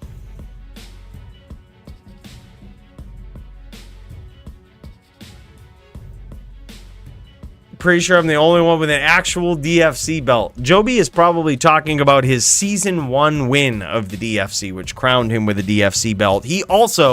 Joby is the only D2 player, all right? There's only 3 of them that are even capable of doing this. Joby is the only D2 player, I believe, to achieve a DFC belt back before we were DFC Unlimited and doing this every week, right? He was the only player to achieve a DFC belt when DFC had seasons and come back and achieve a DFC belt in DFC Unlimited. Meaning where it's just a perpetual defense of the belt. Oh, SVS ladder Root is 11-0. Yeah. Oh, yeah, no doubt. I'm not saying Root ain't fucking solid, man. Root is solid. Root is probably one of the best sorceresses. But technically, in the DFC, which is not just based on SVS, you have to remember that. It's not just based on SVS. It's based on your performance on the class in general. You could be a great SVS player, but you suck in Sork v Din, or you suck in Sork v Druid, Sork v Neck, Sork v anything else. The DFC, the ranking system in that, looks at all of your matchups and just says who has performed the best on this class versus any given matchup they've gone against. And Doombringer, it's not even been close. Like, he's held the title for a very long time. So it doesn't necessarily matter at SVS. And there it is! Holy shit! A vicious stomp from Armen P, and he gets there with a 4-2 victory. Closes the stream, says, fuck all, man! This guy's ready to go! Oh my God, Armen P gets there against one of the most savage, the most dominant, the highest ranked top Sork in the DFC, Doombringer himself. Shuts him down. Oh my God. That was heavy, boys.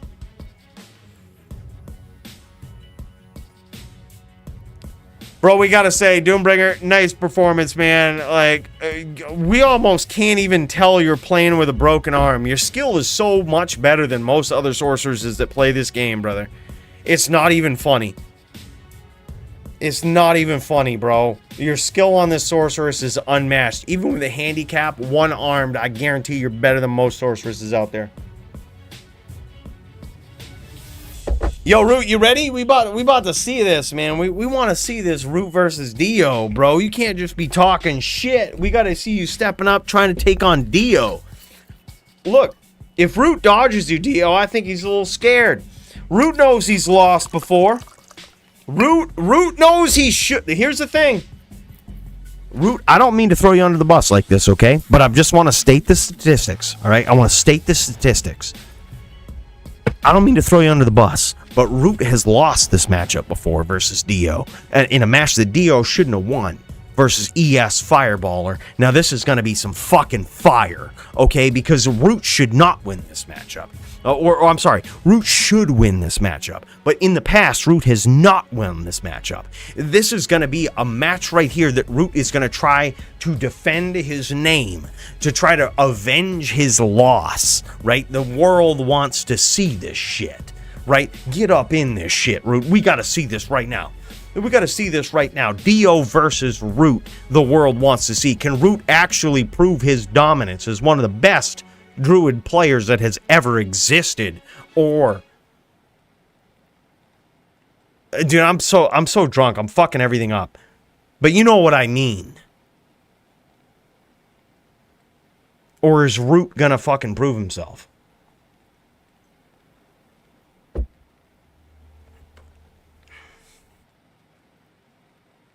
We about to see. Dio, one of the most dominant Druid players that's ever existed, against Root. Somebody that's actually won this matchup before. Root versus Dio. Dio as a win Druid should not win against the ES Fireballer, but he has in the past. This is a blemish that Root has on his record that Root could very easily avenge here tonight. Will it happen? Root might be taking a break from chat because he's firing up his D2 client right now, is what I would guess.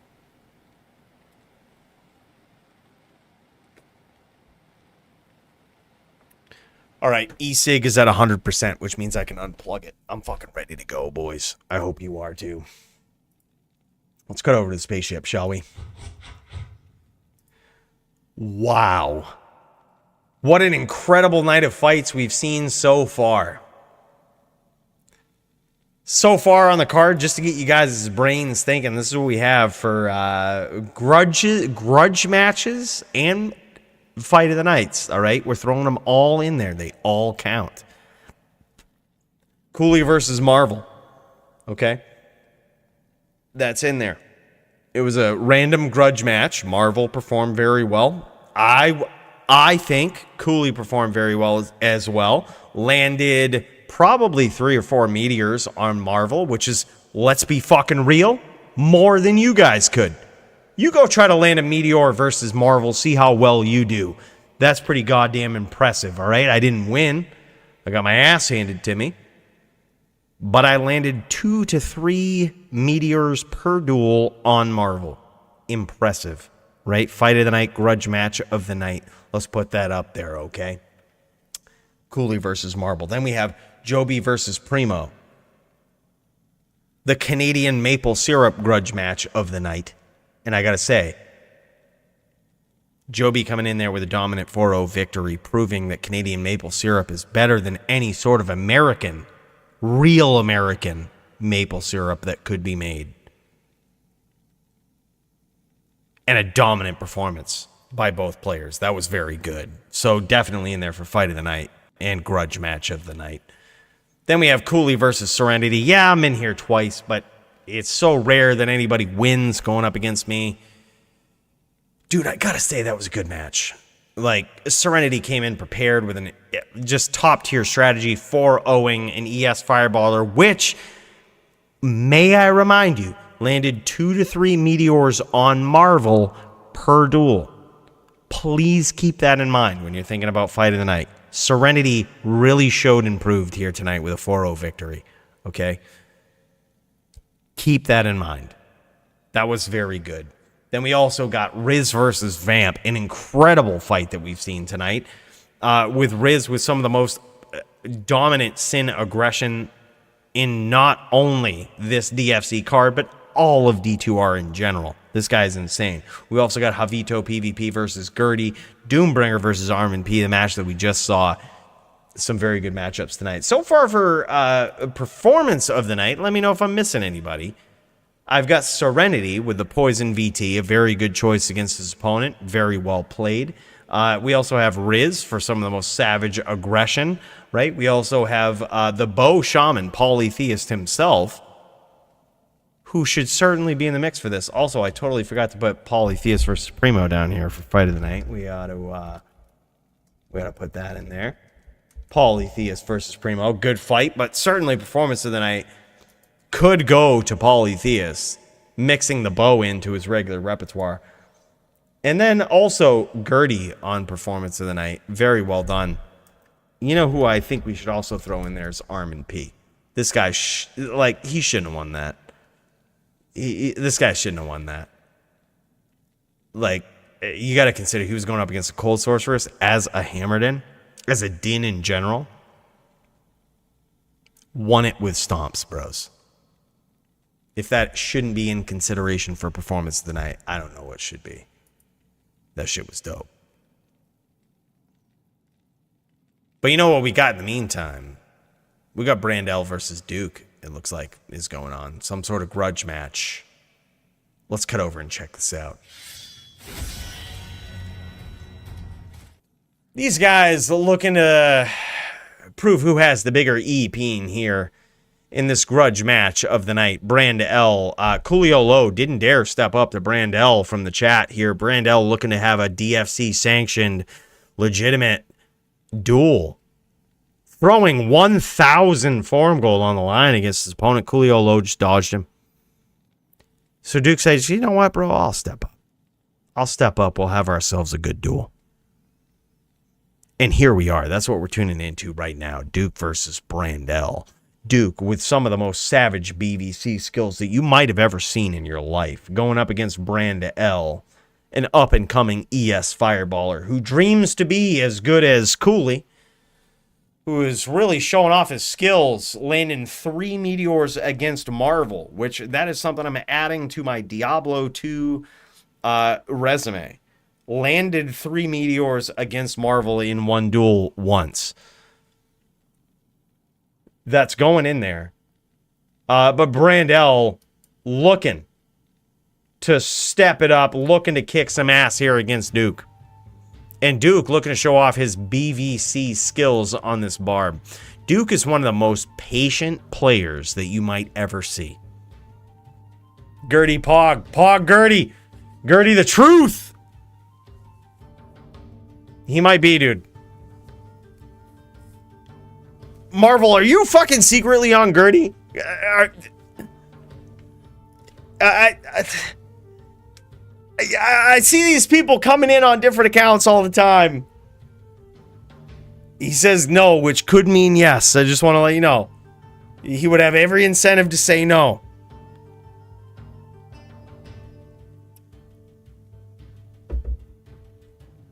He would have every incentive to say no. Just want to say. All right, so it looks like it's Gertie right here. This is Gertie versus Duke. So this is the second matchup for Gertie right here. This is the legitimate one. This isn't Brandel versus Duke. This is Gertie versus Duke. So this is fucking insane. By the way, Lucas Ortiz, I see you, bro. Let's wait for it. We're traveling 7 times the speed of light here. It might take a little while for the speed of light to catch up to what's going on. But when it does, bro, best believe I got a cheers right here waiting for you. I see you, bro. I see you. This is Duke getting clapped by these blizzards early on. Looking for a perfect opportunity, looking for a perfect chain.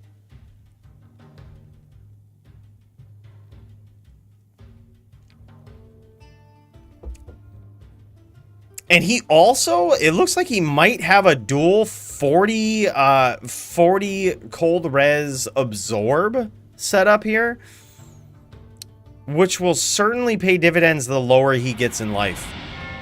And there it is. LFG. LFG, meaning let's fucking go.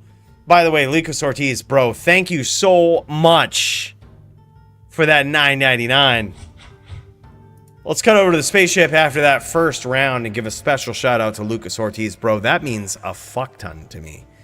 Keeps the dream alive. Keeps the spaceship fuel going. If anybody's sipping on anything tonight, please tip one back to Lucas Ortiz. Look, bills are a thing, boys. And as some of you might have known, I became a loser about a year ago. Decided to do this with all of my time. And I'll tell you, the DFC is the one thing I look forward to every week. You see me do these paid promotions, these videos, and all this stuff. Some of this stuff is very stressful. But the DFC, I feel like, is a place where we can all be ourselves, come out and chill. And it means a lot when people like you, my dude, donate and keep the dream alive. So big cheers to you, Lucas. Thank you so much. I appreciate that. Please tip one back to this guy. And as you say, let's fucking go.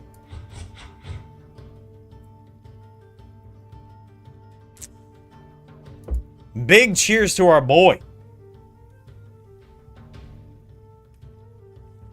Yeah.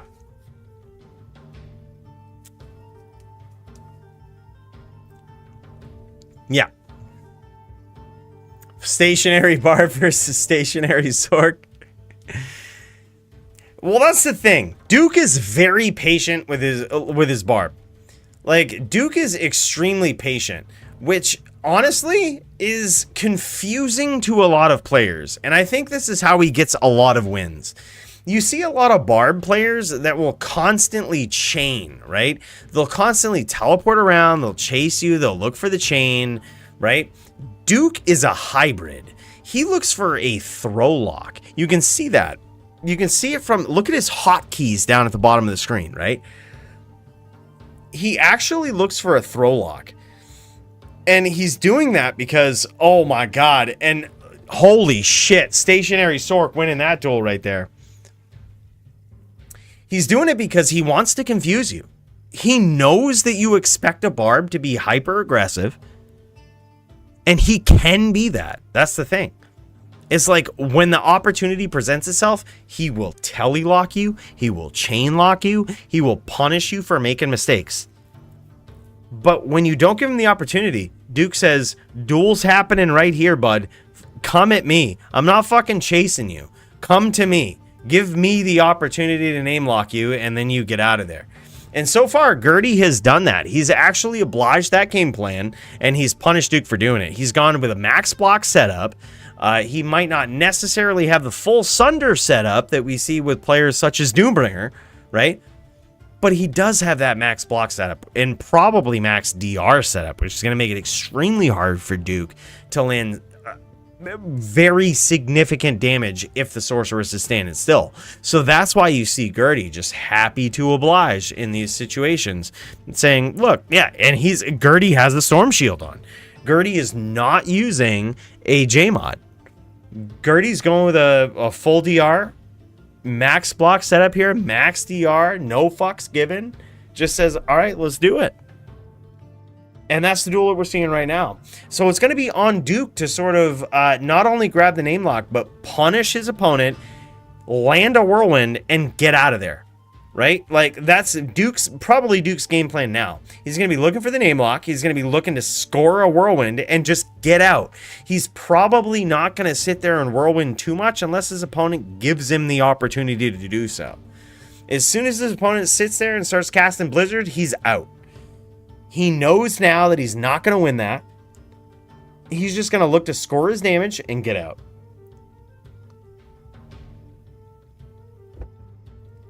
He could Zerk, but his opponent has max block. So, granted, that will punish his opponent for going full DR, right? For going full the 50% DR. If he zerks, it's going to be magic damage, which is going to be a lot more to the actual life total. Punish your opponent for going full DR. But I'm not sure if that's a duel that Duke wants to engage in. And here's why. Because his opponent has max block. He can sit there in a Blizz, and he can launch Ice Blast if his opponent decides he wants to sit there and try to zerk, right? He'll just Ice Blast until he gets hit with a zerk, which, one, may very well not kill him. It could 90% him, but it very likely won't kill him, right? Could 90% him, but likely won't kill him. So his opponent will sit there in a Blizz, will sit there in Ice Blast, and just wait for his opponent to start zerking like that. And the second his opponent lands that and 90%s him, now imagine the Doombringer game plan. That's what he's going to be doing. He's going to be making Duke chase him. He's going to be coming in and out, right? He's happy to engage in that sort of game plan, even with a 50% DR. Yeah. It's reject Sork, I think? No way. I think using Bear SS with chilling and doing massive damage with blocks alone. No way. I think that's a legitimate strategy. It's clearly, it's working against Duke so far. It's certainly not the full Sunder setup that we see from you, Doom. But it's working. He's happily engaging at close range and almost challenging Duke to chain lock him. I think he's doing all right so far.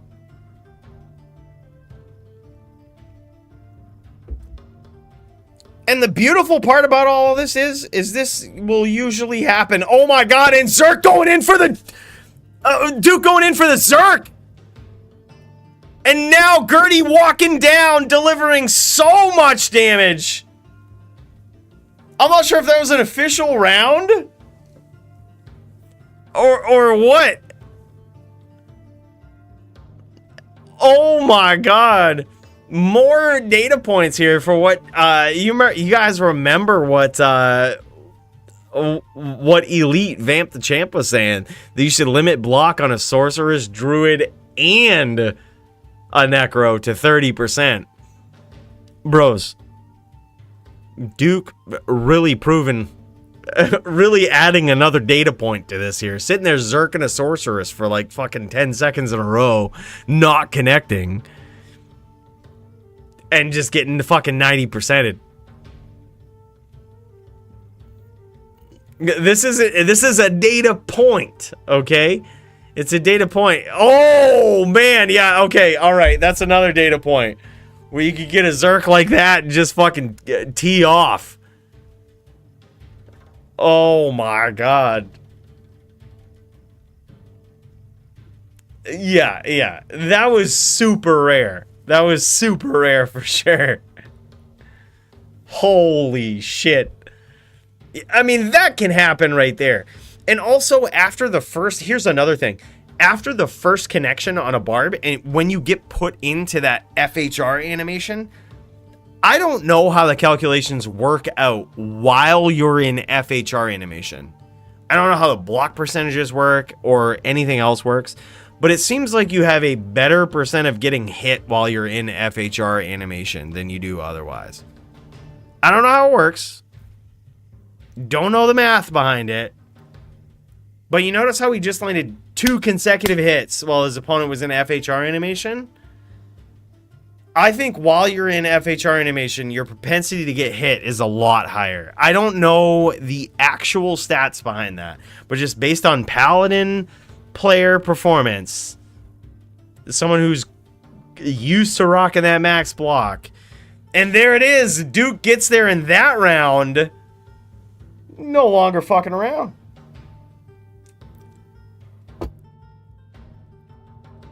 Unless this is a practice round, I have no idea what's going on right now. I'm gonna smoke and drink until we figure it out. How's that sound, guys?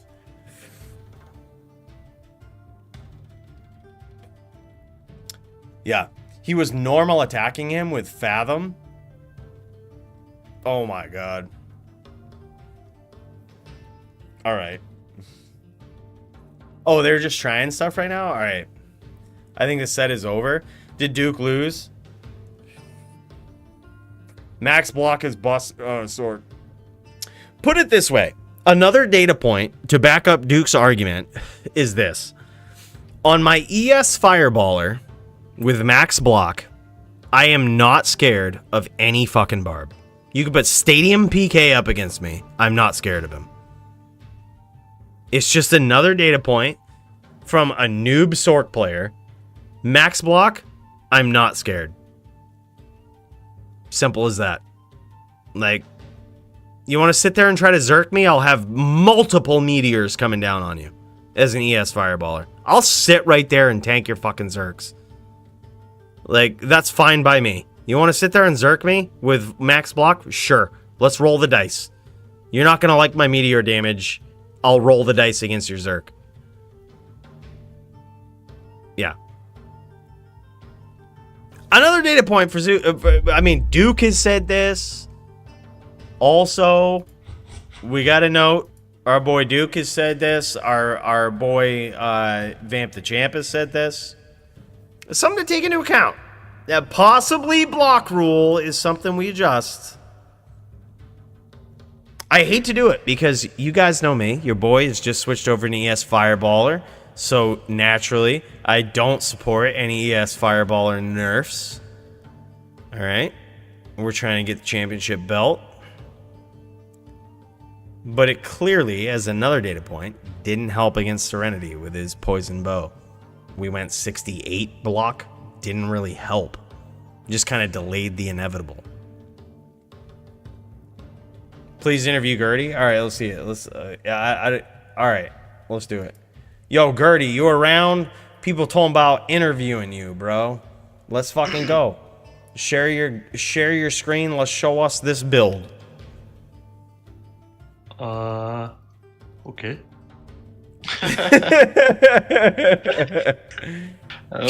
People want to see it, bro.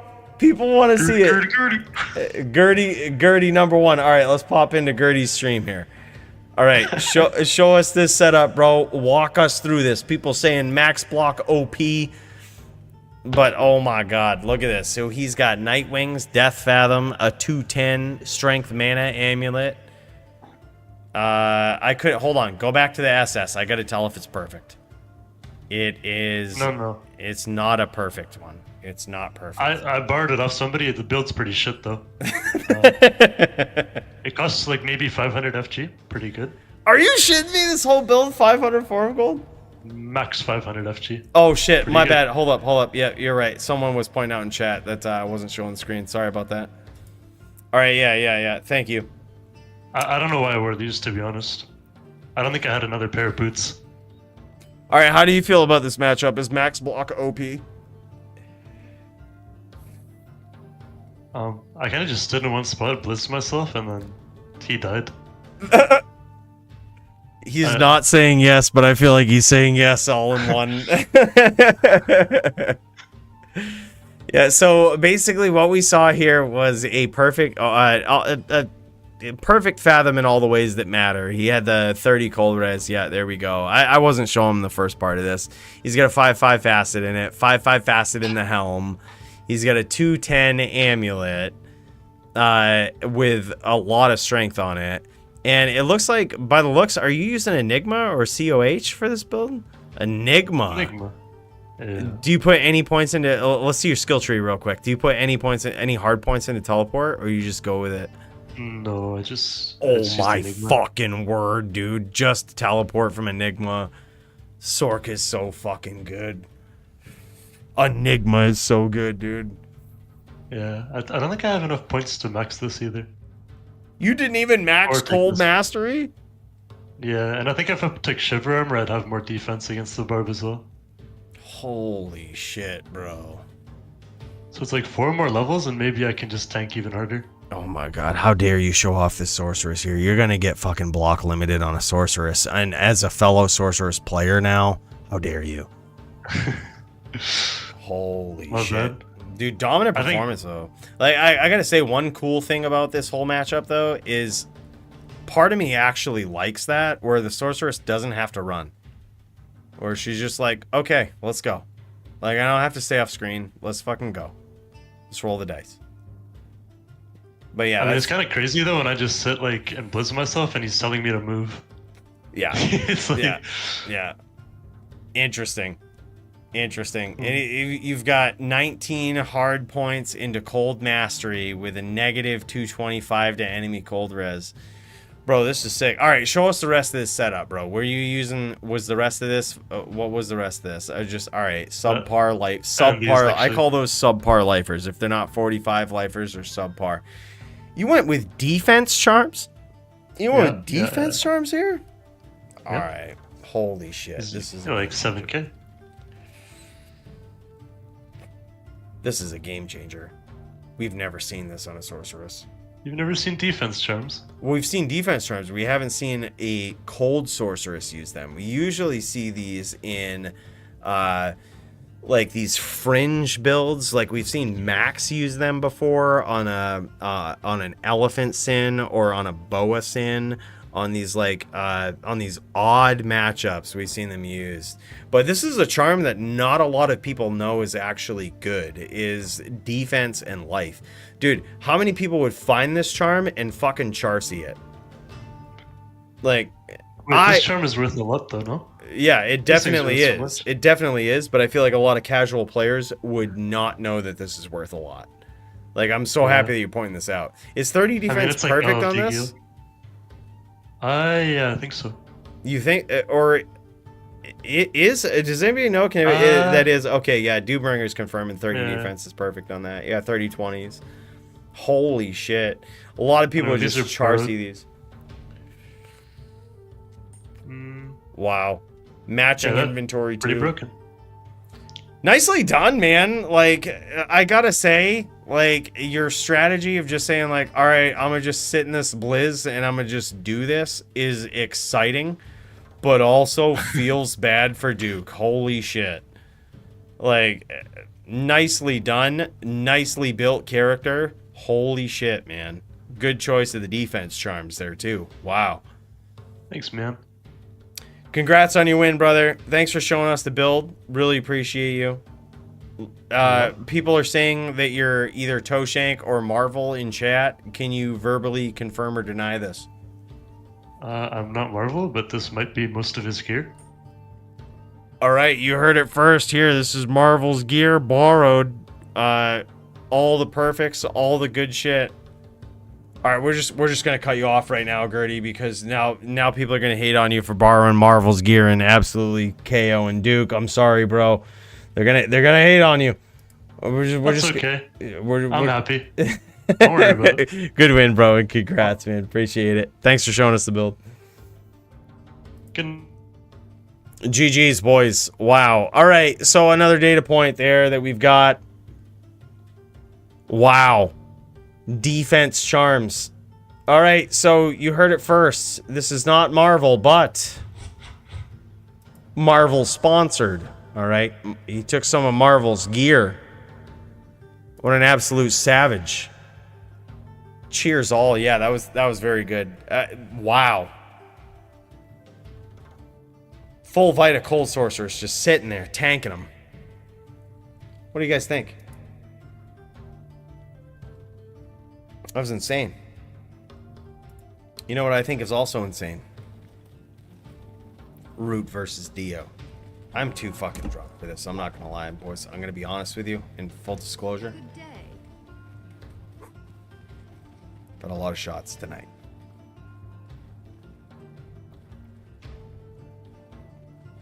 But we're about to see Root versus Dio. And it's gonna be a good match. Let's fucking go. Let's fucking do it, boys! Who will prove their dominance?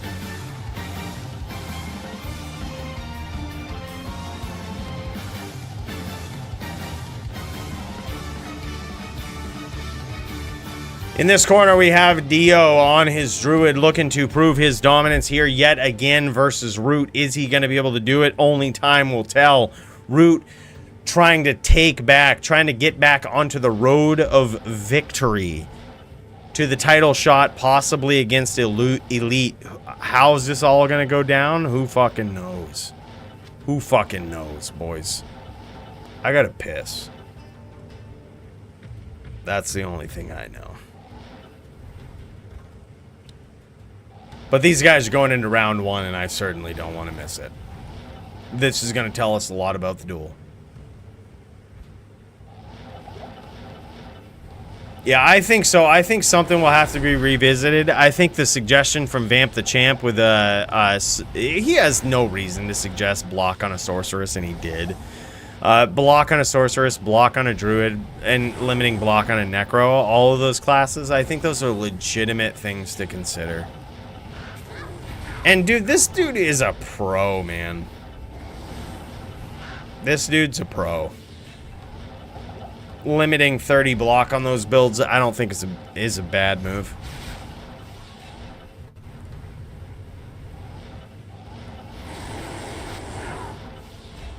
And they're certainly the hardest ones to hit, right? Like, they're certainly the hardest ones to hit. And when you consider that BVCs, like barbs in general, are sort of disadvantaged, when you think about all of the casters that would seriously give them a hard time, Necro, Druid, Sork, right? Paladin's going to give him a hard time either way with the defense.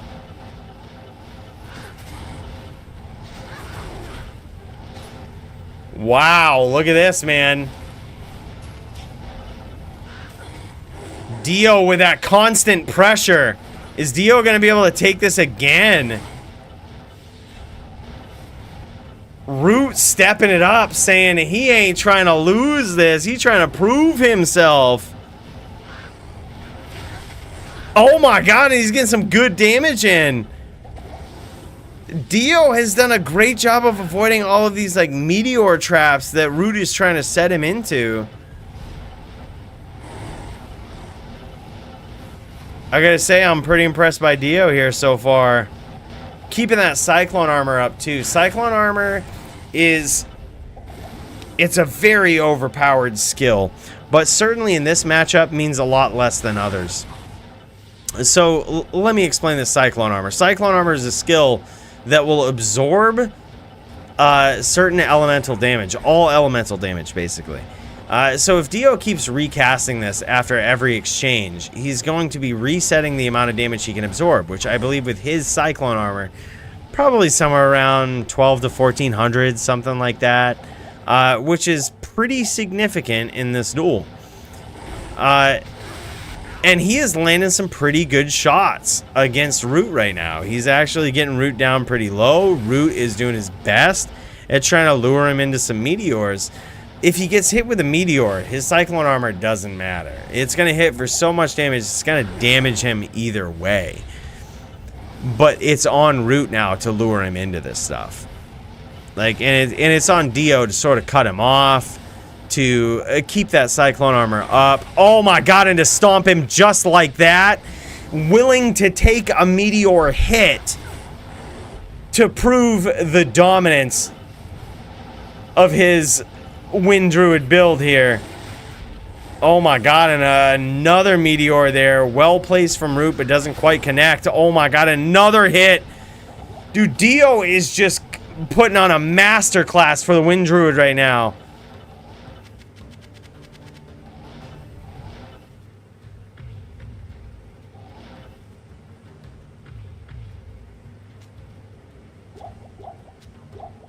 I mean, it's true, Aora. It's a good point. I think it's something to consider. There's a lot of data points from this DFC event in particular that we should take into account. I think for sure. Another big hit from Root, or I'm sorry, from Dio. I think we need to give the Barb, like, the best opportunity. Right, and limiting block is a very good thing. And dude, if Vamp the Champ is saying that you should limit block,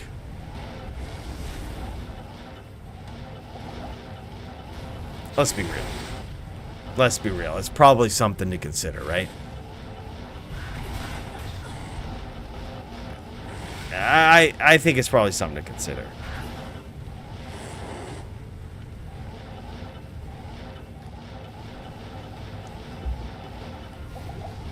I'm new to Barb. Large Barb is probably the best Barb in this game.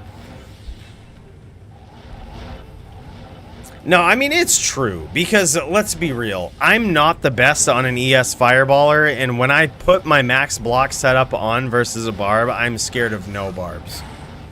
Like, I sit there in a Meteor. And if you sit on the outside, I'll launch a Fireball at you. I'm just not scared of Barbs. But, when I have to switch to Spirit... different story. Like, I have to get creative. I have to lure you in. If you catch me, you can punish me. I think it's a good point. I honestly think it's a good point. Something to consider for sure. We've got a lot of data points from this one DFC event alone.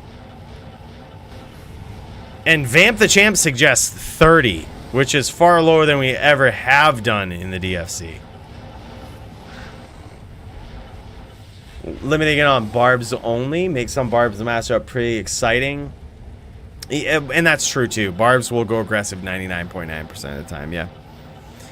I think that's a good point. The only thing that throws a wrench in the system is the Amazon. And Amazons, granted, are not, like, so far in the DFC, not top tier. But very well could be. I think it's just going to take a very good Zon player to push the Zon over the top, especially with those rules, if we like limit block in general. I think a good start would be limiting versing, and the new terminology should be versus whirlwind-based builds. Because it gives the Ghost the best percentage as well. Like, it gives Ghost a good percentage. And let's be real, we only see one Ghost in the DFC. Until we see more, we can't really plan against it.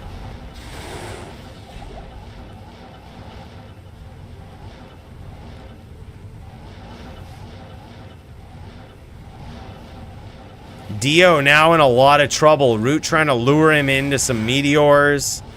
Root trying to be evasive while Dio tries to look for that name lock and finish.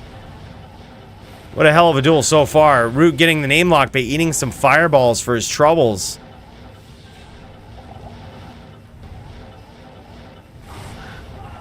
And there it is. Root takes that round from the brink of defeat. Whoo! Man. There it is, boys. Wow. All right. Root trying to set the record straight.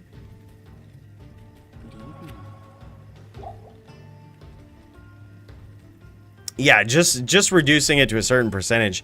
I mean, as Vamp the Champ suggested. I mean, and look at this. You have to look at it this way. Vamp the Champ would have no reason to suggest such a rule.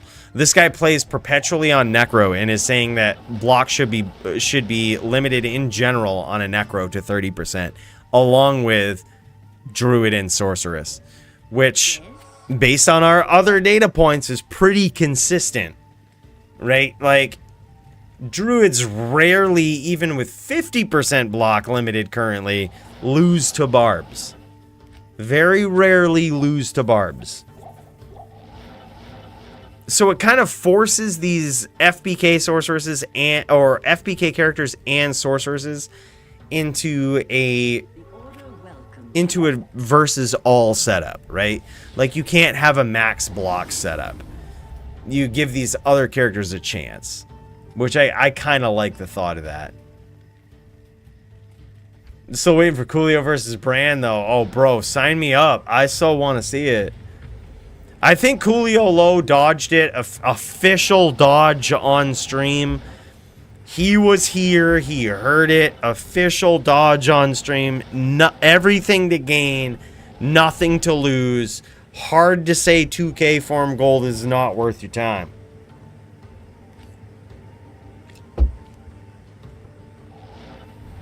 I think that's a serious dodge. Can't limit block on sorcerers versus assassins equals no chance. I mean, I think that's a good point. As a sorceress main now, I'm not in favor of limiting sorceress block at all. But I have to listen to the data points, and I have to listen to what people are saying. And I have to admit my own skill. I feel as though I have cheesed a lot of people on a sorceress. I have one skill on a sorceress. I can make you run into a meteor. That's my only skill. I actually would contend that I'm better at making people run into meteors than Root is, and Root is probably best ES fireballer in the game right now. I think my skills at making my opponent run into a meteor are better than Root. And even still, am not in favor of limiting the block, but could definitely see the value in it. I can't carry anymore.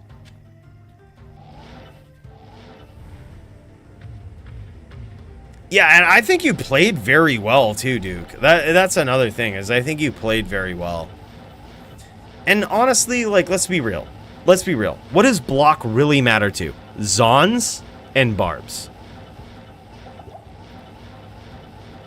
Chargers are shit. We've proven this over and over.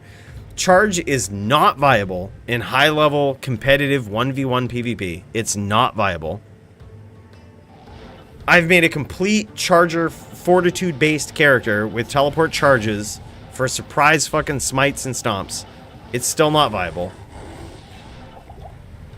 So it doesn't matter for Paladin. Possibly limiting block. What does it open the door to? Builds that use Widowmaker? Okay, great. Like, we accentuate the importance of Widowmaker in the DFC. Amazing. People should be worried about Widowmaker, and everybody counts it out and thinks it's some joke fucking item that doesn't matter. It's a savage item. So it matters to that, Zons, and Barbs.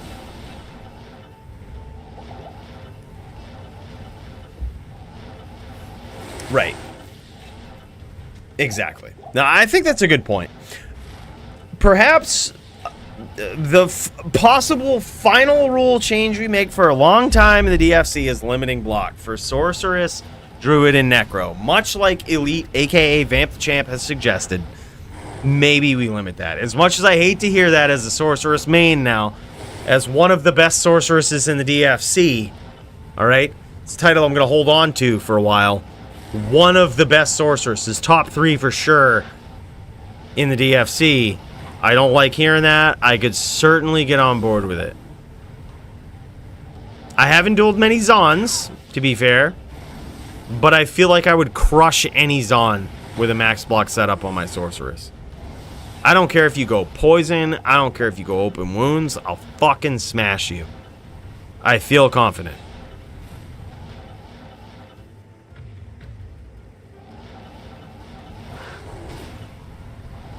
I mean, it would be, but like, here's the thing we've always said too.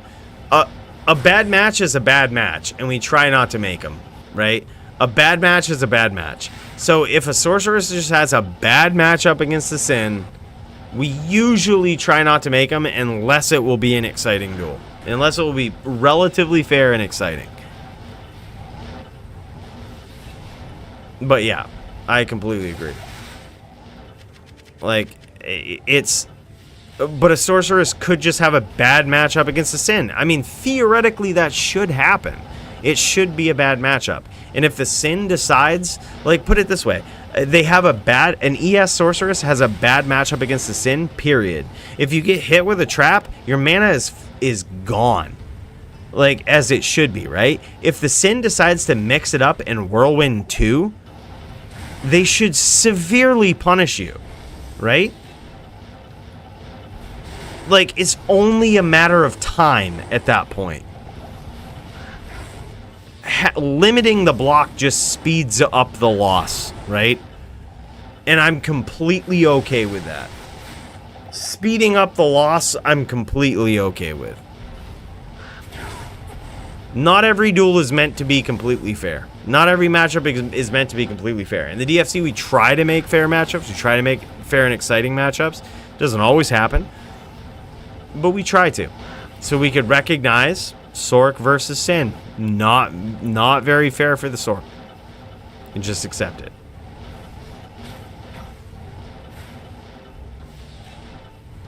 Yeah, and I mean that's a point too. But also it gives full Vita Blizz sorceresses the benefit of the doubt. It gives them the most possible damage in the DFC and limits their block. Like, so it says, okay, if your opponent can catch you, a Barb can finish you, a Zon, I mean, it again speeds up the loss versus a Zon. A Cold Sorceress is dead versus a Zon. You're never beating a Zon. It just speeds up the loss. Like, I'm kind of okay with it. I'm kind of okay with it. It makes it so I have to try versus a Barb on my ES Fireballer. I'm okay with it. It's not great, but I just have to try. I'm okay with it.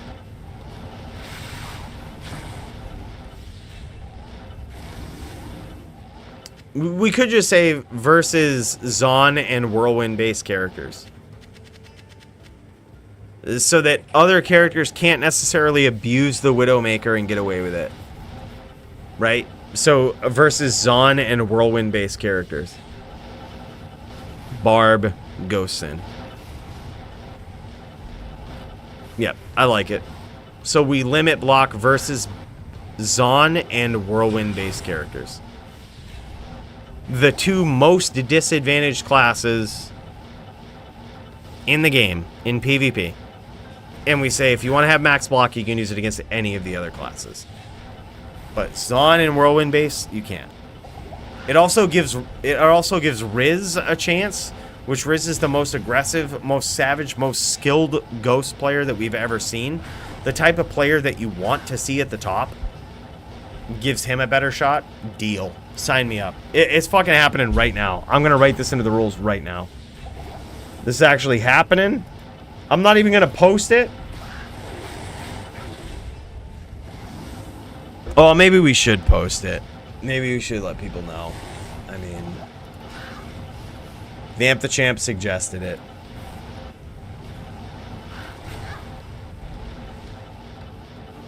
Alright, Assassin.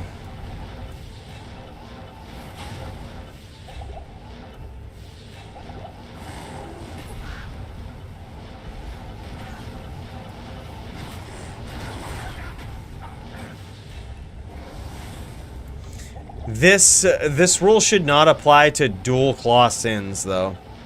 That's one exception that I'm thinking about right now. Dual claw sins it should not apply to.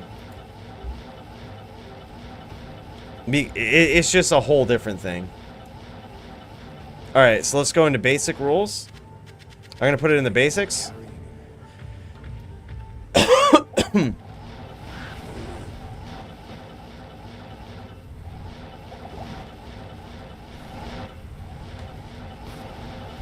Block percent is capped at 30% versus Zons or Whirlwind based characters. Barb / Ghost Sin. Exception, Paladin.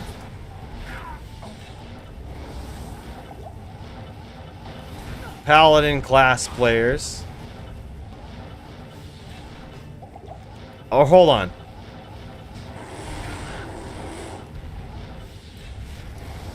I feel like this is very complicated. We have to actually write this into necro-specific shit. Oh my god! These guys just took each other out. These guys just took each other out for a 2-1 here so far for Root versus Dio.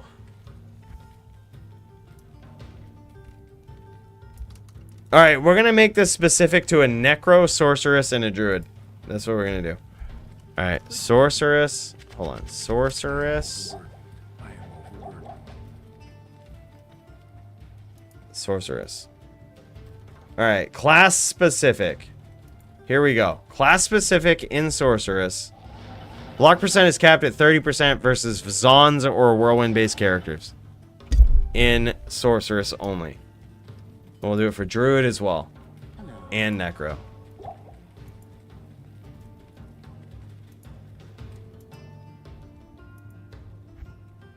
Druid. We're going to cross out the rule that says block chance is capped at 50% versus Barbarians. Block chance is capped at 30% versus Zon and Whirlwind-based characters. There we go. Replacing the rule. Necromancer. Bam. Here we go. We'll add this one too.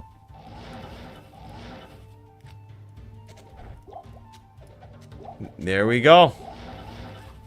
It's in there. It's official. It's in there. I fucking highlighted it wrong because I'm drunk as fuck, but like, here we go. Alright, we got this. We got this. We're gonna clip it. We're gonna clip it, we're gonna show it. Elite's suggestion goes into effect. Vamp the Champ makes a rule in the DFC. Look, if you want to defend your title as many times as this guy, you can suggest rules like this guy. And I honestly think, based on all of the data points and everything tonight, it's probably a good idea.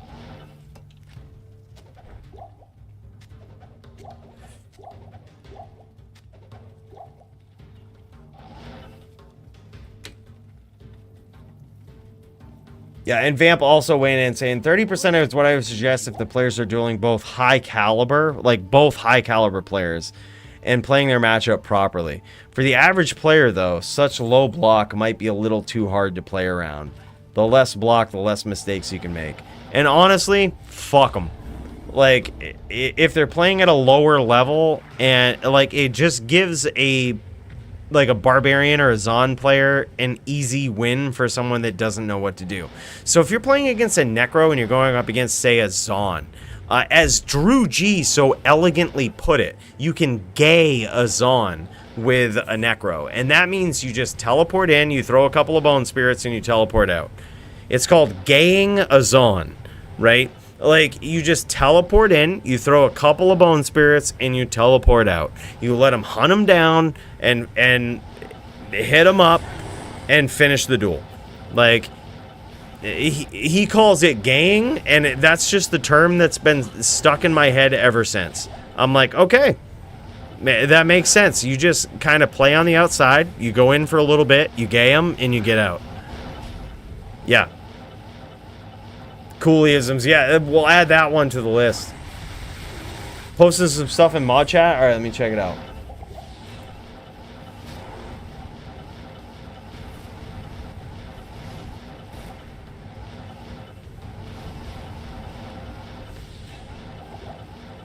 No, I hear you, Doom.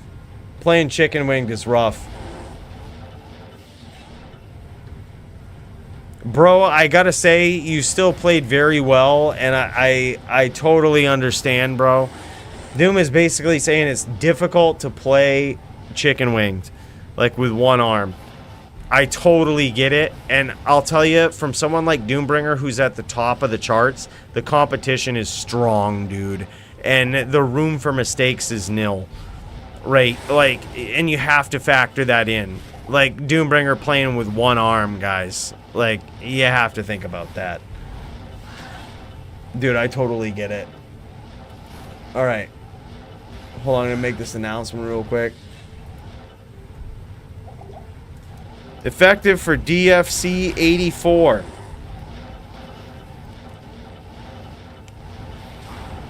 At DFC Dueler.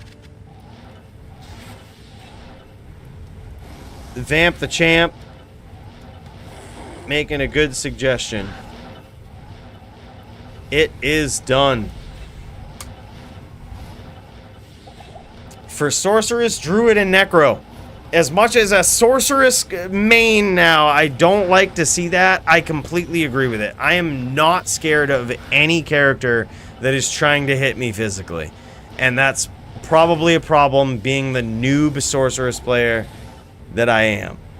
Alright, so I'm going to also fix the typos that I've put in here. Those are now fixed. I posted it with the typos, but don't worry about it. Just know that 17 shots of whiskey or whatever it's been has weighed in on the rule making. All right, and hopefully that's the last DFC rule change we make in a long time. It makes sense, and it was made by a non-biased champion. It makes a lot of sense. Okay, I gotta say, it makes a lot of sense. And honestly, what he was saying is that for newer players, it could be hard to play around. Okay. The way that I see it, from someone that's looking at duels from a stream point of view, right? Streaming people's point of view, streaming these actual duels, it favors the people who are slightly better at aggroing. Perfect. Perfect. By the way, nice shots from Root there. Root landing some nasty hits early, and Dio returning the favor. This duel is currently 2-1. We had a draw in the last round. The first round was in favor of Root. The second round was a draw, which in DFC rules gives a... As long as that result would not end the duel, both players get a win. Right? So that would not have ended the duel. It is now 2-1. So both players can get a win.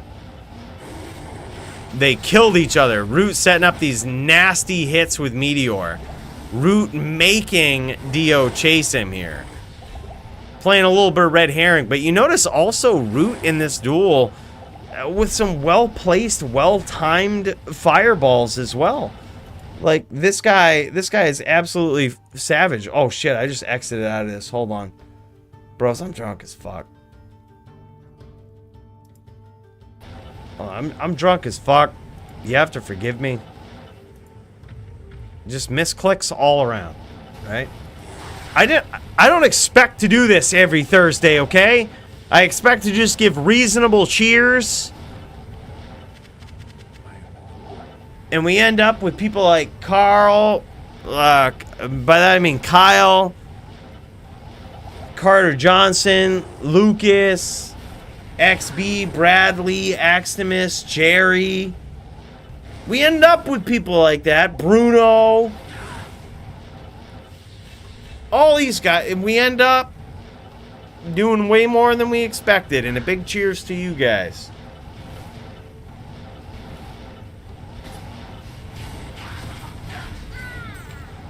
And there it is. Dio gets there again from the brink of defeat. I did not expect that. Even in this duel up to 2-2. I gotta say, that was impressive.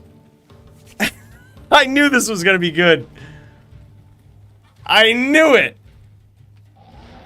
Yeah, I would agree, Brody. No, I wanted to say that those were the final rule changes for a while, but I honestly agree. Like, thinking about all of the privileges that we've recently granted to the Bone Necro, thinking of how dominant the Druid is and how much we haven't really nerfed the Druid, and as opposed to how dominant it is. Like, and also the reason that I'm even playing in ES Fireballers, because I think that it actually is busted right now. That is part of the reason. Like, all of these are data points that say, okay, I don't want to change the rule, but like, Vamp's suggestion was actually a good one. As much as I hate it as a newly found ES Fireballer player, I think it's probably fair. Like, I can actually get behind it being fair, even as a Sorceress player, even as not having a dominant DFC champion since the days of Root being the champion. I can say it's probably a fair one. That being the case, may we take into consideration the life rep of Sorceress, of an ES Sorceress? I don't know. We'll think about it. We will think about it. Yeah. But right now, last DFC rule change, hopefully for a while. I don't like changing these rules a lot. We went through this phase where we changed a lot of them. We granted mana pools again. Like, we just switched up a lot of shit. I don't like doing that all at once. I like people to be able to plan on builds and use them, take them to the top. But, like, also, there's a lot of database decisions that we make. This one was not necessarily a data-based one, but perhaps it was. We could go back and look in the data. We saw Dio beat a Zon recently. Shouldn't happen, right? It technically shouldn't happen. We saw Elite beat Riz, which probably shouldn't happen, or shouldn't happen so closely, or so with such a runaway victory. And he suggested the block rule. But with that in mind, also considering all of the other data points for Druid and for the potential of an ES Sorceress, I think it's fair. I think it's fair, and I think it's very balanced. Like, if you're gonna play one of these caster builds, you should have some sort of weakness. Sure, if you want to go to a pub game and block every shot anybody throws at you, go for it. You want to be in a competitive 1v1, you got to know that it's cheesy to do such a thing. But if you're one of these other characters that want to use Widowmaker and mix things up and makes things interesting, the rule does not apply to you. I really like it. Limit pools, as in link a few belts per round duel instead of pools. I mean, you could be right, Brody. Here's the thing. It's very difficult to keep track of such a thing, right? We could limit the pools, but it's very difficult to keep track of how many potions someone has picked up, right? So the way that I see it is that pools are either limited to one belt where players cannot pick up any, or they're not limited at all. Because otherwise, it's hard to keep an eye on how much they've picked up. So you have to look at it like for the reasonableness of the person refereeing the duel, right? Like, it's either limited so that you have to count how many mana potions they've picked up in the course of a duel, or you say it's unlimited, or you say it's limited to one belt. We've tried the one belt in the past, and the one belt has absolutely quashed Necro builds. As someone who's played a Necro, I purposely played a Necro to see how bad it was. It is extremely bad. Necro is a spam character. Bone Necro is a spam character. It's just how it is. It's the unfortunate truth of the character, right? Like, it might not look the best always in duels, but it's just the truth of it. Nice hits from Dio. By the way, what's up, Dong? Big cheers to you, man. Yeah, and it would be next to impossible to keep track of that. Like, I might agree with you. It might be the best solution, but it would be next to impossible to keep track of that. Especially in these duels where a Necro is, like, picking up 2 or 3 or 4 mana potions at once. You're going to keep track of that as a moderator? It's tough to do. Very tough to do. So I feel like you either have to allow it or limit it to one belt. There's practically no in between, unless you want to start counting in duels, which is, it's just tough to do. It asks a lot of the moderator of the duel and of the integrity of the players playing, right? It asks them to count in the duel, which is tough to do. Like, if they fuck up, can you really fault them for it, for having such an arbitrary rule? You kind of can't, right? Like, it was an honest mistake. You could easily say it's an honest mistake. So you either have to limit it to one belt or not limit it at all, in my opinion. Right, but then you could be dueling against somebody else who is allowed a full mana pool, who might have stacked their mana pots in different areas, and now you're going to worry about areas of stacking mana pots in the duel? Like, it just gets down to some crazy shit that's hard to moderate. Right. So I just think that, like, we need to, as GoGators suggested many moons ago, just get better at calling lates. Like, you know, make very clear rules for lates. You can't just IBS across the map. And there it is. Root gets there for 3-2 so far in this matchup. Very close duel. But yeah, I mean, like, you just have to make more clear rules for what you can't do with lates, which is certainly something we did before we allowed full mana pools. We said if you're a Bone Necro and you just start IBSing across the map, you can't do that. Like, Elite did not do that tonight. Like, it was a very long duel. It was a very arduous duel, but he did not do that. Like, he launched IBS. He was trying to set up his trains, but he also engaged, bone prisoned, tried to trap his opponent, and when the time was right, he got out and did it again. It's the unfortunate truth of a Necro. Like, it's just the unfortunate truth. A Necro cannot be competitive unless they can spam.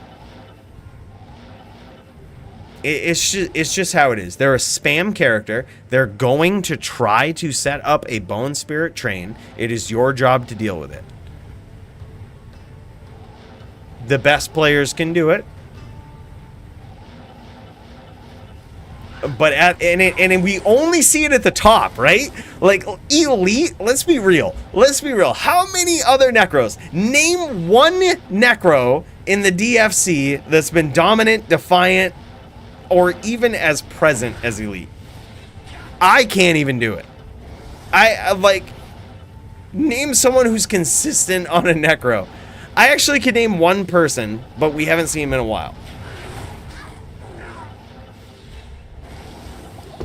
Dirty is the only person I can think of that was very consistent on a Necro, but we haven't seen him in a while. And he actually took the DFC gold back when mana pots were unlimited. The success story of a lifetime. Somebody who started up DFC, started up dueling after watching a PvP video. Started dueling, became the DFC champion. It's one of my favorite stories of all of PvP history, let alone DFC. It's one of the, I think back on it and I'm so proud I almost tear up, dude. I fucking love Dirty. I think he's one of the best players ever in the DFC, one of the best stories in the DFC ever. Guy watched a PvP video on a Necro video that I made with a hybrid Necro, ended up switching to a different Necro, but long story short, this guy watched a PvP video that we put out there, was inspired to do PvP, became DFC champion, beating Toshank for the title. Bros, there's not better success stories than that. Dude was a savage, but he was also a Necro main. And like, there's been very few people that have actually mained it. So when we see Elite Duel, my point is, you're seeing the best Necro player in the fucking world play the Necro.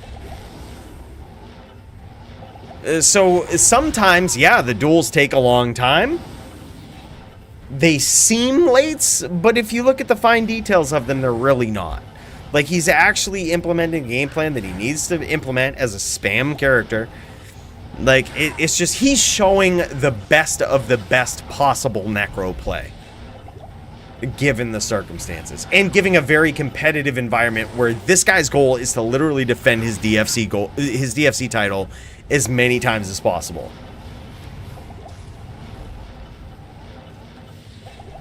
Dude, Jonathan, we've never seen a better one. He's the best one in the world.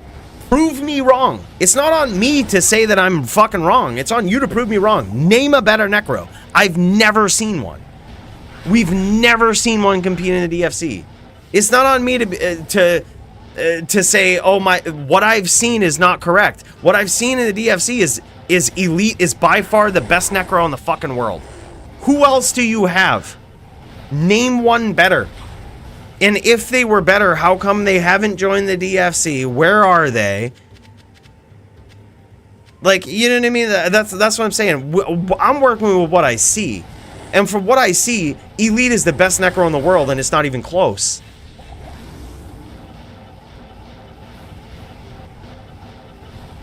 Right, and that's what I'm saying. It's like we're working with DFC.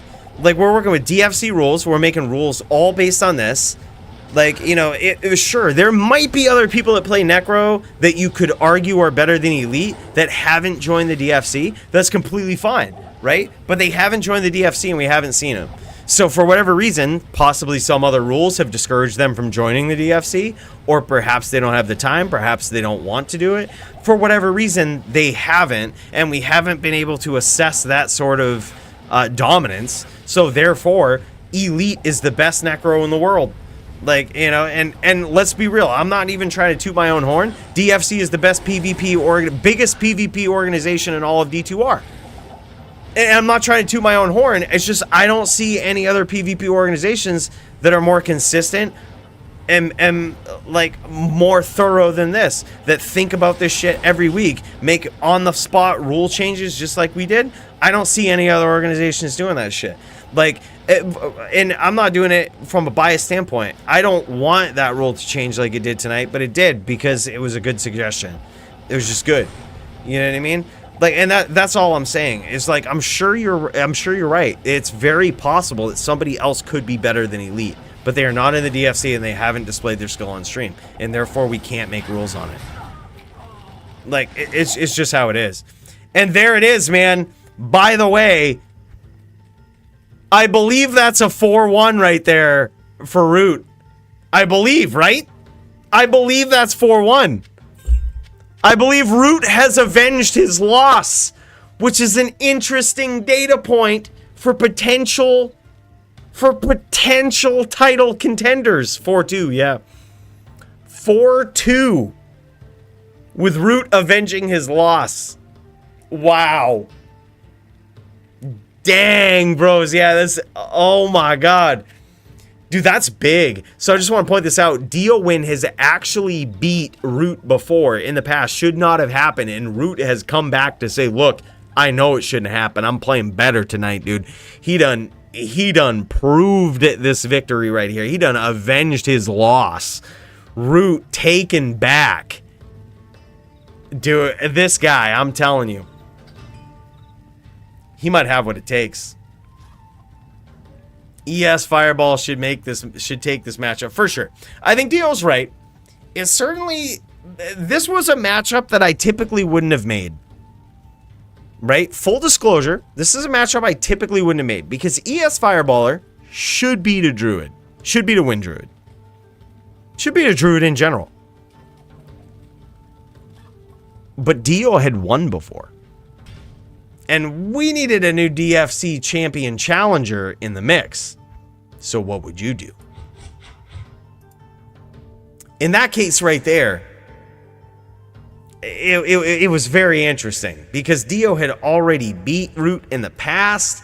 We were like, look, we got Root rejoining the DFC. We got Dio, who's highly ranked, who can beat a lot of dudes in the DFC. This shit is pretty serious, right? Like, he already has a win over Root. Root has done a great job at avenging a couple of his big losses in the DFC.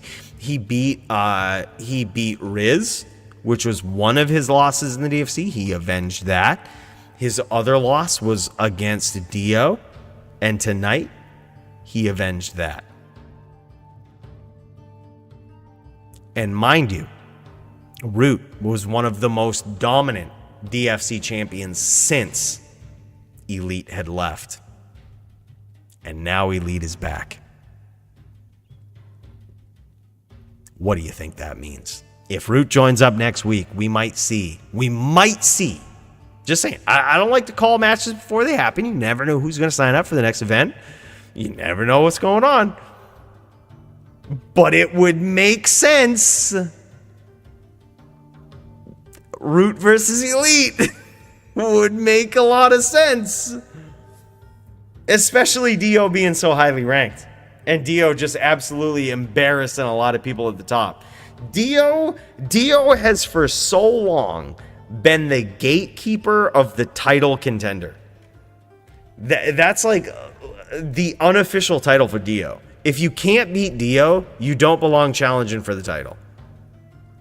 That's just what it is. If you, like, Dio is the ultimate challenge. If you can't beat him, nobody can beat the champion. It's the ultimate test. You can't beat Dio, you certainly can't beat Elite, or you certainly can't beat whoever has the belt. I don't know why it's been so consistent like that, but it's been like that for fucking months. He's the gatekeeper for the title contender. So if you can beat Dio, that's honestly why I wanted to go against a player like Serenity tonight, because if I beat Serenity, I thought there was a possible title contention, but I knew it would be tough. And Serenity had beat Dio. So I knew it was a possible argument that I could, but I got fucking smashed by Serenity. DFC rankings make a lot of sense. They just make a lot of sense. I don't know how it turns out like this, but they just seemingly make a lot of sense. Whatever we've done, it's fucking working. It just works. I'll make it a necro. Do it, Dio. Like a calibration would be interesting. Yeah, Root is also good. Root is also super good. He's probably one of the best ES fireballers I've ever seen. Someone was bringing up earlier that he's 11-0 in SVS. This guy is an absolute savage. He's got a lot of decorated titles behind his belt in addition to DFC champion. This guy has a lot going on. He's no stranger to the ES fireballer matchup. This guy's just very good, right? He is very good. So also something to consider. Next champ coming soon. It's probably going to happen. It's probably going to happen. But by the way, we still have some very generous donations. I think this is the last week of which... By the way, last week, I just want to point this out. We don't have any more Forum Gold donations. So this is the last week of which we have the Forum Gold to give away for Fight of the Night and Performance of the Night. 500 Forum Gold for every player involved. And you guys are voting on that. You guys, are you ready?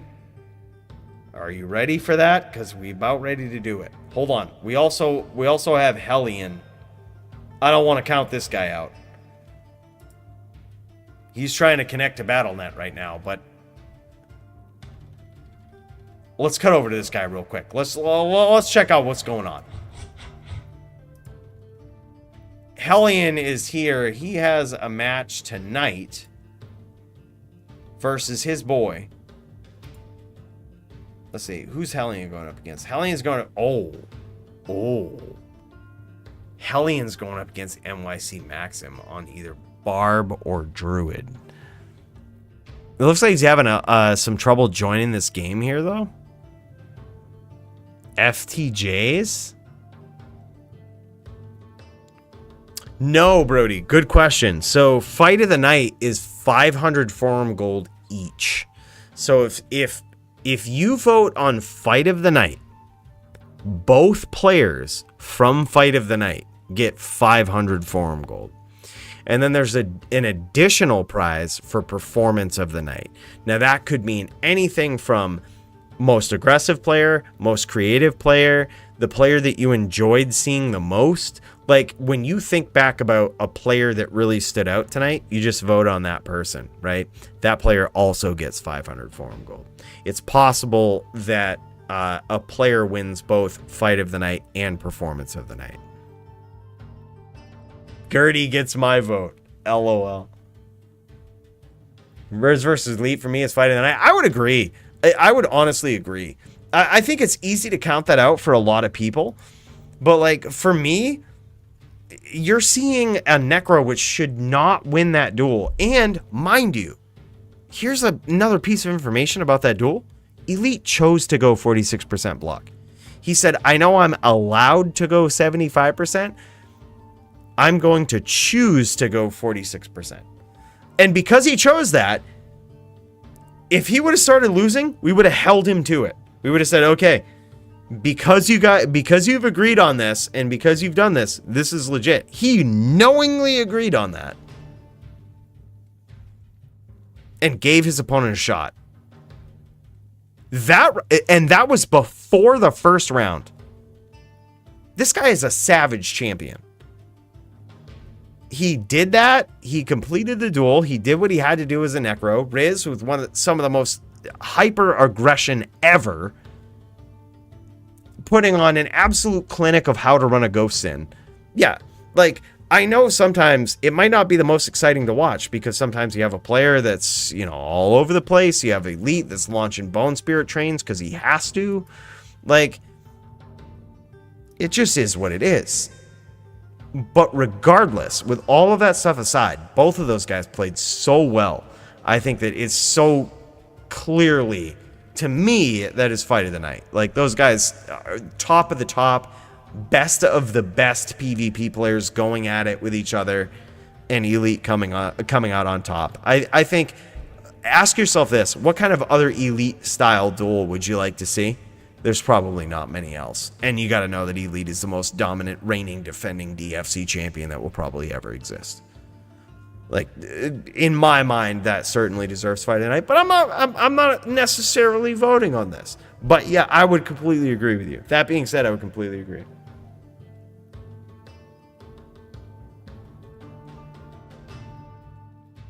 Yeah, and Riz did the most aggression for sure.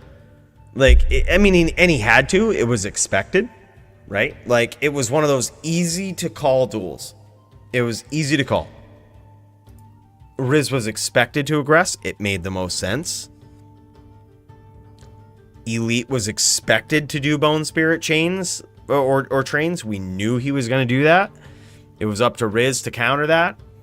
And Riz did an all right job doing that. Like, he played his role pretty well. Both players played their role perfectly. And tonight, Elite came out on top.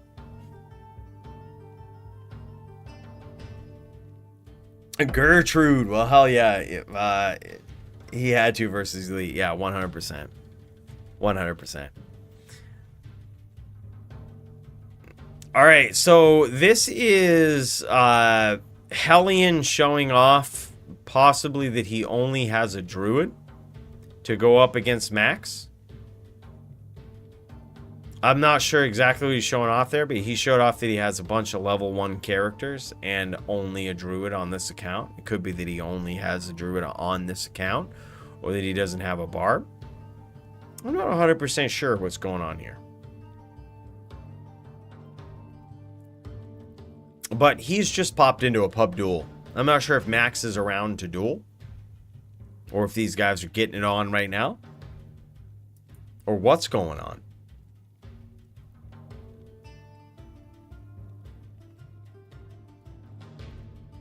James Brown is Dio, I'm pretty sure. That's Dio's din. Named him James Brown because I guess James Brown is black and the Paladin is black. It was sort of a tongue-in-cheek naming from Dio. Yeah, I didn't fucking name him. Don't blame me. I didn't fucking name that character. I'm just saying. I'm just pointing out the obvious, right? It's not my fault. I didn't name that character. His barb wasn't up to par, so they agreed to switch. Oh, word, okay. I feel kind of bad, though. If his barb isn't up to par, this feels like a really bad matchup. Like, I wanted to give him the option to pick something else, because I know he signed up on a druid. But, like, Max was the only one that technically made sense for him, and it was a bad matchup. We usually have one per DFC, so I wanted to give him the option to choose something else. Doesn't look like he can on this account. I think he's just jamming and slamming.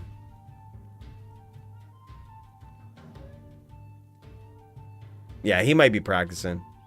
Coolie versus... Oh, that's actually a good point. Good point, Marvel. Thank you for that. Coolie versus Marvel win. Coolie versus Poly win. That's a good point. Hold up. Poly. We might actually be friends on the old BattleNet. You around? Let's fucking get it in while we wait. While we wait for these guys to figure it out. Let's get it in. It's actually a good point. Let's fucking go.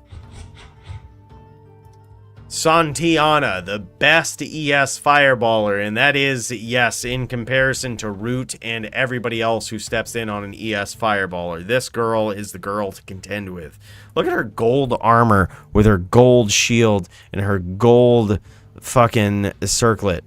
Okay? You can't fuck with that easily, anyway. Yeah. I think maybe not SVS, but performance-wise, I think over time I might be able to beat Root with if I didn't think that, I wouldn't be choosing this character. I think I have what it takes to beat everybody in the DFC with this sorceress, even with 30% block. Fuck them all. I'm going to beat all of them, including Polytheist. And we about to see it. I'm just messaging Polytheist right now, seeing what game he's in. We about to see it. I know I didn't beat Serenity on his din tonight, but you guys know I was not used to that setup. He was using his cheese-ass fucking paladin with a bow. Who does that, right? Who uses a bow on a paladin? Cheese, right? Didn't expect that, so I lost, okay? Won't happen again. Give me a little bit of practice, all right? Paladins with bows, fucking cheese. Stupid. I don't know anybody who would do that. Shut up, Root. I'm coming for that ass. I'm gonna fucking beat everybody else in the DFC. I'm coming for that ass. You can call it pride. You can call me anytime, bud. I'm coming for that ass.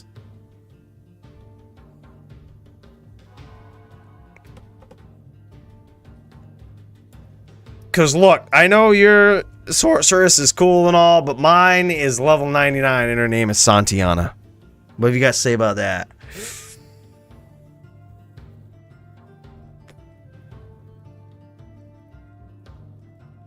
My name is cooler than your sorceress's. And that should be enough. That says a lot. Okay? I don't want to hear shit, Root. I fucking got this. It's not even close. You might beat me SVS.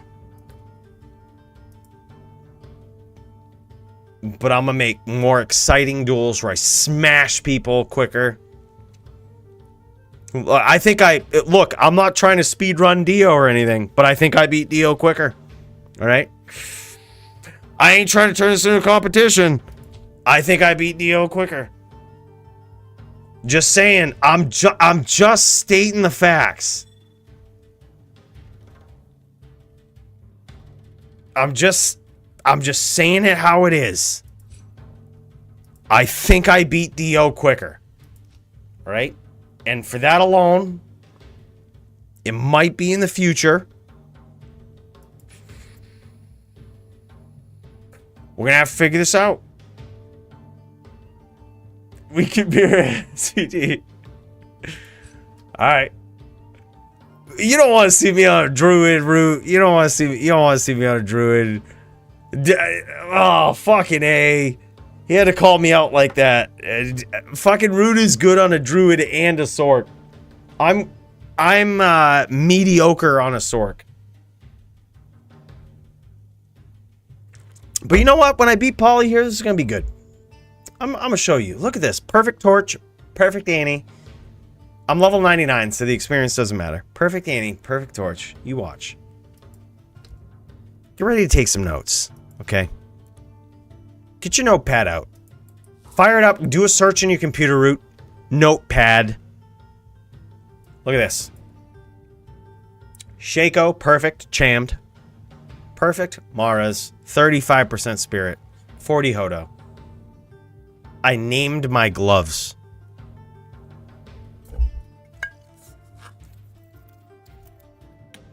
Did you name yours?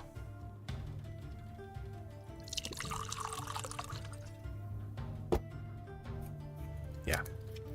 That's what I thought.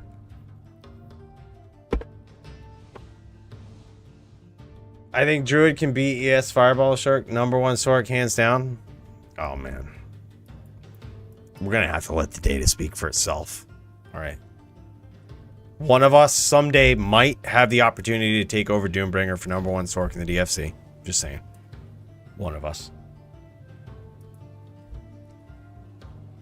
Oh, we're just going to see what the data says. We're just going to see what it says. Right now, I'm going up against Polytheist, who's also a level 99. Okay. So we are at a fair dueling level. I have my block limited at 15%, so when he shoots his bow, I am legit.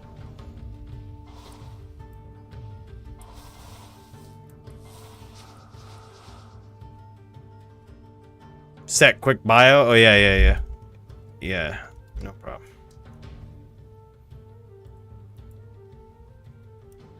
I'm just saying, Root, I think of all sorceresses in the DFC, I have what it takes to statistically be better than you. All right? Just saying. I'm just saying statistically. Look at this. Number. Let me look at the ranks. You pull up the ranks. Official rankings of DFC. Pull it up. Pull it up. Official rankings in the DFC. You see Coolie up there at number 3. Where the fuck is Root?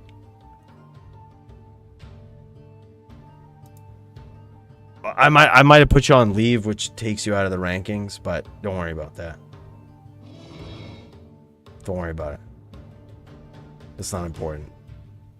Point is, Coolie number 3, main Sork now.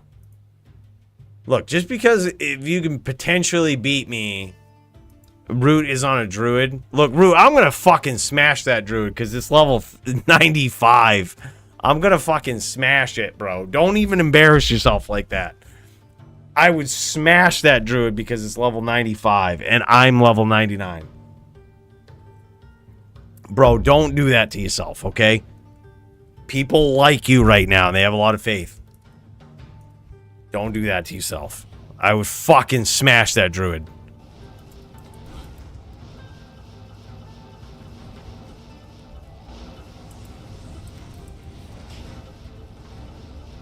Yeah, it's not level 99, which therefore it sucks.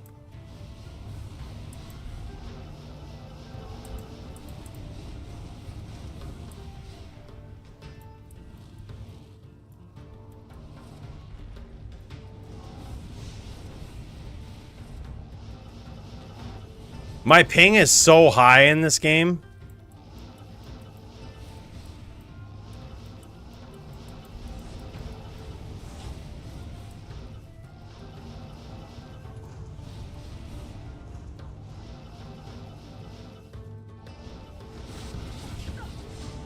Holy shit. All right.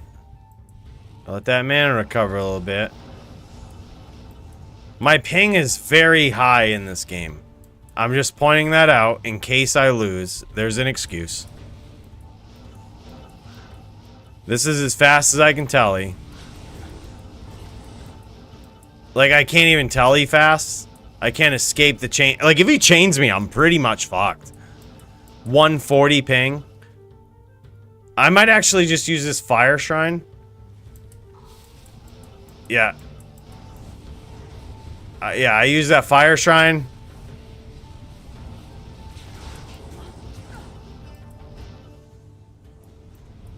I got him with that fire shrine, by the way.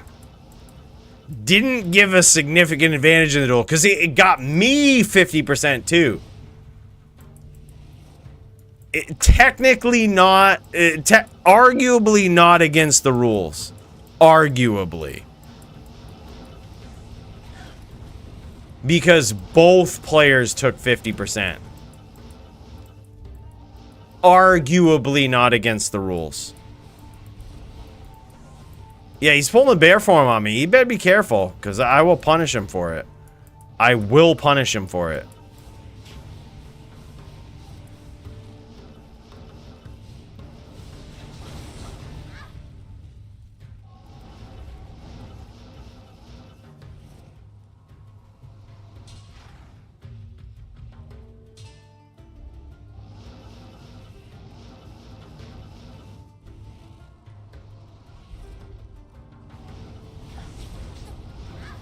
He's using Kano now, too? Okay, so he comes in, he uses Kano. Alright.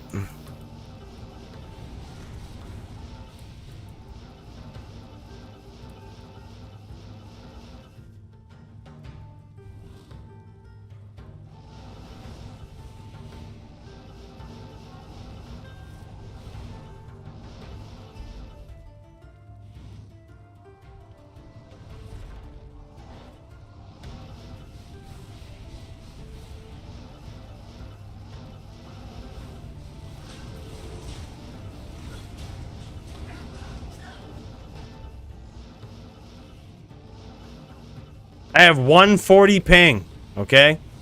140 ping.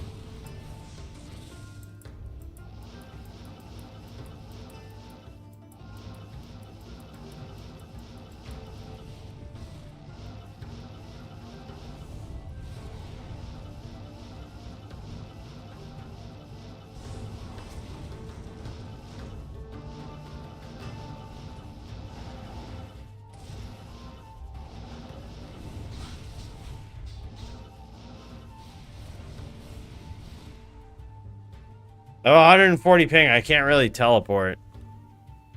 I'm just gonna smoke one.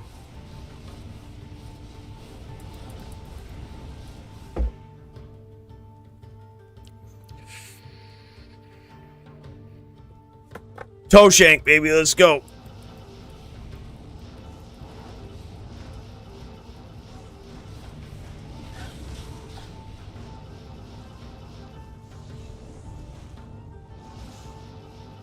Fucking toe shank, dude. Alright, we're a little low on this. We have to re-up. Regen a little bit. I can't teleport, I got no mana.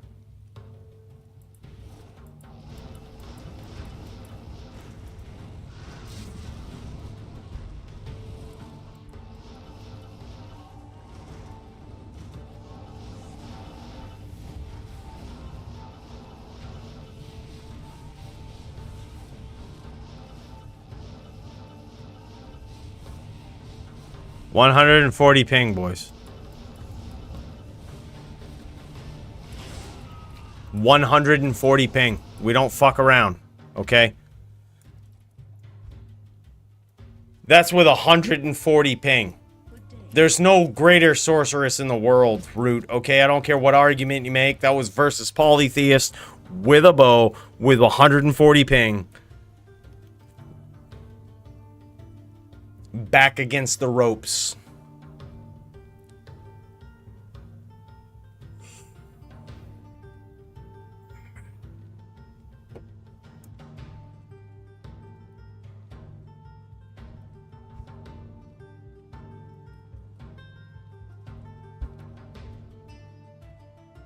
Let's go next game. Dude, apparently Polytheist is pretty high too. Hold up, let me make this. Check. Password this. Let me see what my ping is. If it's good, I'll send him a message. Alright, yeah, I'll send him a message.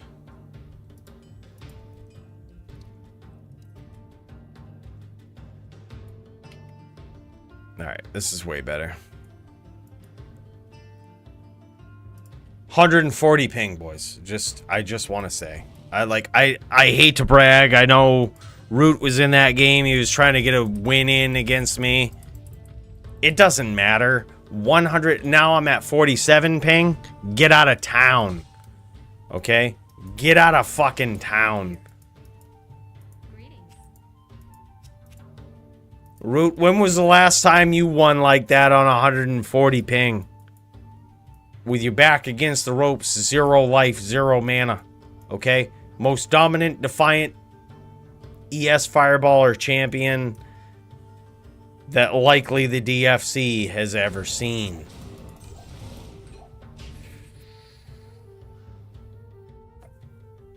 I'll message you. Dude, Root, are we friends on here? Just friend join me. I think you can. Or I'll try to message you. Bull Cathos. Or Root. I don't even know who you are on here anymore. Root. OG Root. Okay, that's you.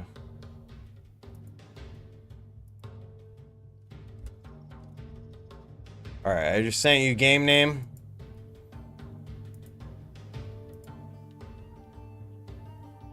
What happened to Hellions Duel? Is it going on? Oh, Hellion was kind of spinning his wheels there. I thought he was going against NYC Maxim, but he wasn't jamming. He wasn't jamming. Hold up. Let me pop back over. Let me see what's going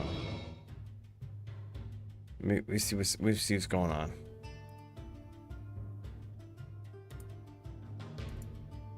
He might be ready to go. Nah, it looks like he's still in a pub game. Looks like he's still jamming in a pub game.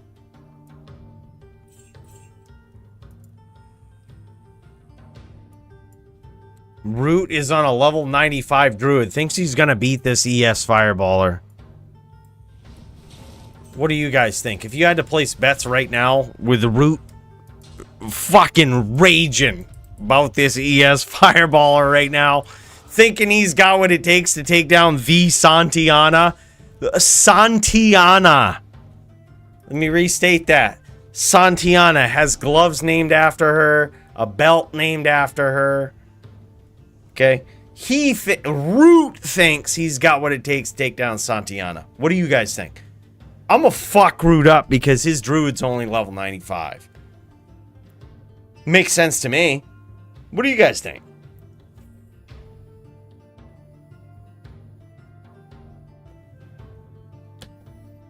Oh, now Duke's challenging too? Oh, man. Look, I got 79 ping. I'm ready to fucking go, dude. I'm ready to fucking go. Look, I'm hostile en route right now. Send a message. Send a message to it. Root ain't got what it takes to take down Santiana. I'm about to show him. I'm about to put on a master class of how to have Sork v Druid, okay? Go Poly. I'm gonna beat Poly real quick. And then I'll beat Root. And I feel bad because Root has a lot of confidence in himself.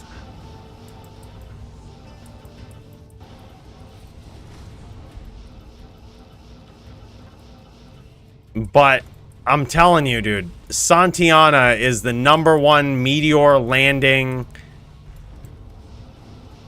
ES fireballer that has ever been known.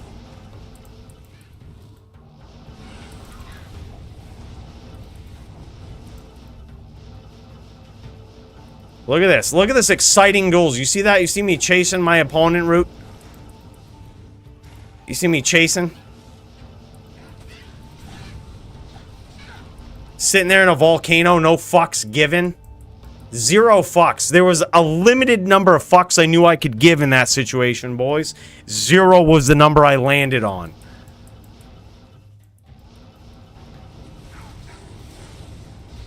Just teleporting in, taking a toe shank moment there. Hold up. Let me gameplay, lock the cursor, apply. Look at that. Just taking time out of the duel. Mid-duel.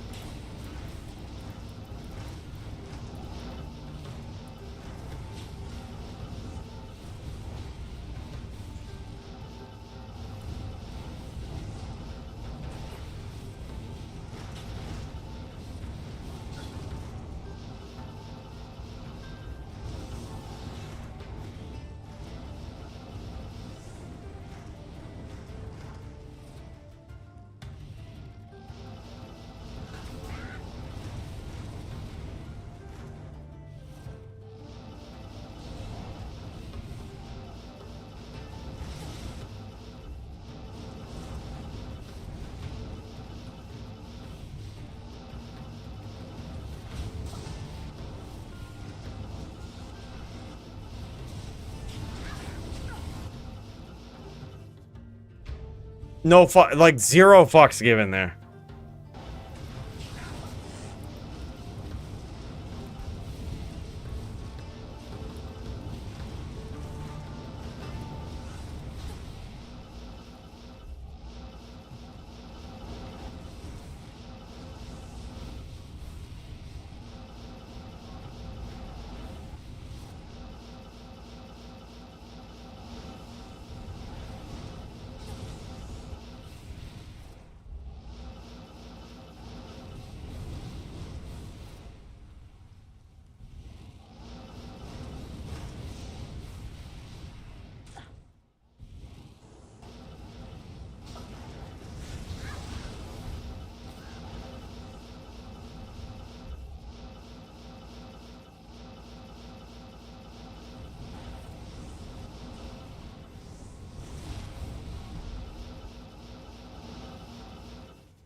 Boys, you see this?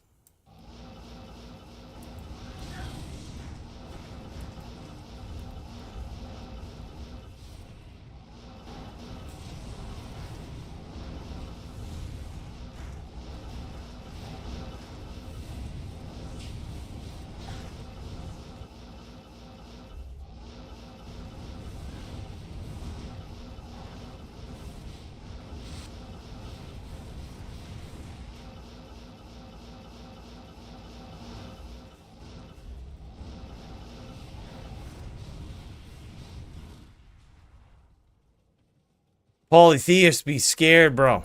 What do you think Root's gonna be? Polytheist top druid in the DFC right now. How do you think Root's gonna be on that druid? I'm just pointing this out.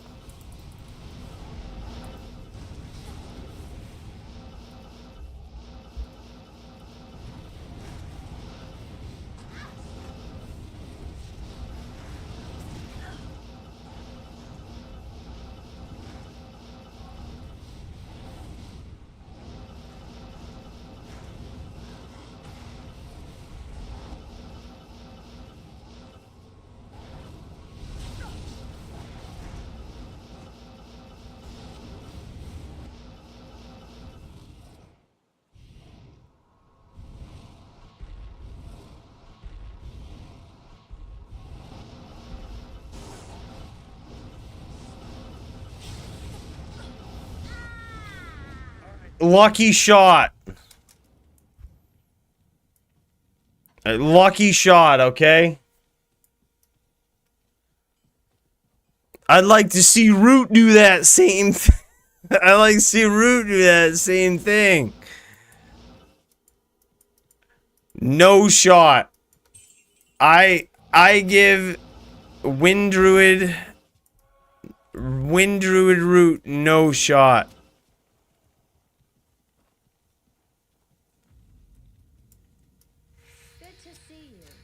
I was scared, yeah, for sure. Like, I was super low on life. I couldn't really go in, but I was like, fuck it, man. I'm gonna just go in. I'm gonna just go in. I'm gonna just do it. Now, Root, I want to warn you. I know before you play like that, I'm gonna land some fucking serious meteors on you, bro. You try to be coming in like that. By the way, Ayura, I see you, bro. Woke up early, Manila time, so that I can watch Brand v Coolio. Oh well, cheers, Coolie. Santiana, level 99, Sork the Goddess. It might take a while for this to catch up, but bro, I'm telling you, this is something right here. I see it. We're moving 7 times faster than the speed of light, so it takes a long time for actual time to catch up with us. But bro, I see you, and a big cheers to you, man. Hold on, let's get ready for this. Woke up early, Manila time, so that I can watch Brand v Coolio. Woke up early, Manila time, so that I can watch Brand v Coolio. Oh well, cheers Coolie, Santiana equals LV99 Sork Goddess. Big cheers to that. Coolio with a big dodge tonight. It's unfortunate, man. That would have been the grudge match of the night, with potential of 2K Forum Gold on the line. But bro, Aora, I really appreciate you, man. Thank you for waking up early and tuning into the stream, brother. Big cheers. Much appreciated. Thank you not only for the sub, brother, but for the 125. I don't even know what to call them. But bro, big cheers to you. Thank you so much.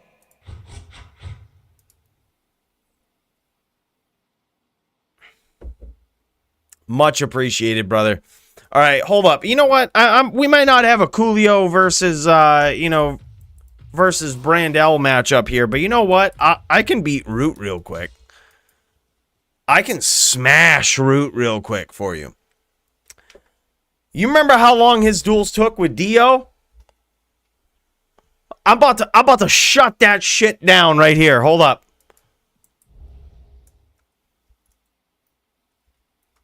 I'm about to shut it down right here. I'm about to shut that shit down. Oh, that couldn't have felt good. Oh, that couldn't have felt good. Oh, man, that's 2 in a row. Oh, that was another bad one. Root is just catching a clinic here. Root catching a clinic. Root is in a lot of trouble here. I don't think he'll be stomping again. I don't think he'll be stomping again, bros. I think he's learned his lesson within the first 10 seconds of this duel. He knows who the best ES fireballer is. He knows. He fucking knows, bud. He fucking knows what's up. Oh, another one. I'm not even in trouble yet. How much longer do you want to go with this, bud? How much longer do you want to do this? How much longer you want to do it, Root? How much longer? Bro.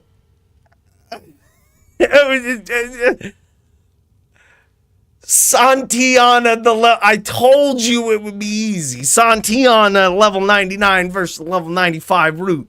I told you it was going to be easy. I hate to be a dink. All right? But there's one skill your boy's good at. 2 skills, really. Latesen and fucking smashing with that meteor. 2 things. All right? Root caught him. 3 of them. 3 for 3 right off the bat. He's noticing it. He's noticing it. The order welcomes you. Now, Root's one of those players that are going to adapt. He's gonna do things to adapt. So we won't give him the chance. We'll say go Poly. We'll say go Poly. We'll just do this duel. She's a fast clipper ship and you know it. She's a fast clipper ship and you know it, bro.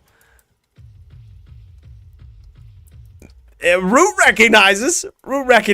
He's like, all right, dude. I gotta give you some credit on that ES fireballer. You know what you're doing. Even Dio, I remember being demoralized by Santiana, the fast clipper ship. I remember it. It was in chat. It was in fucking, we had a little private chat going on, VIP chat for the Discord. And I remember even Dio felt demoralized. He was like, there's no chance I can beat this sorceress. And you're goddamn right. Santiana, the fast clipper ship, baby.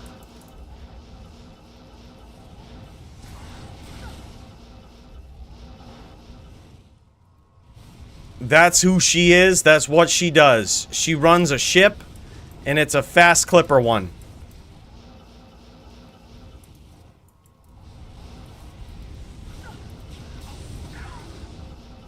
Just fast clipper, just like that.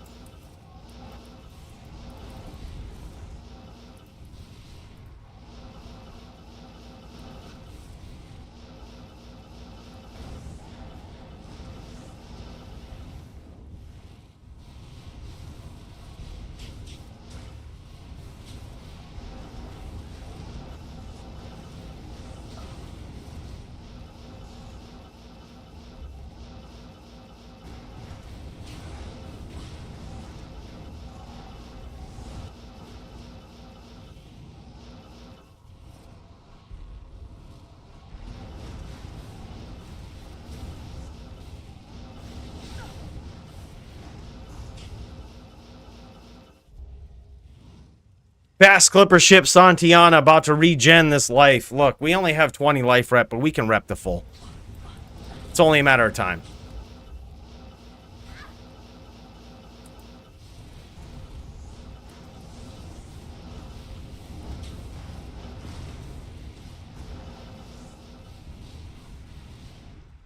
It's only a matter of time. Just look at her. She's so pretty. She's so pretty with her gold setup.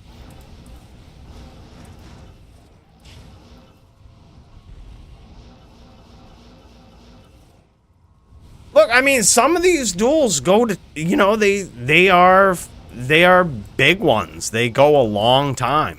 Polytheist, one of those creative players that we're just gonna have to duel a long time with. And Santiana has that 20 rep life. She can go a long while.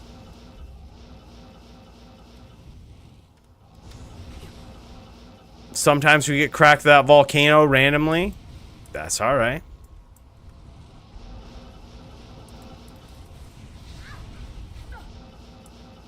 That's all right. We rep to full. We rep to full. We don't even cast the oak yet.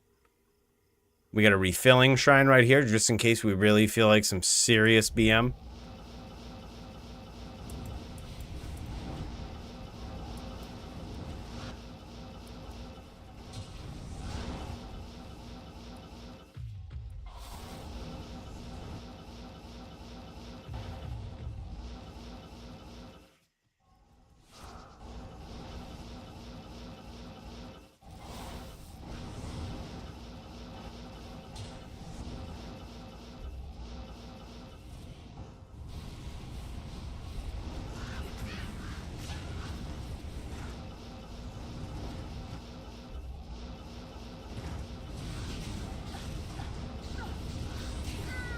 Holy shit!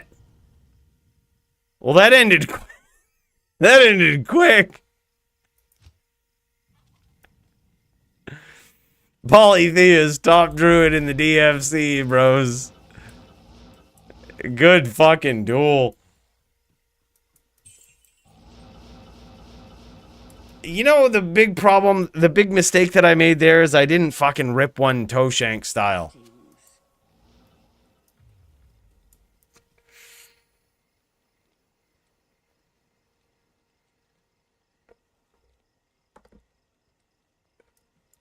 Yeah, dude, I'm ripping the fucking e-cig right now.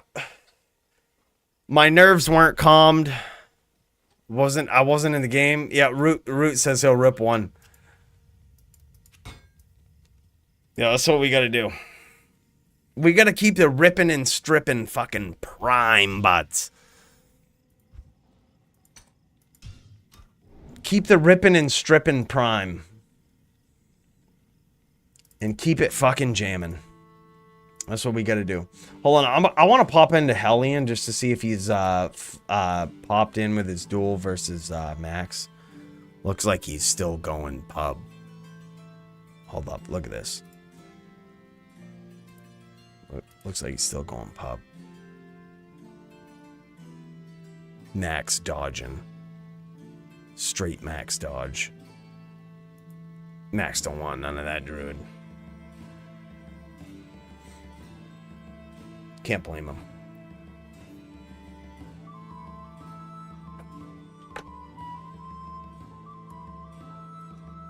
Does Root want round 2?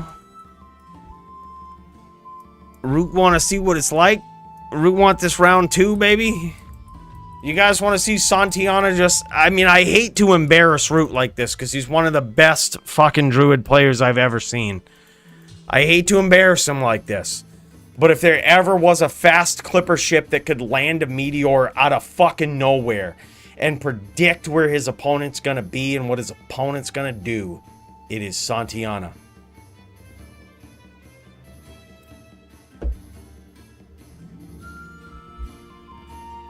Like, I would hate to do it to Root a second time.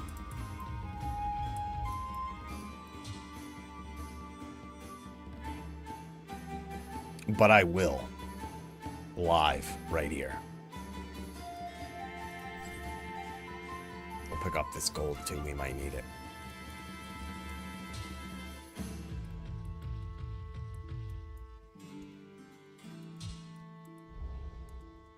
Alright, go.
I think I hit him with that meteor.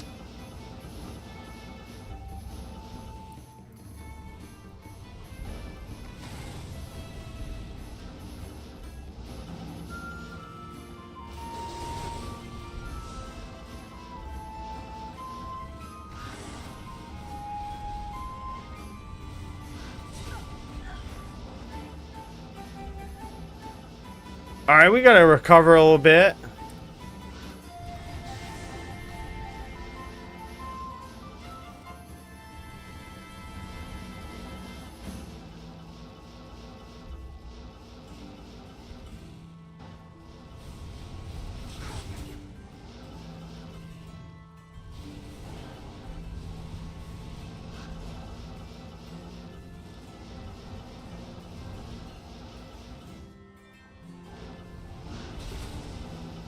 All right, good hit. I'll give him that. That was a good hit.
That was a good hit from the meteor.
Alright, now he's getting tricky and he's not stomping. So we gotta predict where he's gonna be. Boom, just like that.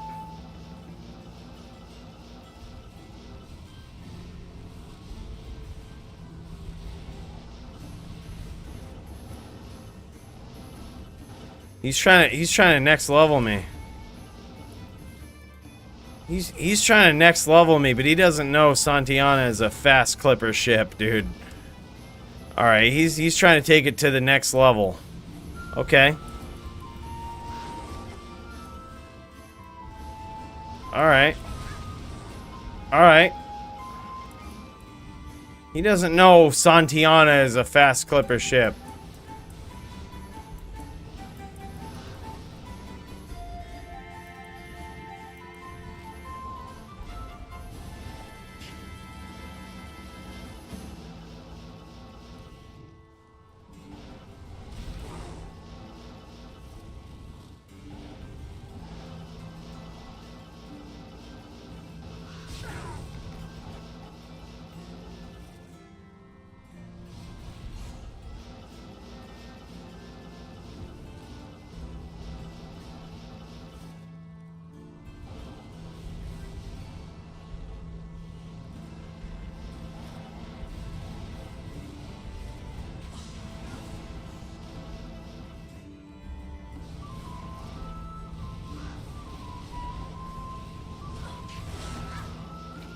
Santillana the fast clipper ship, boys. It's just...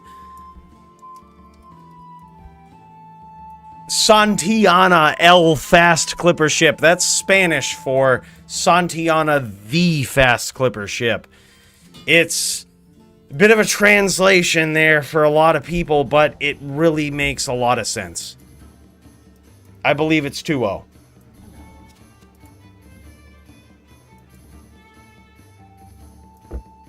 When Dio himself says, yeah, impossible, I took that as my invitation to run the Fireball Sorceress. Yeah, spitting some Spanish. Yep. Santiana el fast clipper ship. I know a lot of you might not have understood that. The English and the French speakers, right? That is Santiana la fast clipper ship, or the fast clipper ship for you English speakers. That's what she is. She's a fast clipper ship. That's translated 3 different languages. She is the fucking shit. Look at her. All gold. White and gold on the shield. Gold on the armor. Green on the helm. A little setback, but she's got the golden orb.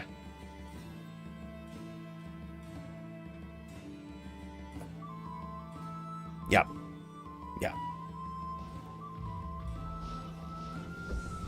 What do you mean on the juice? Look, there's no excuse for it. I said it in 3 different languages.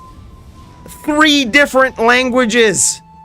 I don't know how else I can say it. Santiana la fast clipper ship. That's French.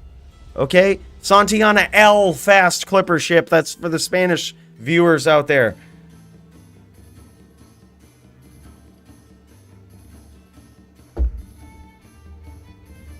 The 3v3, 4v4, forum gold donations will be made. Fucking do it. Send me the forum gold. We'll fucking make it happen.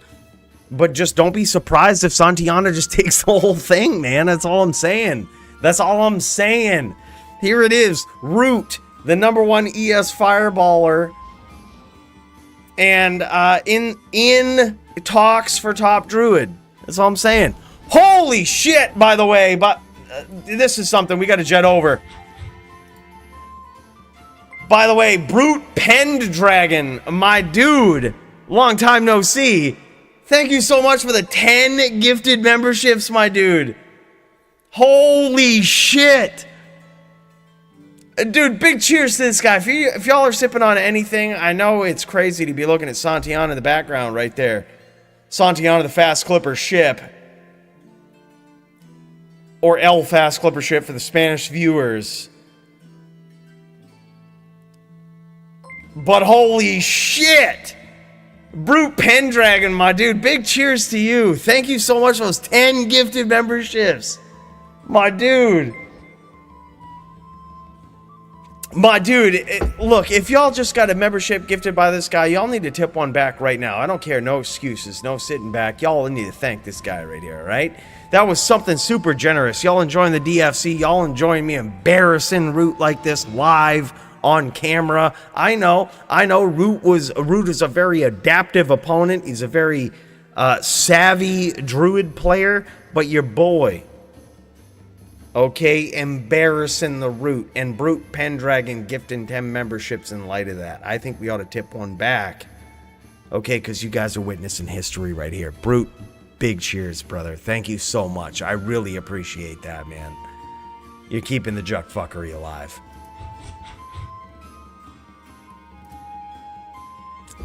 Fucking amazing, dude. I'm not gonna lie, I thought Root might have got that. I talk a lot of shit. Sometimes Root's feelings get a little hurt, but I actually thought Root was gonna have that, not gonna lie. That was a very close duel. I thought he might have it. His placement of NATOs there was pretty on point. Alright, dude, look, Shatter says set something up and the forum gold will be sent. Bro, don't challenge me like that, man.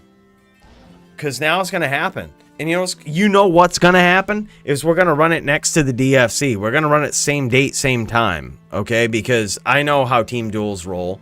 Alright? We're going to see teams. We're going to have a bracket.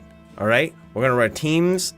Well, let's go 3v3. So just in case, in the rare event nobody's streaming, we have to pop in and watch the duel, old school style. Yeah, 3v3. Let's do it. Just in case we have to pop in and watch it. All right, 3v3. So that's going to be 6 players in the game in case the 7th has to pop in and watch it. All right, all right, man, it's going to fucking happen. Forum gold will be sent. And I'll let you guys know how much I get sent. And you know what? However, I keep a very small percentage. And by that, I mean, if the math is difficult, I'll keep that portion of it. All right? That's it. That's it. That's what it comes down to. If the math gets tough from 17 shots, I'll probably keep the forum gold. But other than that, it all goes to the fighters. So look, in light of that, I'm gonna call you bluff on that, bro.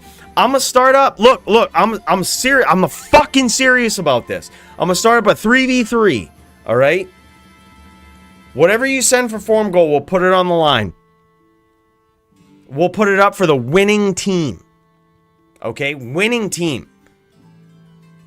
Because let's say it's 1,000 forum gold or 500 forum gold, whatever it is, usually the prize, I would say it's most exciting for the winning team. It's cool to split it up, but it's especially when you get 3 people on a team, it's best to just give it to the winning team. Most people get the most forum gold. It's the most exciting. We're going to do it. No, DFC rules. Would you agree to DFC rules? And I would highly suggest you check out DFC rules. Because DFC team v team rules are a bit fucky. I'm not going to lie. DFC team rules... probably a reason we haven't seen a lot of team events. Team rules are a bit fucky. You want me to release the veil on this? You want me to tell you guys what I'm thinking? You want me to tell you what I'm talking about here? DFC rules, full juves are allowed in teams. Full juves are allowed. So let's fucking go. Full juves are allowed. Basically, all the other rules are the same. Full juves are allowed. Because honestly, let's be real about team duels. They're rather boring. And it really sucks to see someone almost get killed, then not, and then get killed later on. Just use your full juves. If the whole fucking team can't gang up on you and kill you, just juve. If you're a hammered in, you're sitting there in a hammer field, you should be able to sit there and full juve. That might sound a little biased. It might make it so that anybody who selects Coolie on their team probably instantly wins. But I mean, that's just how it is. I am the undefeated team dueling champion. You remember that? Root himself, previous DFC champion and savage DFC dueler, period, joined up in a BM team dueling tournament, couldn't fucking hold a candle to the Coolie with the full juves, okay? So basically, this is just an excuse for Coolie to be the team dueling champion, to hold that title forever, all right? But full juves are allowed in teams in DFC duels, technically. No cold res stack, so people can't use a cold sorceress and just fucking smash people. You get hit by a blizz, you can just juve. Other than that, all rules the same. So a cold sorceress can come in, you get smacked by a fucking blizzard and you didn't plan for the cold sword, just juve. That's fine. However, you have to think about it intelligently. Like, there's actually some method behind the madness. Because in teams with full juves, you have to budget your belt. Do you want to go full juves? Or do you want to go 3 rows of juves and 1 row of mana? Like, how do you want to set it up? And here's the thing. You know how it works in teams. You get killed, somebody loots your mana, loots your pots. They could loot your full juves. So you actually have to budget it. So the longer the duel goes into the rounds, the less juves people likely have.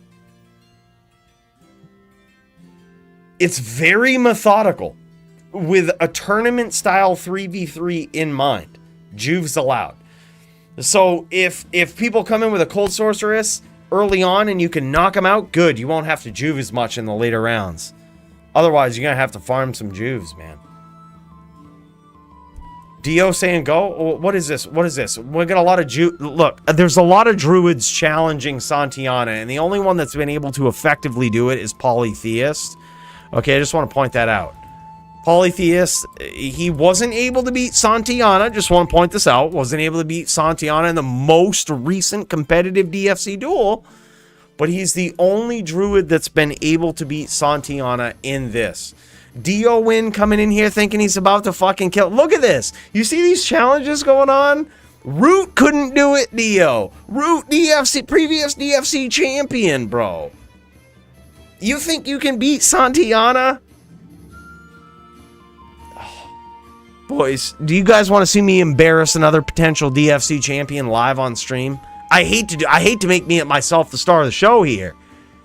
But Santiana just ripping up wind druids like it's fucking nobody's business. Like, I mean, I hate to do it. But Dio thinks he's got what it takes. Dio, I'm going to smash that druid, and let me tell you why. Because you're level 95, and my sorceress is level 99. I'm not sure if you checked it out in the party screen, but level 99. And therefore, there's no fucking chance that you stand. No chance. With full confidence, I can say that. All right, go Dio. Here we go. All right. He's going to be coming in. He's going to be doing his thing. Boys, it's getting bad just embarrassing fucking wind druids like this. Like, I didn't think that ever in my life it would come down to Santiana just embarrassing wind druids as bad as she is, man. But, like, we got one job on this bitch, you know? It just comes down to it. We got one fucking job on this bitch. Just embarrass some wind druids. Dio thinks he's gonna do it now. Oh, that meteor fucking struck good, bud. That one probably had some residual, not gonna lie. It might not have been a direct hit, but it was some residual. Oh, that one hit, though. That one hit. Santiana is a fast clipper ship. I'd give up on the stomps right now. Because Santiana shall beat you to the stomps. Alright? Santiana, too good to be stomping, alright? You can't just give up on the stomps, bud, because that shit's gonna happen all day. Alright? That's just gonna happen all day. Dio gonna be giving up on the stomps here real soon. Yeah, now he ain't stomping anymore either. Alright, we got it. We got it. We got this. He ain't stomping no more. He ain't. Yeah, he giving it up. He giving it up, no. He giving that up, no. Hey, Santiana's fast clipping ship. Baby, that's just what she does, man. That's just what she does, man. She's a fast clipper. Oh, that was a big one. We gonna take those NATOs all day for those stomps. Oh, that was another big one, boys. We just setting them up. It's like it's fucking easy. Oh, we got another one in there, but now we gotta lates a little bit. We got a little bit of latesing to do, okay? We got a little bit of latesing to do, mainly because we got caught. Alright, we got a little bit of latesing to do. Maybe we do it without the oak sage so we can rep back a little bit more life. Alright? We do it with a little bit of latesing.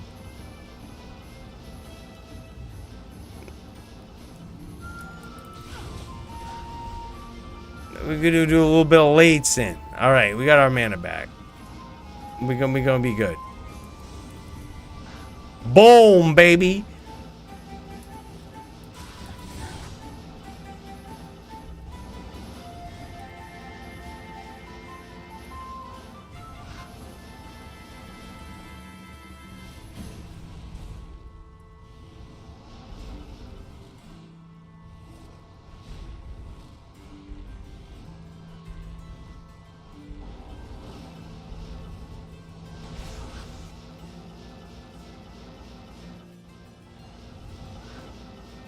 All right, we gotta rebow, but that's all right.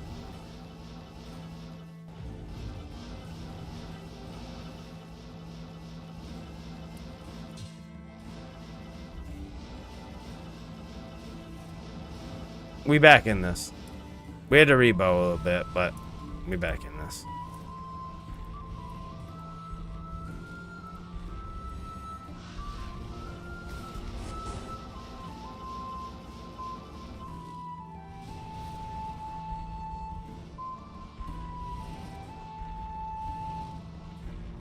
We back in this.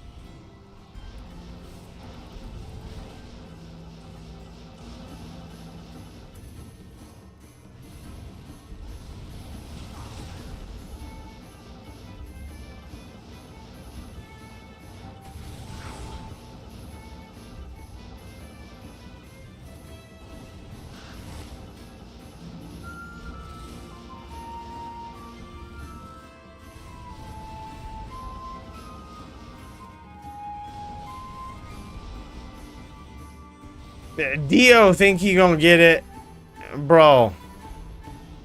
Dio think he gonna get it. Look at him, he's asking for mana now.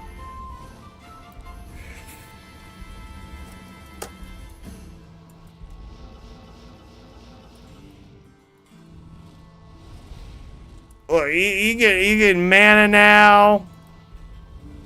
Dio think he gonna do it. Look, just because I'm low in life don't mean I'm gonna lose this duel, boys. I see what you're thinking. Don't be thinking like that, alright?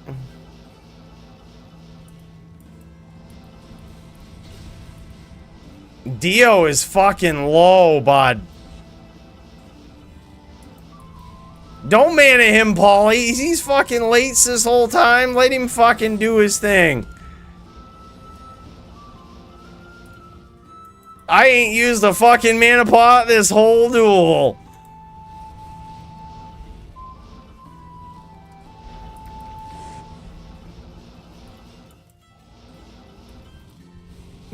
He's low, dude. He's in trouble. He can't be catching another one of these fucking meteor, perfect placement meteors right here. He can't be doing that. And he knows it. He knows it. Santiana the fast clipper ship, you better not fuck up again. Because Santiana gonna fucking do it to you. Santiana gonna give it to you. Is what it boils down to.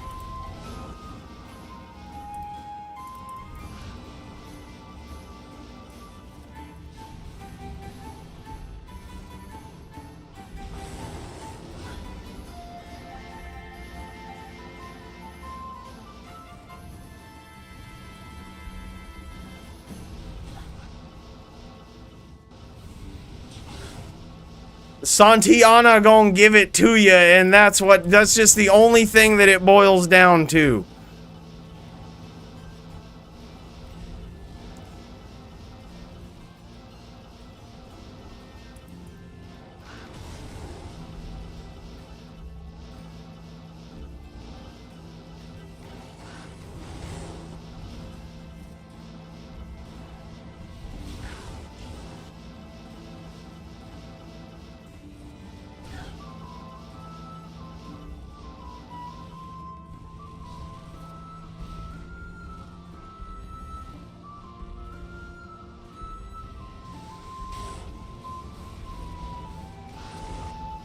I'm surprised that didn't kill him, to tell you the truth. That was such a perfectly placed meteor that had nothing to do with RNG and spamming. That was so good.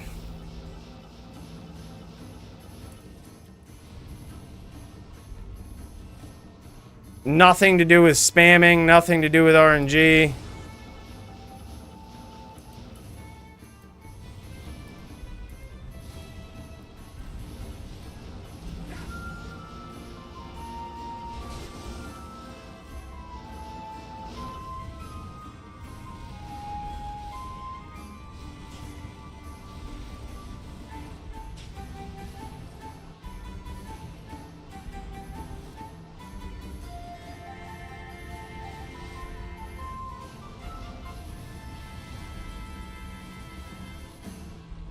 Santiana is such a fast clipper ship, dude.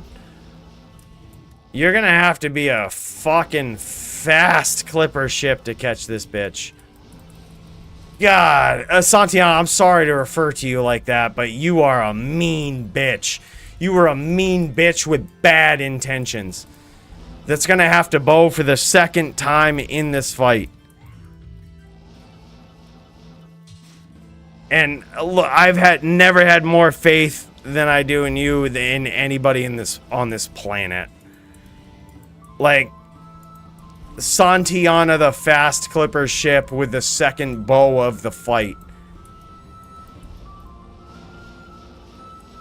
And Dio thinks he's gonna do it. Like, if Root couldn't do it, if Polytheist could barely do it, what makes Dio think he's gonna do it?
I mean, we'll just sit right here.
I know you didn't see it pop up in the chat, but there is Dio's corpse, boys.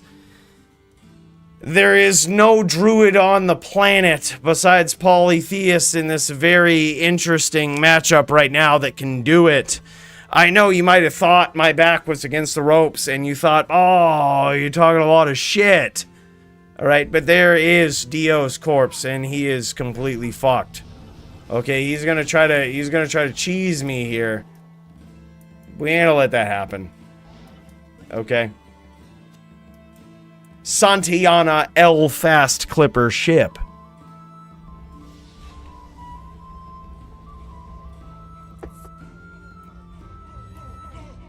She can aggress when she needs to. She can lates when she needs to, and she is the queen of lates.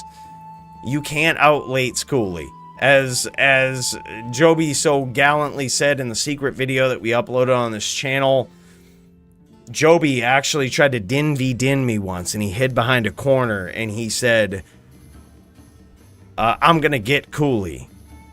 But come to find out, he actually didn't. And he was quoted in that video for saying, you can't out-lates Coolie. Let me see if I can find this. It's actually a hidden video. It's not posted. You can't necessarily see it. Let me see. Let me see if I can find it. Oh, I found it. I found it, bros. Hold up. Let me see if we can cut over to this real quick. I just want to point this out. Yeah. Yeah, this is just bad. I hate to out Joby like this. But I mean, it just is what it is, boys. Lots of lace.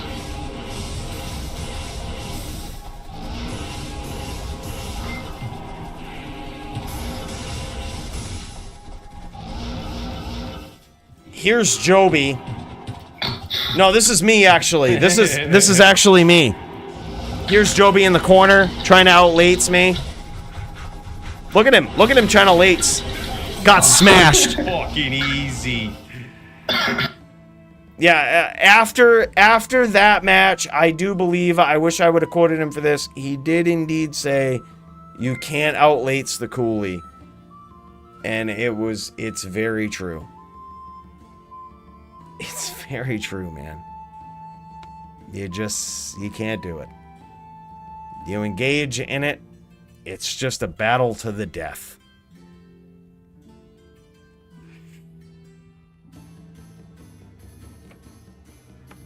This is the link to that video. It's an unlisted video. This is the channel on which I upload all of the clips of me killing people that some would argue that I shouldn't have killed, but that I did. And it's embarrassing, so there are the clips. This is the only opportunity you get to see that hidden video of me killing Joby, with Joby trying to out-lates Coolie din v din, realizing quickly you cannot do it. Okay, if you engage in the lates battle, the cards were not dealt for you, my friends. Come to find out, that's the exact battle Coolie wants to be in, is the lates one.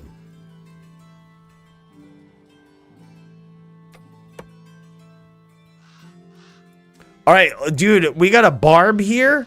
Look at this. We got a barb, and I don't have max block, and no longer, because somebody had to change the DFC rules, I can no longer have max block. So now I would have to duel this barb with no max block, which means I would have to be Santiana at her prime. Do you guys think I can take on this barb? Do you think I'm worried? Or do you think I'm just gonna land meteors like nobody's fucking business? I give no fucks.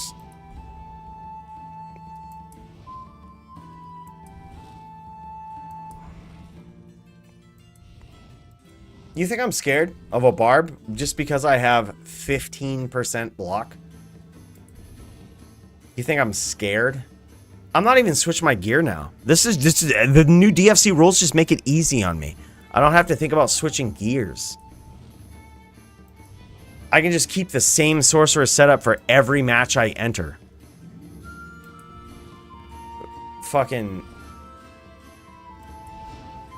DFC rules, LOL.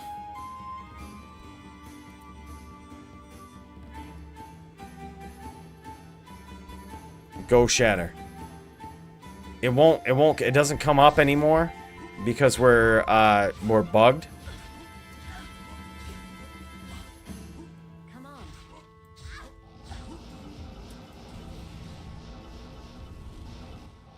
Alright, we're going. He knows it. He just fucking landed on a meteor. This is what we do.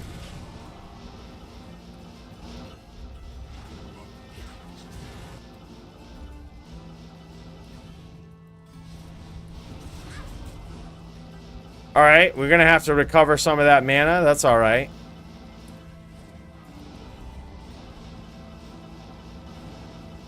That's alright. We're just gonna lates around a little bit. Recover some of that mana. We got cracked by that barb. You think I care about that shit?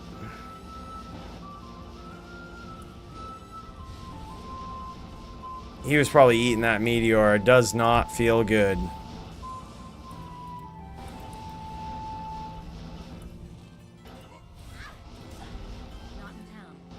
I accidentally town, no problem.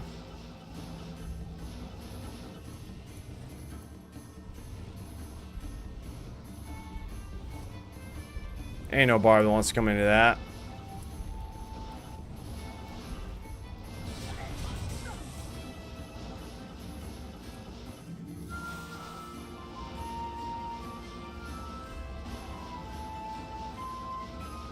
Alright, we gotta get on our game now.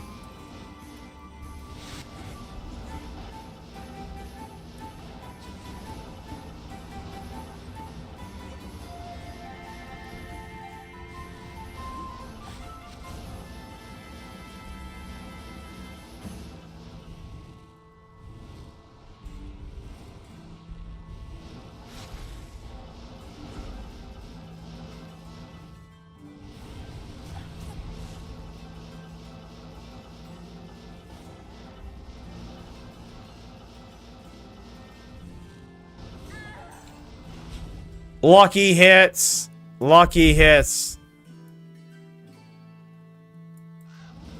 Whose fucking idea was it to limit the sorceress block percentage to 30%? Whose fucking idea was this shit?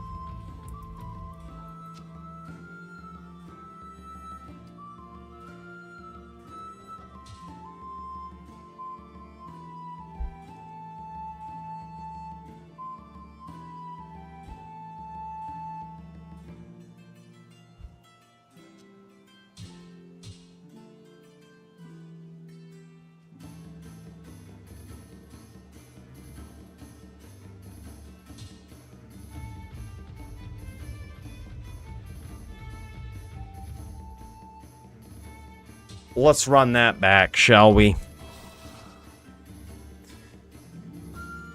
It's time to engage the biggest lates we've ever seen.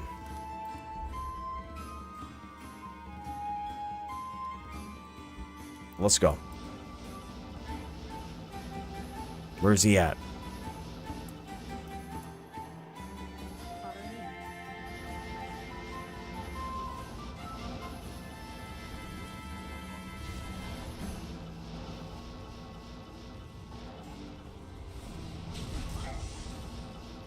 That couldn't have felt good.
Let's recover some of this mana, shall we?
I mean, it was a draw.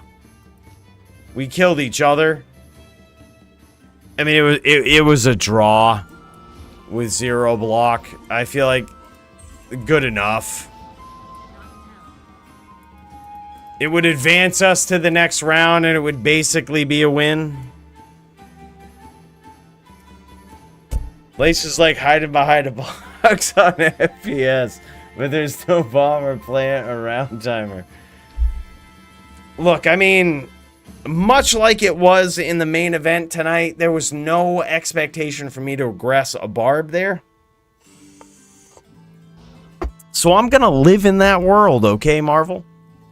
You can say what you want. I'm gonna live in that world. There was no expectation for me to aggress a barb. Okay, I might even slap on this for... Oh, hold up. What's one? Oh, I don't have a shield technically. Hold up. Hold up. I gotta do block and shit.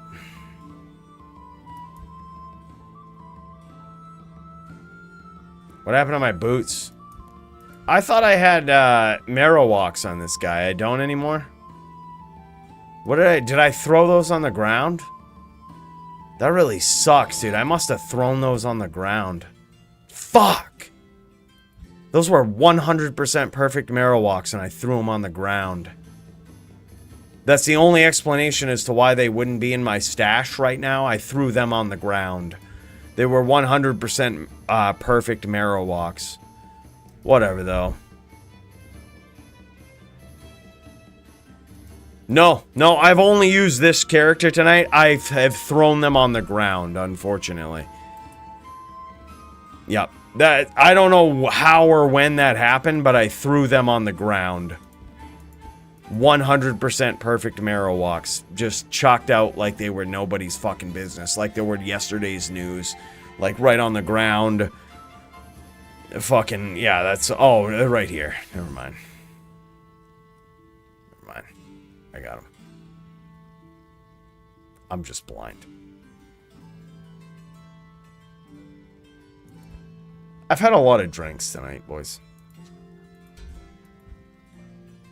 How do I get 30% block? This should be 25%. Good enough. Fucking 25% is way better than 15%. Whoever fucking made up these DFC broken ass stupid rules. I have no idea. They're stupid, though. Go Shatter. I'm chat bugged. Follow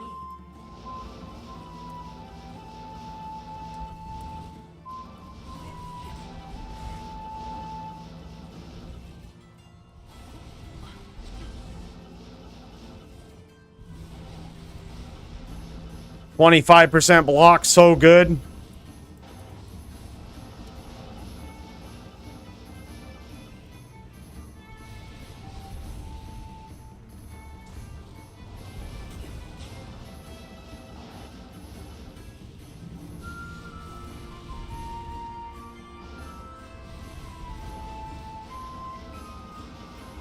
Oh, he's got the open wounds too. That's really good.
Good fucking duel, I gotta say.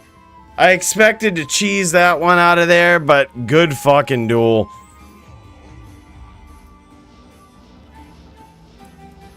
It kind of feels fair with my level of skill. I'm not sure how good Shatter is on an actual barb.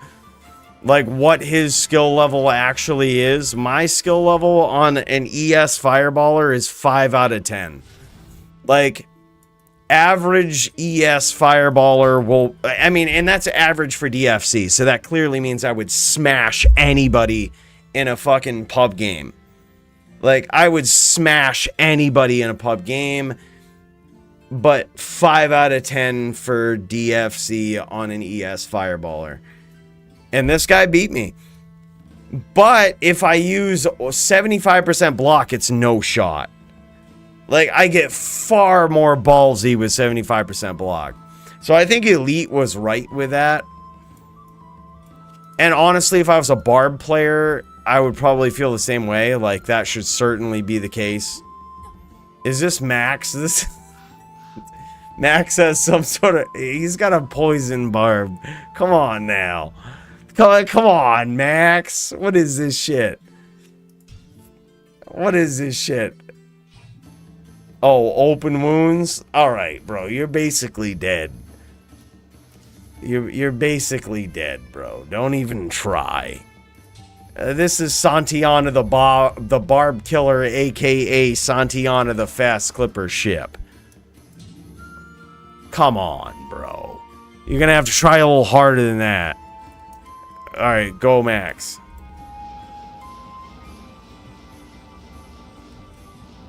Alright, you gonna let him know?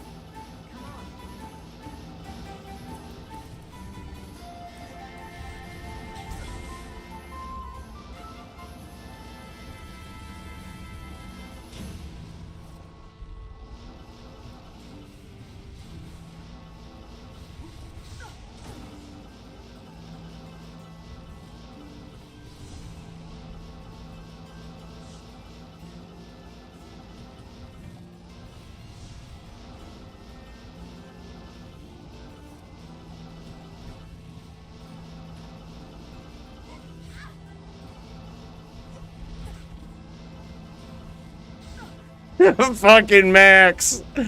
Poor Max.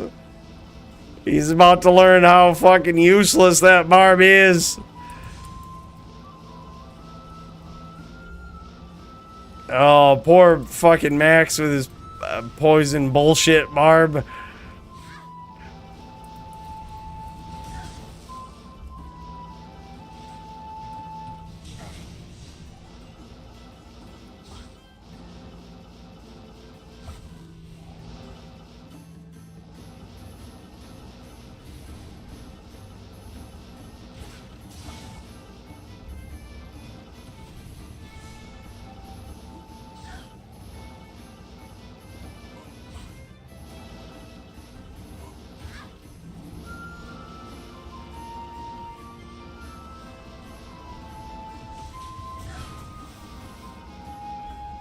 Whatever, you can get me to 1 life. I don't give a fuck, bruh. I don't give a fuck. I got this house. And I'm gonna fucking launch some meteors in it. You ain't got shit, bro.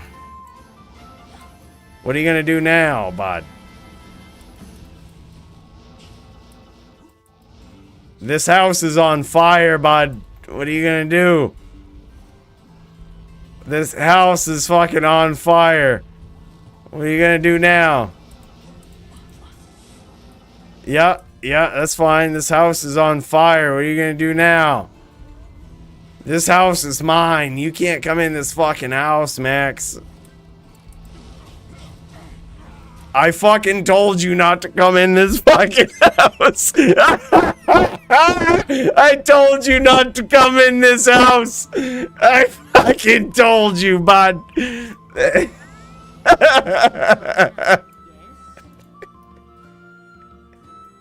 Good duel, man. Yeah, dude, I thought Zerk would too, honestly. I saw you Zerking and I was like, I'm probably not going to win this. But I was like, I have to name lock either way. I told him not to come in the house, so now it's a fucking duel of attrition. We had to do it. Good duel, man. Holy shit. All right, boys, I think it's time to vote, by the way. Let's shut over to the station real quick. This is on you guys. This is my fucking forum goal. We're chucking away at people here. So you better be ready. All right. First of all, we're going to give away forum gold prizes. 1,000 forum gold total for fight of the night. 500 forum gold to each fighter. All right. I'm going to post this in the chat. We're going to start a poll. Add an option, add as many options as possible. This is Fight of the Night. There's a few of them, man. There's a few of them to consider.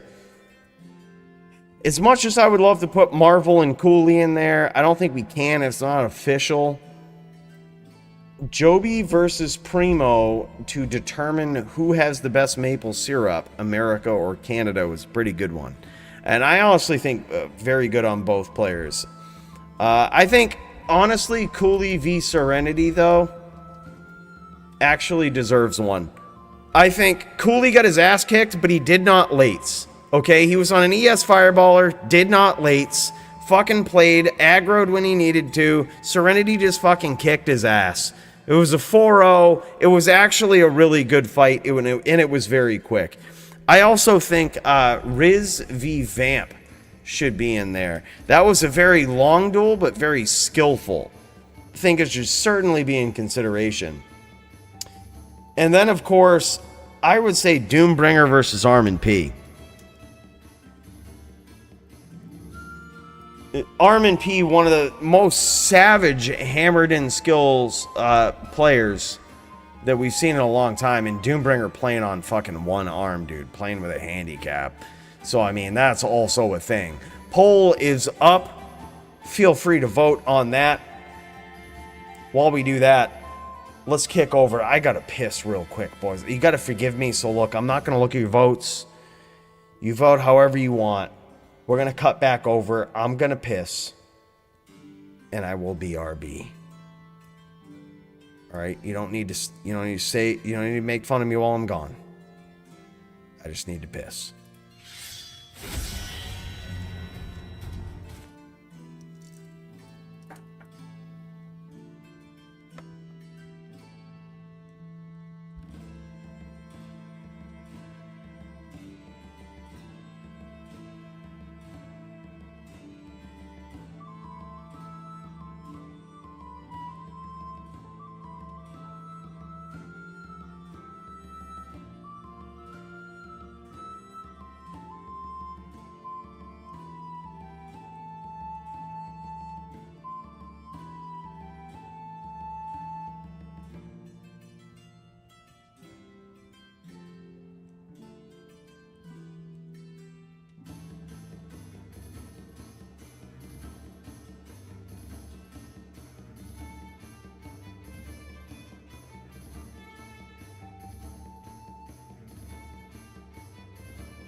Who won?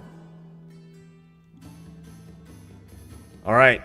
We're going to give this one more minute, or less than a minute, till 12:40 my time, X40 your time, to determine who won Fight of the Night. It's looking like Doombringer and Armen P are in the lead. I don't even understand that. Serenity versus Coolie was by far the fight of the night. Okay, I don't know why you wouldn't give it to those two.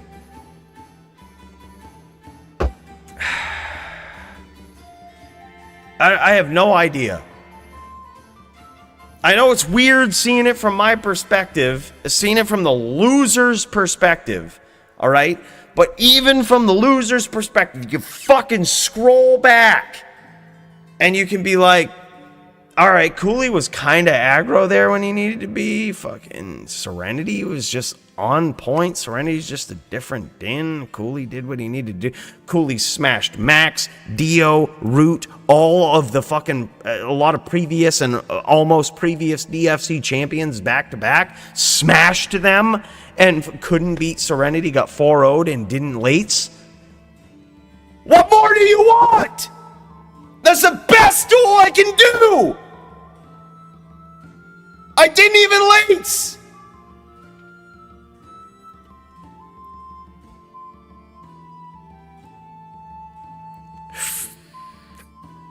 And I didn't even stack my duel. I didn't even give myself an easy opponent like Root.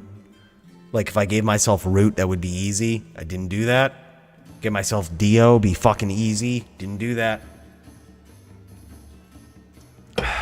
Gave myself Serenity, a legitimate duel.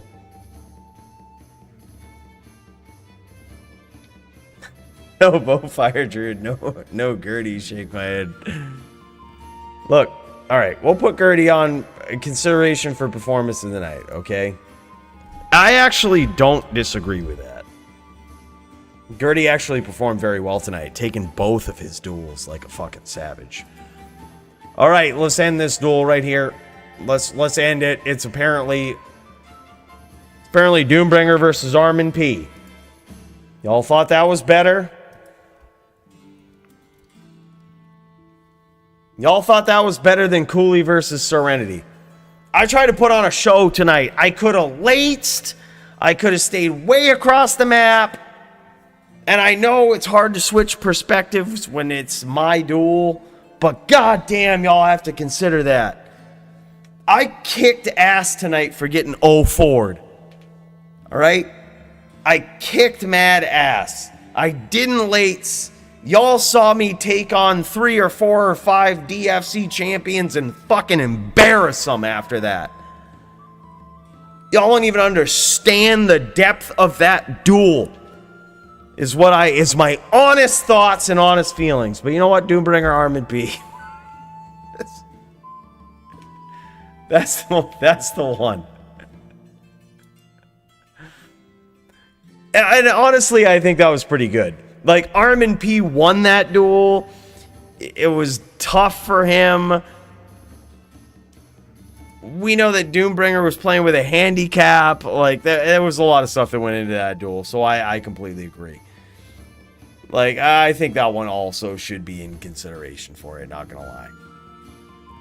Alright, now get ready to vote, guys. We got performance of the night. Now I have 6 people down here that we could vote on. Now, mind you, the winner of this is gonna get 500 forum gold. Of Cooley's hard-earned forum gold from Ladder, they're gonna get 500 of it. So all of the MF finds that I've found are going towards this person, which is, to put it in perspective, 1,500 forum gold. That's putting me in the red this latter season, okay? I mean, technically, let's be real.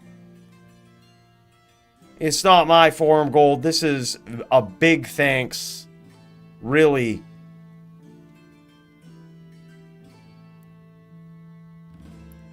to the donors of this event.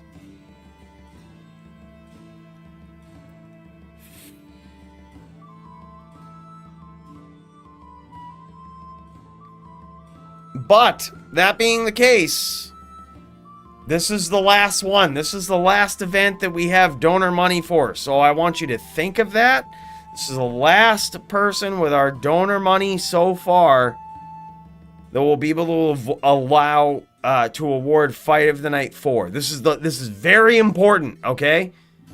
This doesn't happen often. We only give this away when donors give Forum Gold for us to donate Forum Gold to the performance of the night. So imagine this was the last one that was ever done. Performance of the night. I mean, we could easily put Coolie down there for getting 0-4 by Serenity, but I won't do that, alright? I won't do that. Mainly just because, you know, that's the max out of all of our donations so far. Performance of the night. Unless we get more donations on the JSP to give these awards away, alright? People gave this Forum Gold to us generously to award it to the highest performing people. I think Serenity should be in consideration for this. I think Root should be in consideration for this. He avenged his loss tonight. That was huge. I think Riz should be in consideration for this. I think there's so many people that should be in consideration for this, as being completely honest. And I think Polytheist. Dude, Polytheist. These are easy ones right here. I'm just going to start this poll up. Serenity had a Poison VT. He had a Boa VT. Okay? We had Root, who avenged his loss. We had Polytheist using a bow on a Shaman Druid against Primo.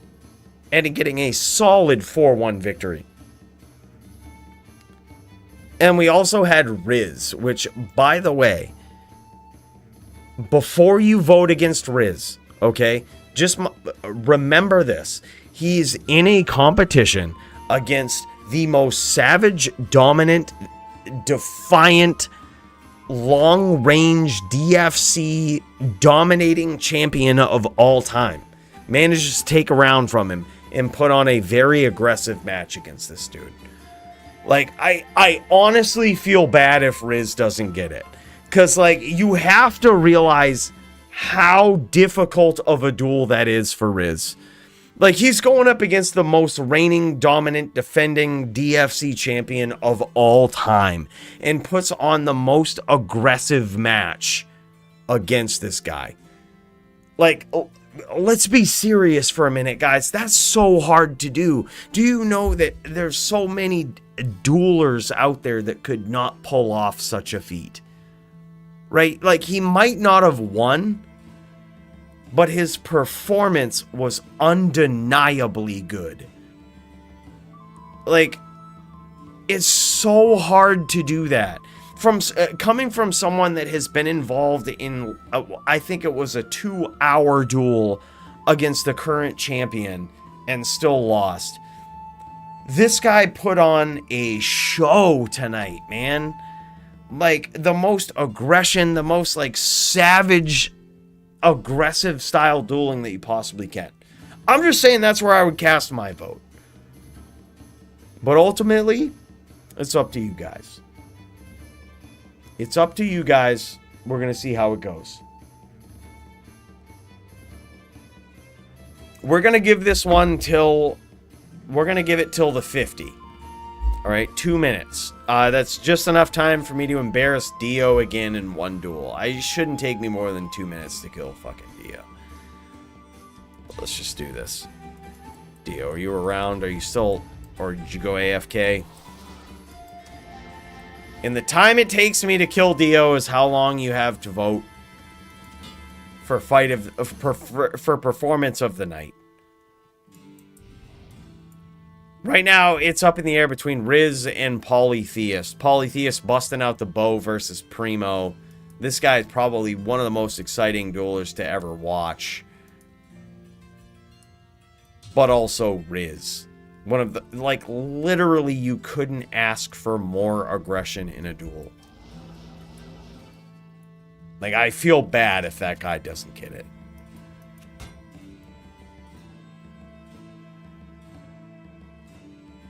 That would be where I'd cast my vote.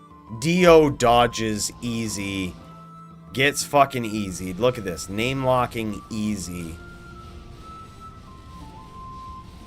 Dio. He tried once, couldn't beat the Santiana. I don't blame him for not wanting to try again.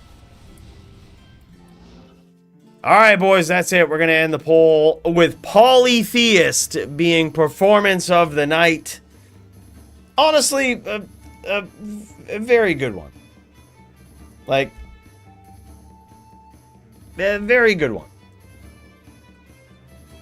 If I didn't give it to Riz, I would give it to Polytheist. This guy is literally evolving the Shaman Druid live on stream, performing against some of the most savage duelers in all of PvP. And may I remind you, this guy is at the top of the ranks. Like, let's check this out. Like, literally, let's look at this. Like, this guy is at the top of the ranks with... Or where's he at? Yeah, top of the ranks. Top 5. With what most would consider like an A tier, B tier build. That's impressive. So I gotta say, not totally horrible. Not totally horrible.